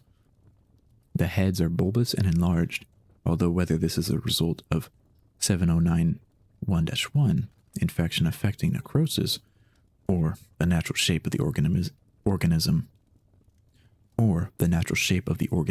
is unknown. The heads that are the least altered possess 4 eyes, a large pair near the top of the head, and a smaller subset on the sides of the skull. The eyes of these organisms are glossed over, suggesting their cessation of life. However, when Cabot shines her flashlight on them, the eyes can be seen tracking the light. What do you make of this? The bodies must still be alive. Well, the bodies must still have some neural activity going on, given the physiological response. Beyond poking them with the stick, though, I can't tell you if the affected are still alive or not.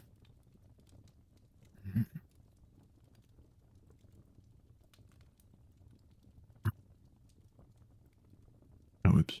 I think I went too far. Got too far. There we go. There we go. There we go. There we go.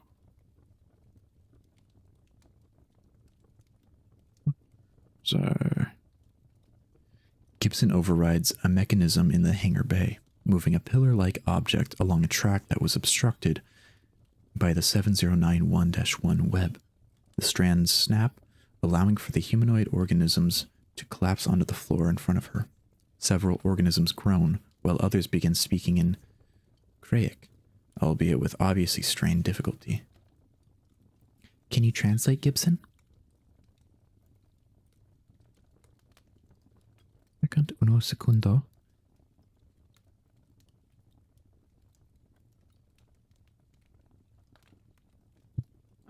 Segundo. Segundo.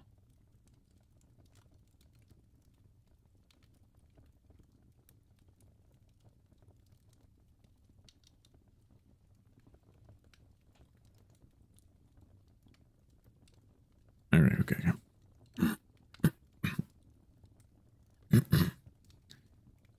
I'm a tad out of practice with old extrasolar dialects, but looks like 3 words: consume, expand, and grow.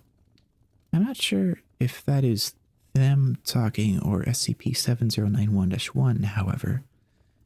Regardless, it looks like they didn't get very far. Doubtful. The hulls of these ships are too short for deep space, plus I don't see any repair tools or automatons nearby. They were probably marooned here. A crashing sound is heard from deeper within the artificial structure. The team members raise their weapons as Cabot approaches the door leading to the interior.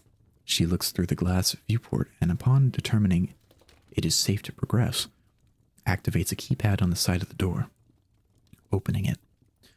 The door attempts to slide upward, but the girders are obstructed. Gears church, and the door eventually snaps off its railing. Falling backward, it lands away from Cabot, and making considerable amounts of noise. Cabot motions for Gibson and Burr to follow. The team makes their way through a triangular corridor. The presence of SCP-7091-1 has diminished significantly from the hangar and is barely visible from the team's perspective. Sigils resembling Craig are visible on the walls, hastily written, judging by the quality of the writing. Gibson? Something about a spread? The character is typically associated with an affection or mold. Perhaps a warning about SCP-7091-1 infection? A warning? Seems a little late for that, don't you think? It's not for them, it's for us. Should we press on, Cap? Affirmative.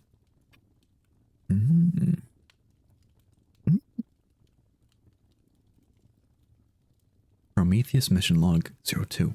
The following footage resumes after the team traversed through the space station.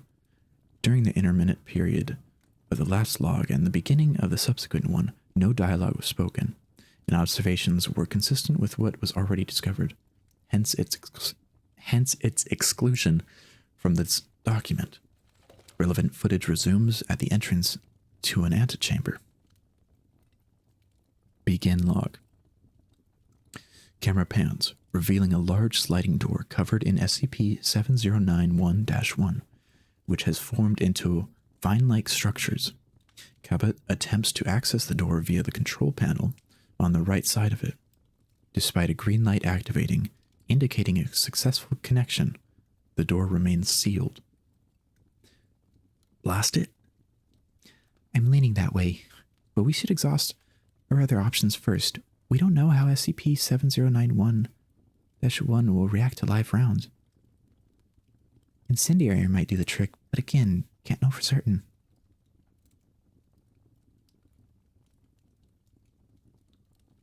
Ignited mold and ash could prove hazardous. Right. Maybe there's a weapon or a pipe or something around here we can pry it open with. Good thinking. Let's look around. The team disperses while still remaining in visual contact with one another. Cabot examines a relatively small amalgamation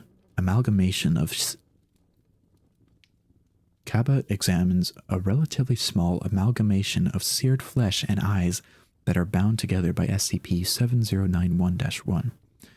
The eyes track her, but not otherwise react to her light or any additional stimuli. Cabot shines her light beyond the mass of 7091-1, revealing a corridor completely obstructed by mold and fused corpses. Gibson examines the ceiling. From the ceiling hang loosely formed stalactites.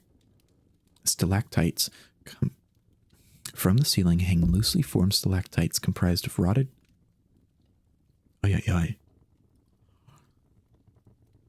From the ceiling hang loosely formed stalactites comprised of rotten corpses relatively devoid of 7091-1. A piece of muscle matter drips from the stalactite and lands right in front of Gibson, who steps back to avoid residual splatter. At the base of the stalactites is a pattern of swirled flesh that resembles a face, albeit the eyes are closed. The face extends from Gibson's position deeper into the space station, disappearing into the obstructed corridor. Burr rounds a stanchion-like structure with an active display atop it. The display has SCP-7091-1 on approximately 50% of its surface. Although Burr is still able to activate dials and buttons on its holographic surface unabated, as is meddling, lights within the area turn on, and a ventilation system can be heard activating.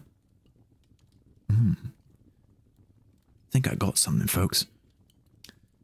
Gibson and Cabot make their way over to Burr. Gibson moves to stand in his place in front of the display and begins reading the symbols that have appeared.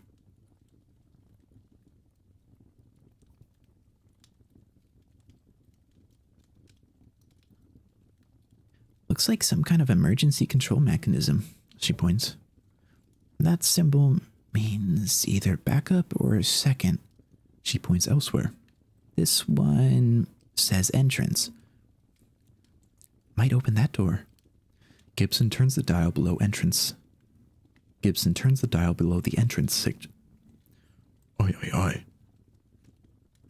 I'm losing it. I'm losing it.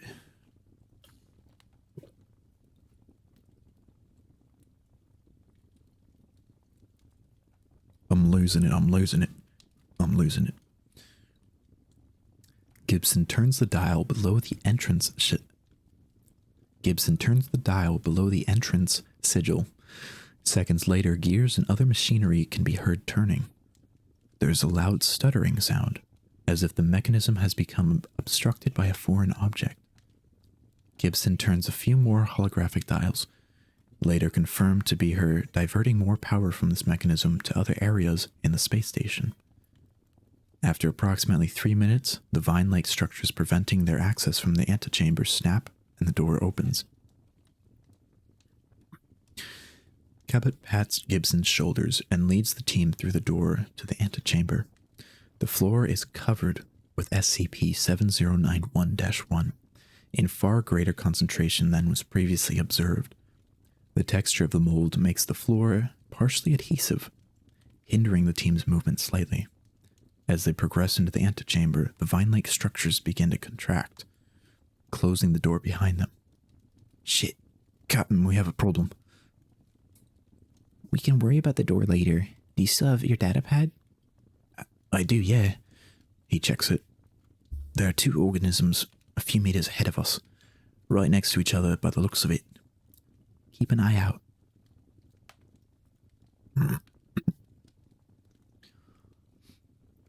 Along the walls of the antechamber are metal plates, twisted and reformed so that they barely resemble their original shape. Spheres comprised of non-homogeneous metals and SCP-7091-1 levitate above short pillars of said SCP, arranged in 2 rows parallel to one another. Large display monitors are suspended at an angle from the ceiling, displaying flashing sigils that read, "Ship construction completed, ready to launch." At the far wall of the antechamber are 2 humanoid cadavers. The bodies are approximately 3 meters tall and likely possessed a large amount of muscle mass. Judging by the pattern on the sloughing skin that loosely resembles that of human muscle. Each cadaver has 7 digits on each hand and have a digitigrade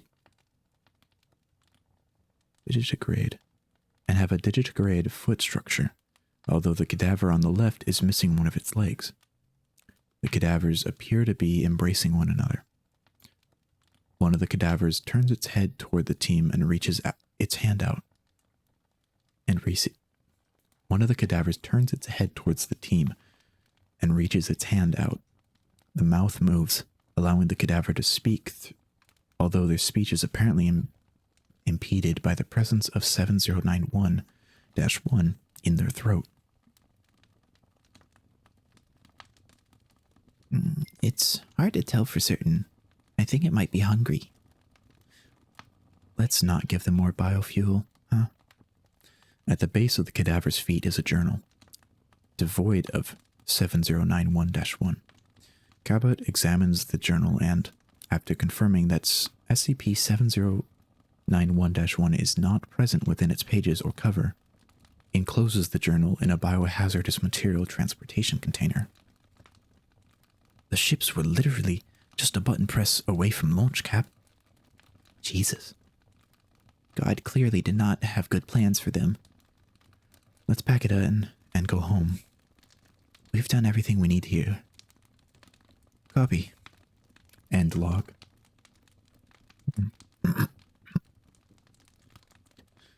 Recovered Scientific Journal.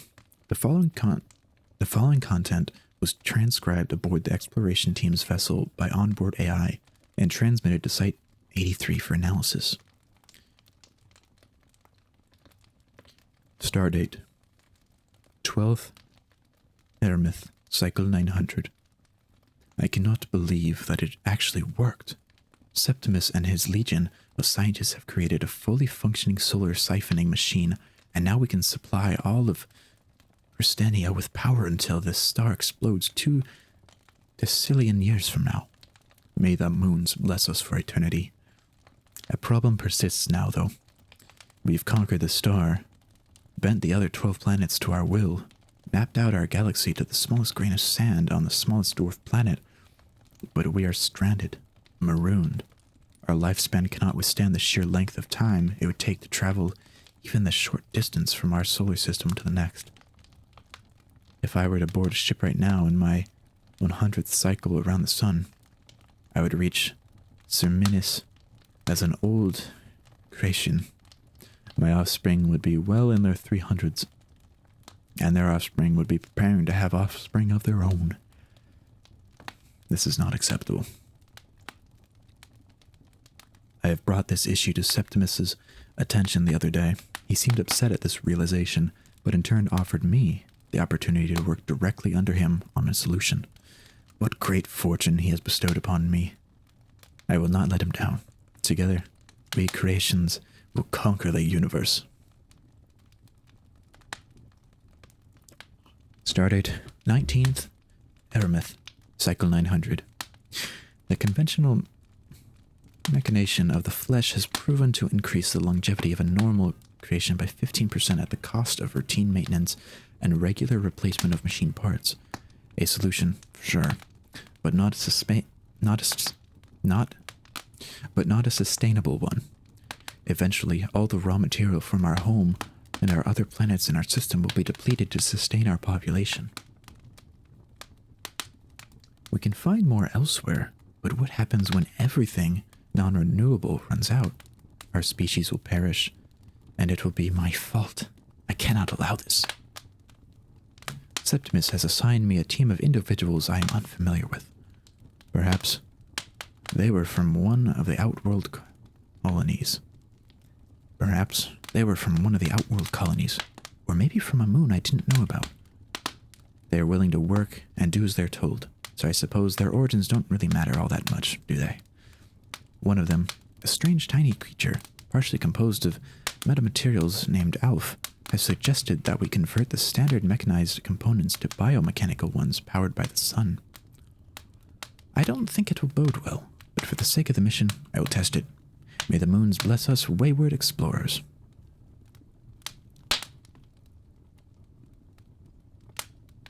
Stardate 45th Aramith, Cycle 900. We have been diverting power from the sun to the biomechanical creations as described in Alf's blueprints. So far, testing has been going well. Septimus is pleased, as am I. We may have this figured out. Septimus has begun constructing deep space exploratory ships. Septimus has begun constructing deep space exploratory ships on the space station orbiting Christinia. He has plans for 14 teams of colonists to each take one ship and explore a different section of our galaxy, and maybe even the ones outside of our heliosphere. Our star maps are already full and beautiful of the worlds we have conquered. Imagine what they will look like when we have a legion of immortal explorers to constantly update them. I can hardly contain my excitement. I do wish I could join Septimus aboard the space station, though. He says my place is here on Christinia, in the lab, working on a solution to ensure the perpetual survival of our species. But I miss his presence. I hope he comes to visit soon. May the moons guide us to immortality.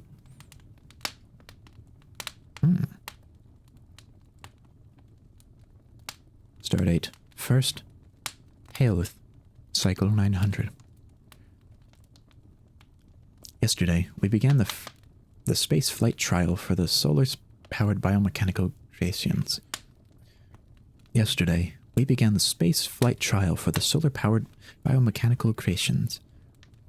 All was well at first, until they left Christinia's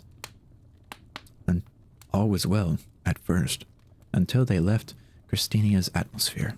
The raw, unfiltered solar radiation overflowed their mechanical parts, heating them up until the internal reactor couldn't withstand the heat. Every single one of them went critical and exploded before they could kiss the stars.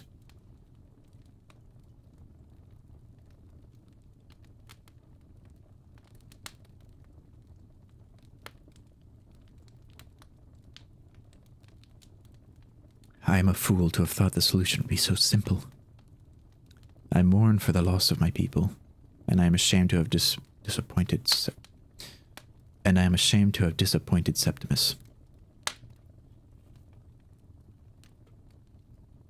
I cannot even blame Alf for this, as I am the one in charge of approving, testing, and researching means to our immortality. I am a failure. May the moons forgive us ambitious squalors. Stardate 3rd Haleth, cycle 950. 50 cycles have passed, and we are no closer to a solution to immortality than when we started. I fear that hope may be lost. Alf has been a tremendous help to my plight, but they too are lost. 45 cycles ago, we began experimenting by modifying the genetic code of newly hatched creations, isolating the gene sequence that is responsible for our inevitable biodegradation, and removing it. The children appeared normal at first. They aged and developed quicker than one would expect, with their metamorphosis occurring during their 13th cycle, as opposed to their mid-70s. However, despite essentially removing death from their genomes, each child experienced rapid cellular degradation at 42. None from our trial made it to see their 45th cycle. I am heartbroken. Never in all my years did I think myself a child murderer. Septimus took a short reprieve from ship construction to deal with the parents himself. I never saw any of them again. Alf assures me that we are approaching a breakthrough. I hope they are right.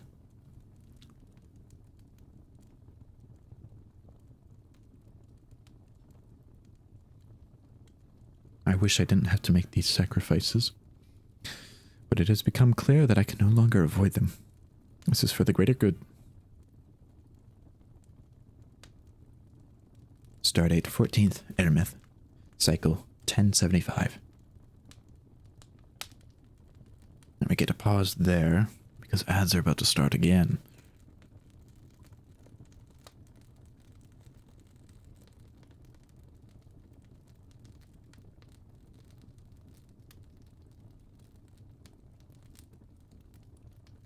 Ads are starting now, I see.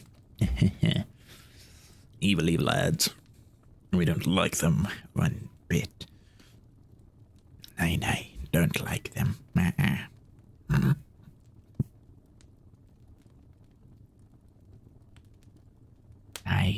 don't like them. Do not like them.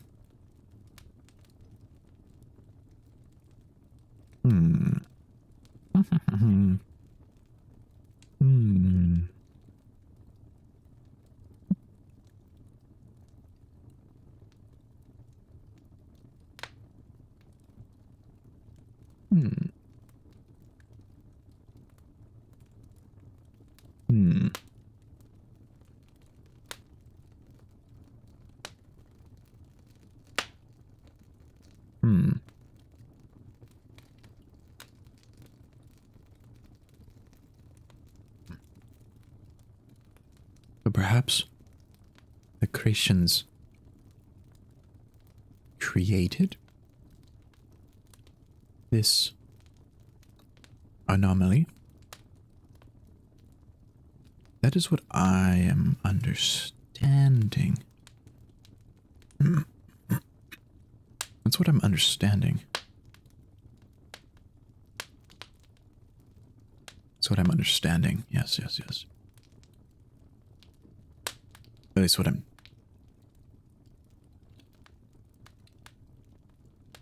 thinking of understanding. I don't actually know. I don't know that I'll ever know.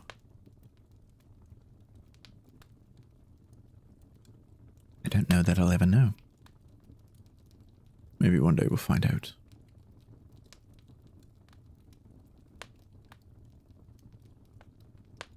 We'll see. Perhaps at one point, we may know. Maybe we'll know. But alas, not yet. Not yet.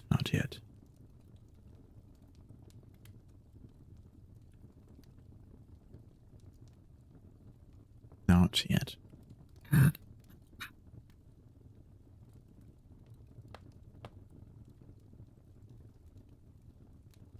Theme of Laura.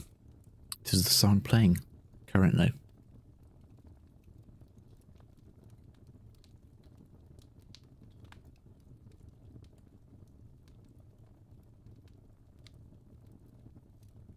I see.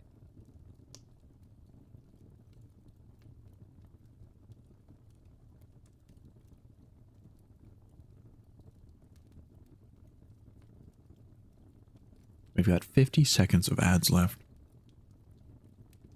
until we continue the entries from the scientific journal.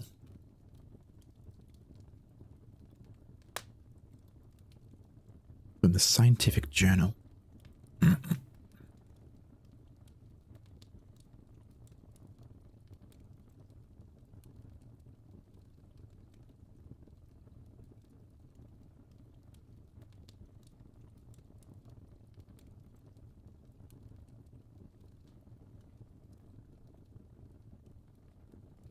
Yeah. Man, I really want to play more Blacktail. Like, I'm really liking the game. I'm really liking the game. It's fun. Okay. And we're back. Stardate. 14th. Aramith. Cycle 1075. I am 275 today. I felt a kink in my bones for the first time today. I really am getting old. Alf and I unleashed a modified strain of the xanthan virus on a small group of Christians about 100 cycles ago. Same one that killed the Saurian collective all those years ago. The modifications were difficult to make, and a stable, albeit non-lethal strain of the xanthan virus proved even more taxing on us. But it was made. And now it is done. The older creations succumbed to the expected symptoms: violent coughing, sloughing of the skin, loss of extremities, but the younger ones appeared to have an innate inoculation against our little virus. At first, they were unaffected, but as the cycles passed and they grew older, they did not show any signs of visible age or degradation. Their skin was as smooth as the day they completed metamorphosis. They were agile, alert, and quick to react, unlike me, that is. This was it. This was the solution we were looking for. I cannot wait to bring Septimus this news. May the moons bring us joy for eternity to come. Stardate 30th. Aramith. Cycle 1075. Septimus has completed 10 of his proposed fleet. I say his because in truth the ships are just repurposed Saurian transportation vessels he'd found abandoned on the dark side of Christenia. Still, who am I to discredit his work? Elf and I brought one of the infected creations with us to show him. They had proven immune to solar radiation, and this one in particular seemed to actually favor space travel. Septimus was pleased with our work. I was pleased with our work. When we returned the infected to Christinia, however, it began to decompose almost immediately. It complained of headaches, body soreness, felt like its organs were being crushed under the gravity of our planet. All the symptoms of lethal depressurization sickness. I'm confused. Why was this happening so long after we disembarked? It does not make any sense. For all intents and purposes, those infected with the modified xanthan virus were not able to leave Christinia or any planet and return without disastrous consequence. This is a massive setback, for certain, but one we can recover from. I am close to a breakthrough. May the moons provide guidance for our feeble pursuit.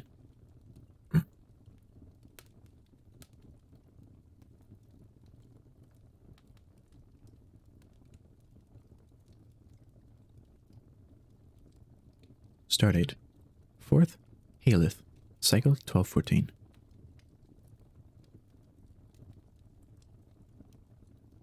Septimus grows old as the last of his ships near completion. I, too, am getting on in my years. I should have offspring by now, and they too should be rearing the next generation of creations into life. And yet, here I am with Alf, stuck in the confines of this infernal laboratory, trying to understand why I cannot release us from the binds of mortality. I am 314, and I have accomplished nothing.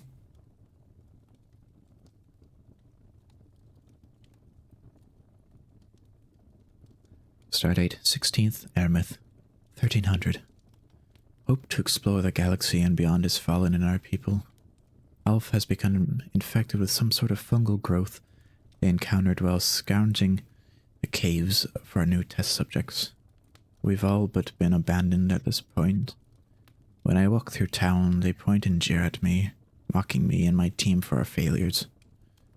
I should like to see any other creation suffer under the same pressure as I.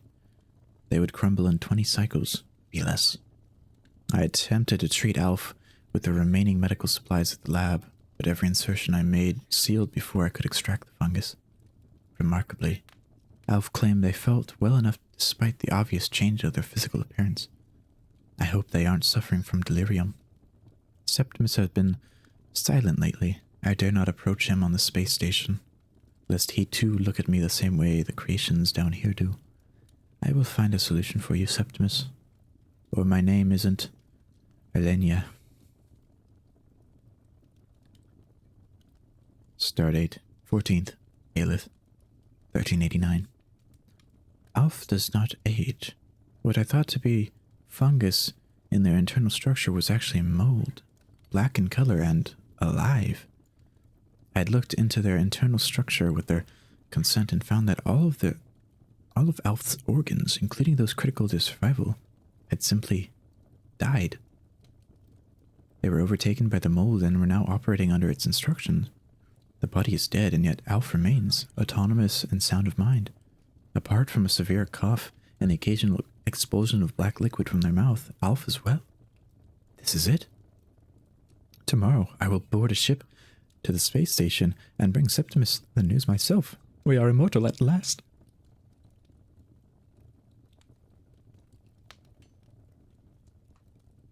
The mold does more than regenerate the body. As I found out through observation, it adapts to the will of the host. Septimus and his construction crew have found renewed strength since their infection, and they are able to lift objects and metamaterials without machine assistance. Our food harvesters can collect raw materials swifter, and our physical champions can perform athletic feats significantly easier and with faster reaction time. And our scientists, including myself, have shown enhanced intelligence. This mold is truly a gift from the moons. I am grateful to Alf for discovering it. The ships are nearly completed, and soon we will be able to explore with undying bodies. I find it harder and harder to think of anything else. Perhaps I am excited. Perhaps I am obsessed. Either way, I cannot wait to see what will become of our exploration. The galaxy awaits.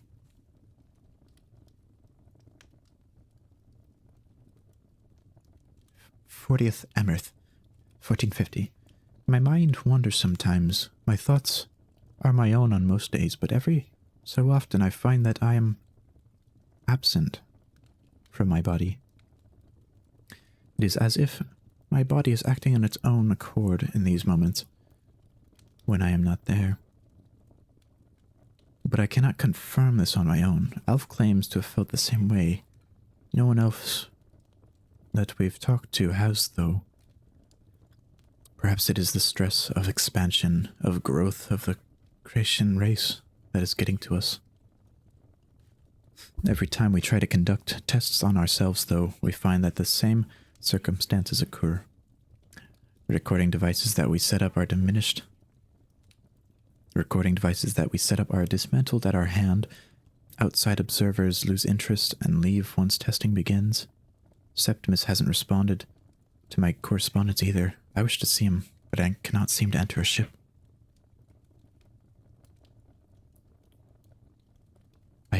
I heard it today. The voice. It was telling me to grow, to expand, to consume. It is a guttural thing, one that seems from a place I do not wish to know of. My mind fights for control harder and harder with each passing cycle. There are days where I cannot see my environment, and all I see is the mold. I can feel it growing slowly in my internal anatomy. I can feel the fuzzy pricks of cilia behind my eyes and in my teeth and beneath my scales. I wanted to ask Alf if they had felt the same symptoms as I, but all that came out of my mouth was growth. The creations all look the same now. Their eyes are pitch black and fuzzy. Their scales are made of cilia. Their bodies are made of mold. I can hear them talking to me through their mouths. I can hear them talking to me, though their mouths do not move. They whisper into my ear about the darkness, about the hunger, about the spread. I do not want to go into that dark place.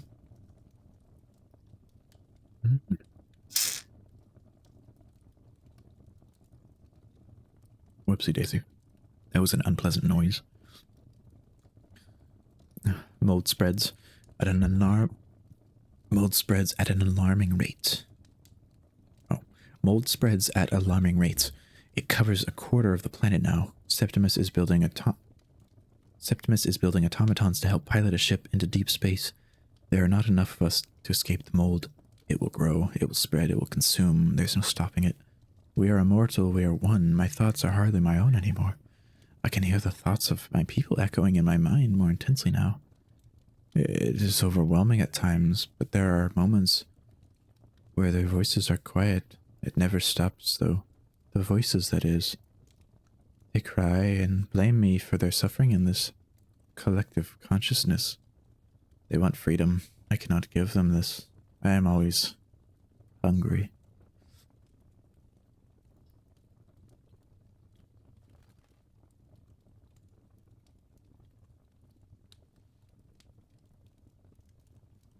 Spreading. Infected on space station. My hands hurt. My mind hurts. Can't fight for control much longer. Septimus worries. I am fine. I am everything everywhere all at once. I am Christinia. I am the moon. I am myself. The hunger is excruciating. I ate a creation. Absorbed the molded body into mine. I felt full. I must eat again. The spread, growth. The universe is a morsel, and I am the predator. It awaits my consumption. I will eat the stars. I am in that dark place now. I can feel myself slipping deeper each day of each cycle that passes by. I can hardly form a thought outside of hunger. I can hear a ship approaching. I do not recognize the design. Someone please save me. All is well.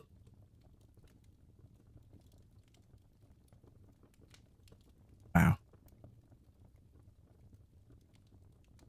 Wow. Oh, wow. That was a lot of entries. See the descent. Oh, okay, so they did not create. They found the mold. They found the black mold.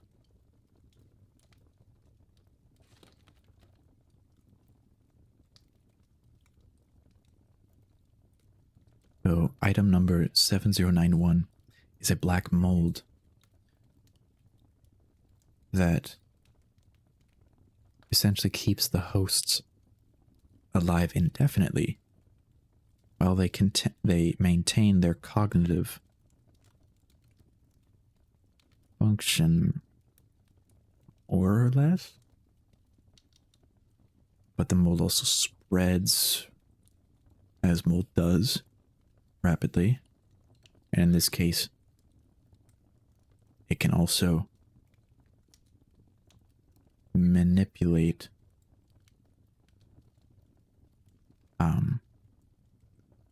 organic and inorganic matter together, as well as inorganic matter to other inorganic matter. That is a very... No. Stay away from this one. I'm not touching that mold. That mold, no, it's evil mold. That's evil mold. I will stick with my annihilation mold. I'm fine with that one. I don't need this one. C is for closers. C is for closers. Okay, this one's short. We'll do this one. Let's do this one. Why not? For the next letter in the alphabet that we will learn about is C. C is for closers. Item number SCP 7113. Object class neutralized. Special containment procedures. Speak with the Assistant Regional Manager for Real Estate Acquisition for more details. Image of SCP-7113's former house. It is believed the current residents are unaware of the home's former anomalous nature. Description. SCP-7113 was an aquatic ectoplasmic entity with a level 7 rating on the Ruby Spears Spirit Index. 7113 inhabited a home at 113 Elkview Drive in Athens, Georgia for approximately 14 years. 7113 was capable of a number of strong manifestation effects. These include, but were not limited to physical manifestations, telekinetic-like effects on foreign objects, spiritual possession, electronic interference, and spontaneous generation of ectoplasmic matter bearing a similarity to water.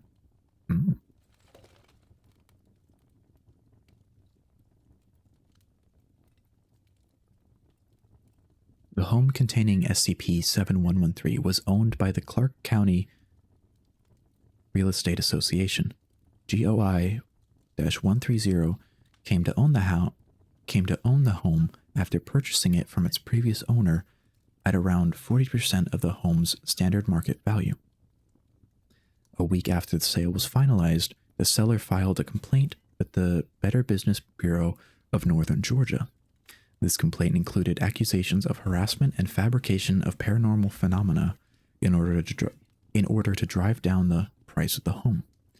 This complaint was flagged by the Foundation web crawler vecman.aic and came to our attention on September 12, 2022.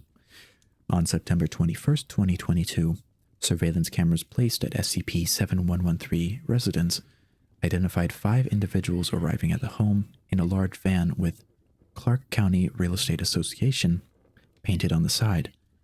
4 of these individuals explored the house, while the 5th individual remained in the driver's seat of the van. The following log of events was recorded over the next 3 minutes.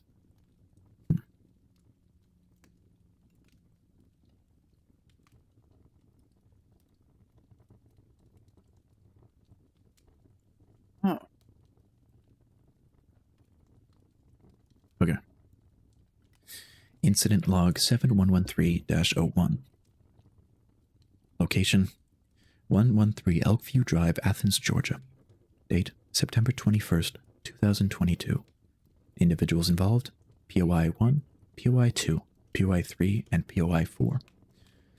The 4 individuals enter the home with a collection of electronic devices and other items at 2102 EST. After just a few seconds, POI 3 speaks. Guys, I've got a parabolic reading in from the kitchen. 4 individuals gather at the kitchen sink. That looks like dirty water to me. POI 1 nods and raises the radio device. Are you here? Surveillance equipment detects the device, broadcasting a response from SCP-7113. Yes. Dirty water in spirit box. That's like a Rusalka.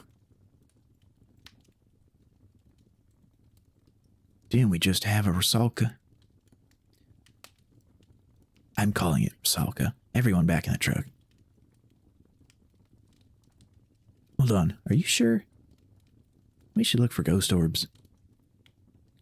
We have 6 more houses to do tonight, Stephen. Fine. All POIs then leave the residence, climb into the back of their van, close the doors, and their driver leaves.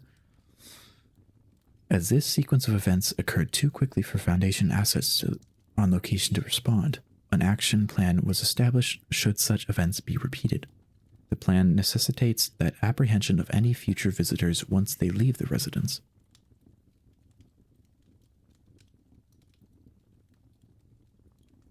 This plan necessitates the apprehension of any future visitors once they leave the residence. Wasn't sure if I read that wrong or not. Anomaly neutralization incident.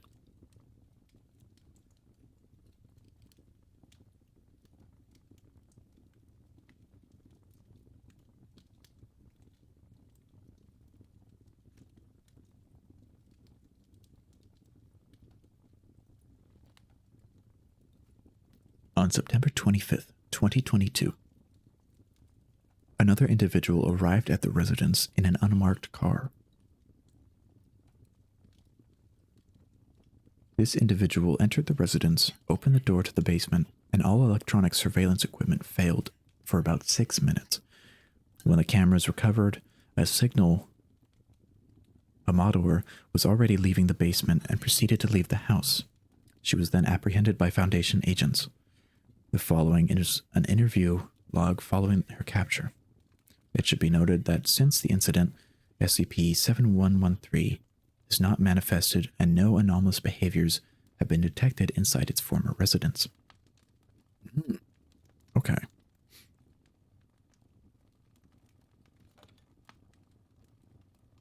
Location: Foundation Safe House 21,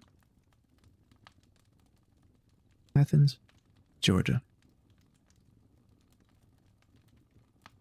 Date: September 25th, 2022. Individuals mentioned: Taylor, Amador, Agent Mayholm, 7113 Project Director, India Phillips.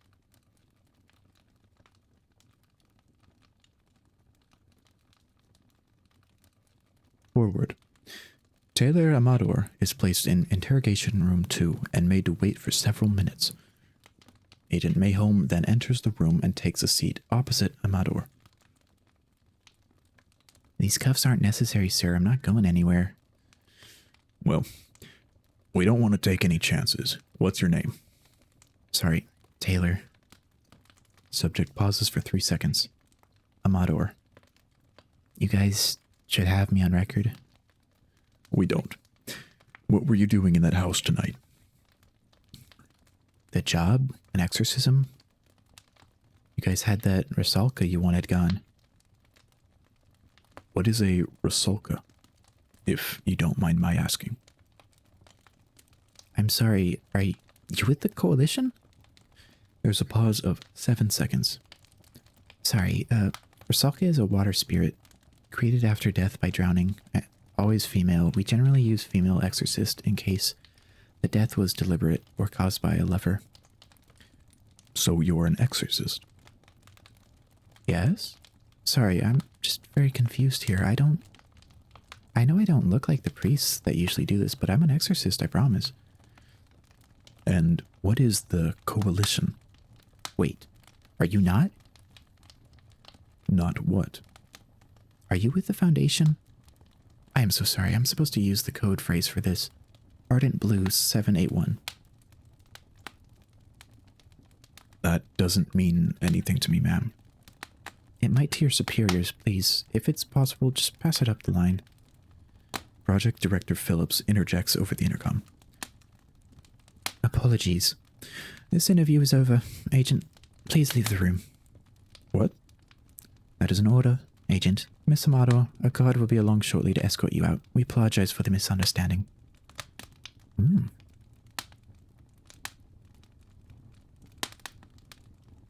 Message from Assistant Regional Manager for Real Estate Acquisitions, Philip Foster.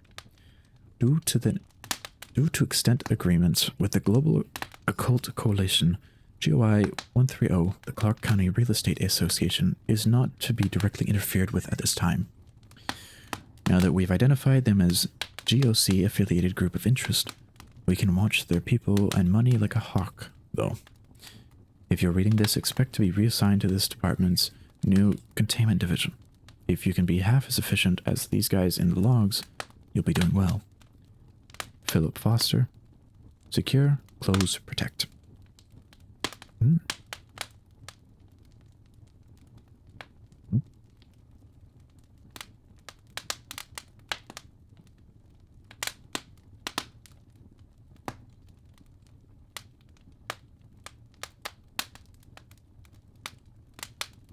Okay. That was letter C. As in C is for closers. The next letter is D. D is for dermatology. The Island of Eternity.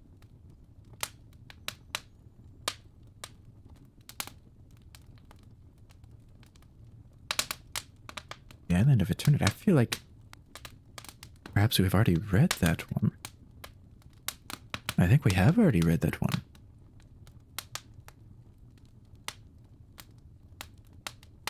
Perhaps we'll read it again, though. Perhaps.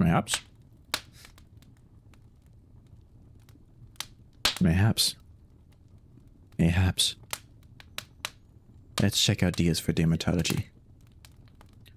Oh, my. Okay. This one is quite long. This one is quite long.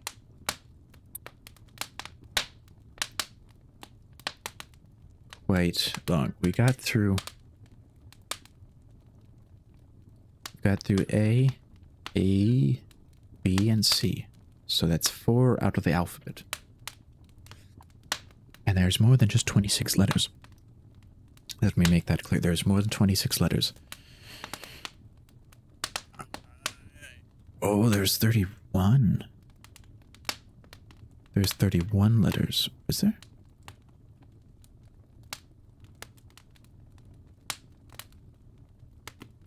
That's 1. That's 2. That's 3. That's 4. Oh, there's only 30. Because it's 3. That's 1, 2, 3, 4, 5, 6, 7, 8, 9, 10. Yeah, it's 30. 30. Oh, I could have just looked down here.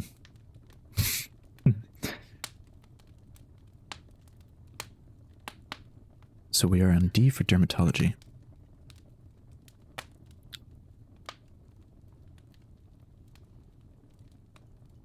$26 left. I feel as though scariest award. Scariest is M for Moonlight. Wait, it's a bad idea. M is for Moonlight. Ooh. That is the scariest. Metric-based awards. Communicable. One of us. Total Sinner. Lament configuration.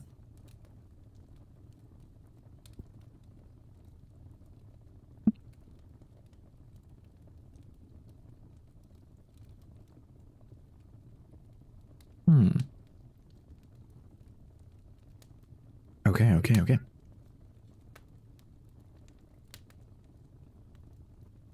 You know, since my voice is tired now.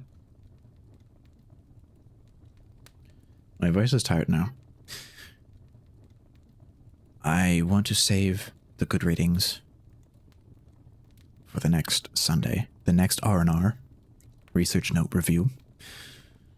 So the next RNR we will continue with D is for dermatology. Let's take a look at Joey Fucknuts. Let's just take a look at him.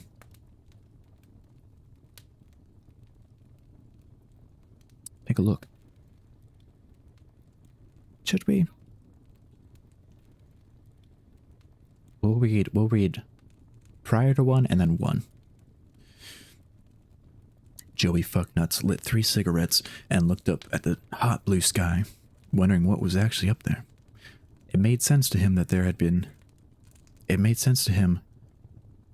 to be something up there that he couldn't see. The sky was the biggest thing he was aware of.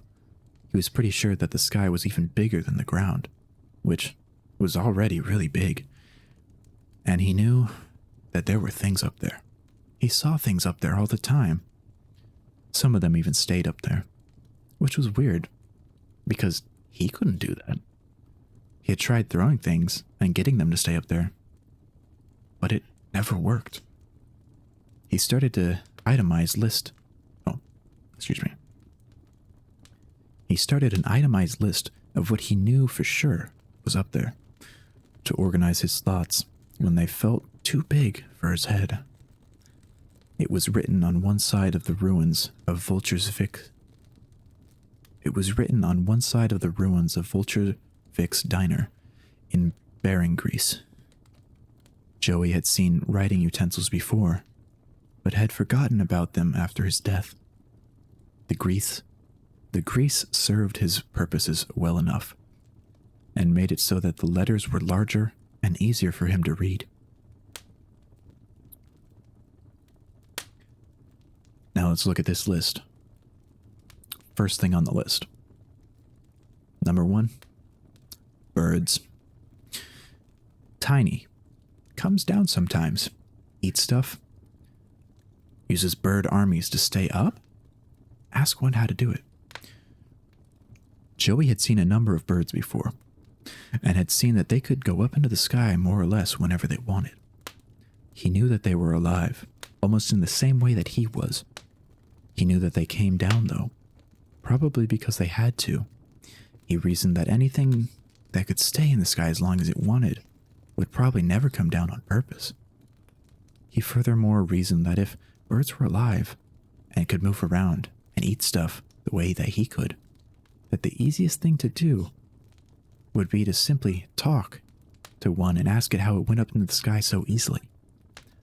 Or at least ask it where it learned how to do it so that Joey could learn as well. Joey liked learning, which is why he was mayor.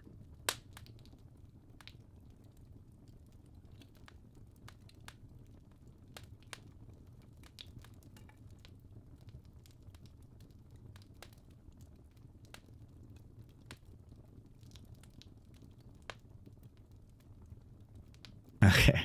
Sorry, I just saw the sun one.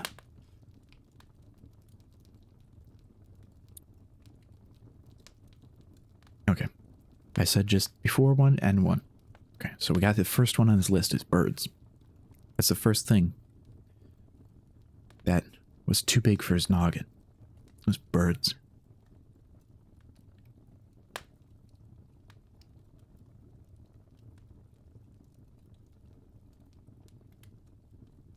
Yeah. Yeah. Yeah. We will continue stories, however, next Sunday. My voice, I think this is as much as I can do for now.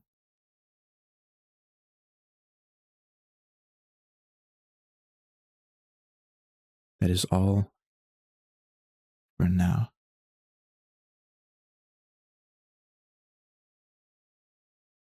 That's all for now. That is all for now. All for now. Let's change the music a little.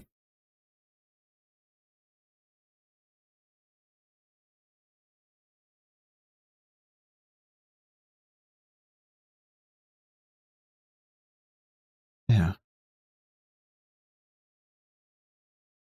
That was fun. It was a lot of fun. Oh, never mind. I just realized why the chat box wasn't even appearing on the reading scene. I had it hidden on accident. Whoopsie daisy. But I am happy with all the stories we got through today. I am happy with that.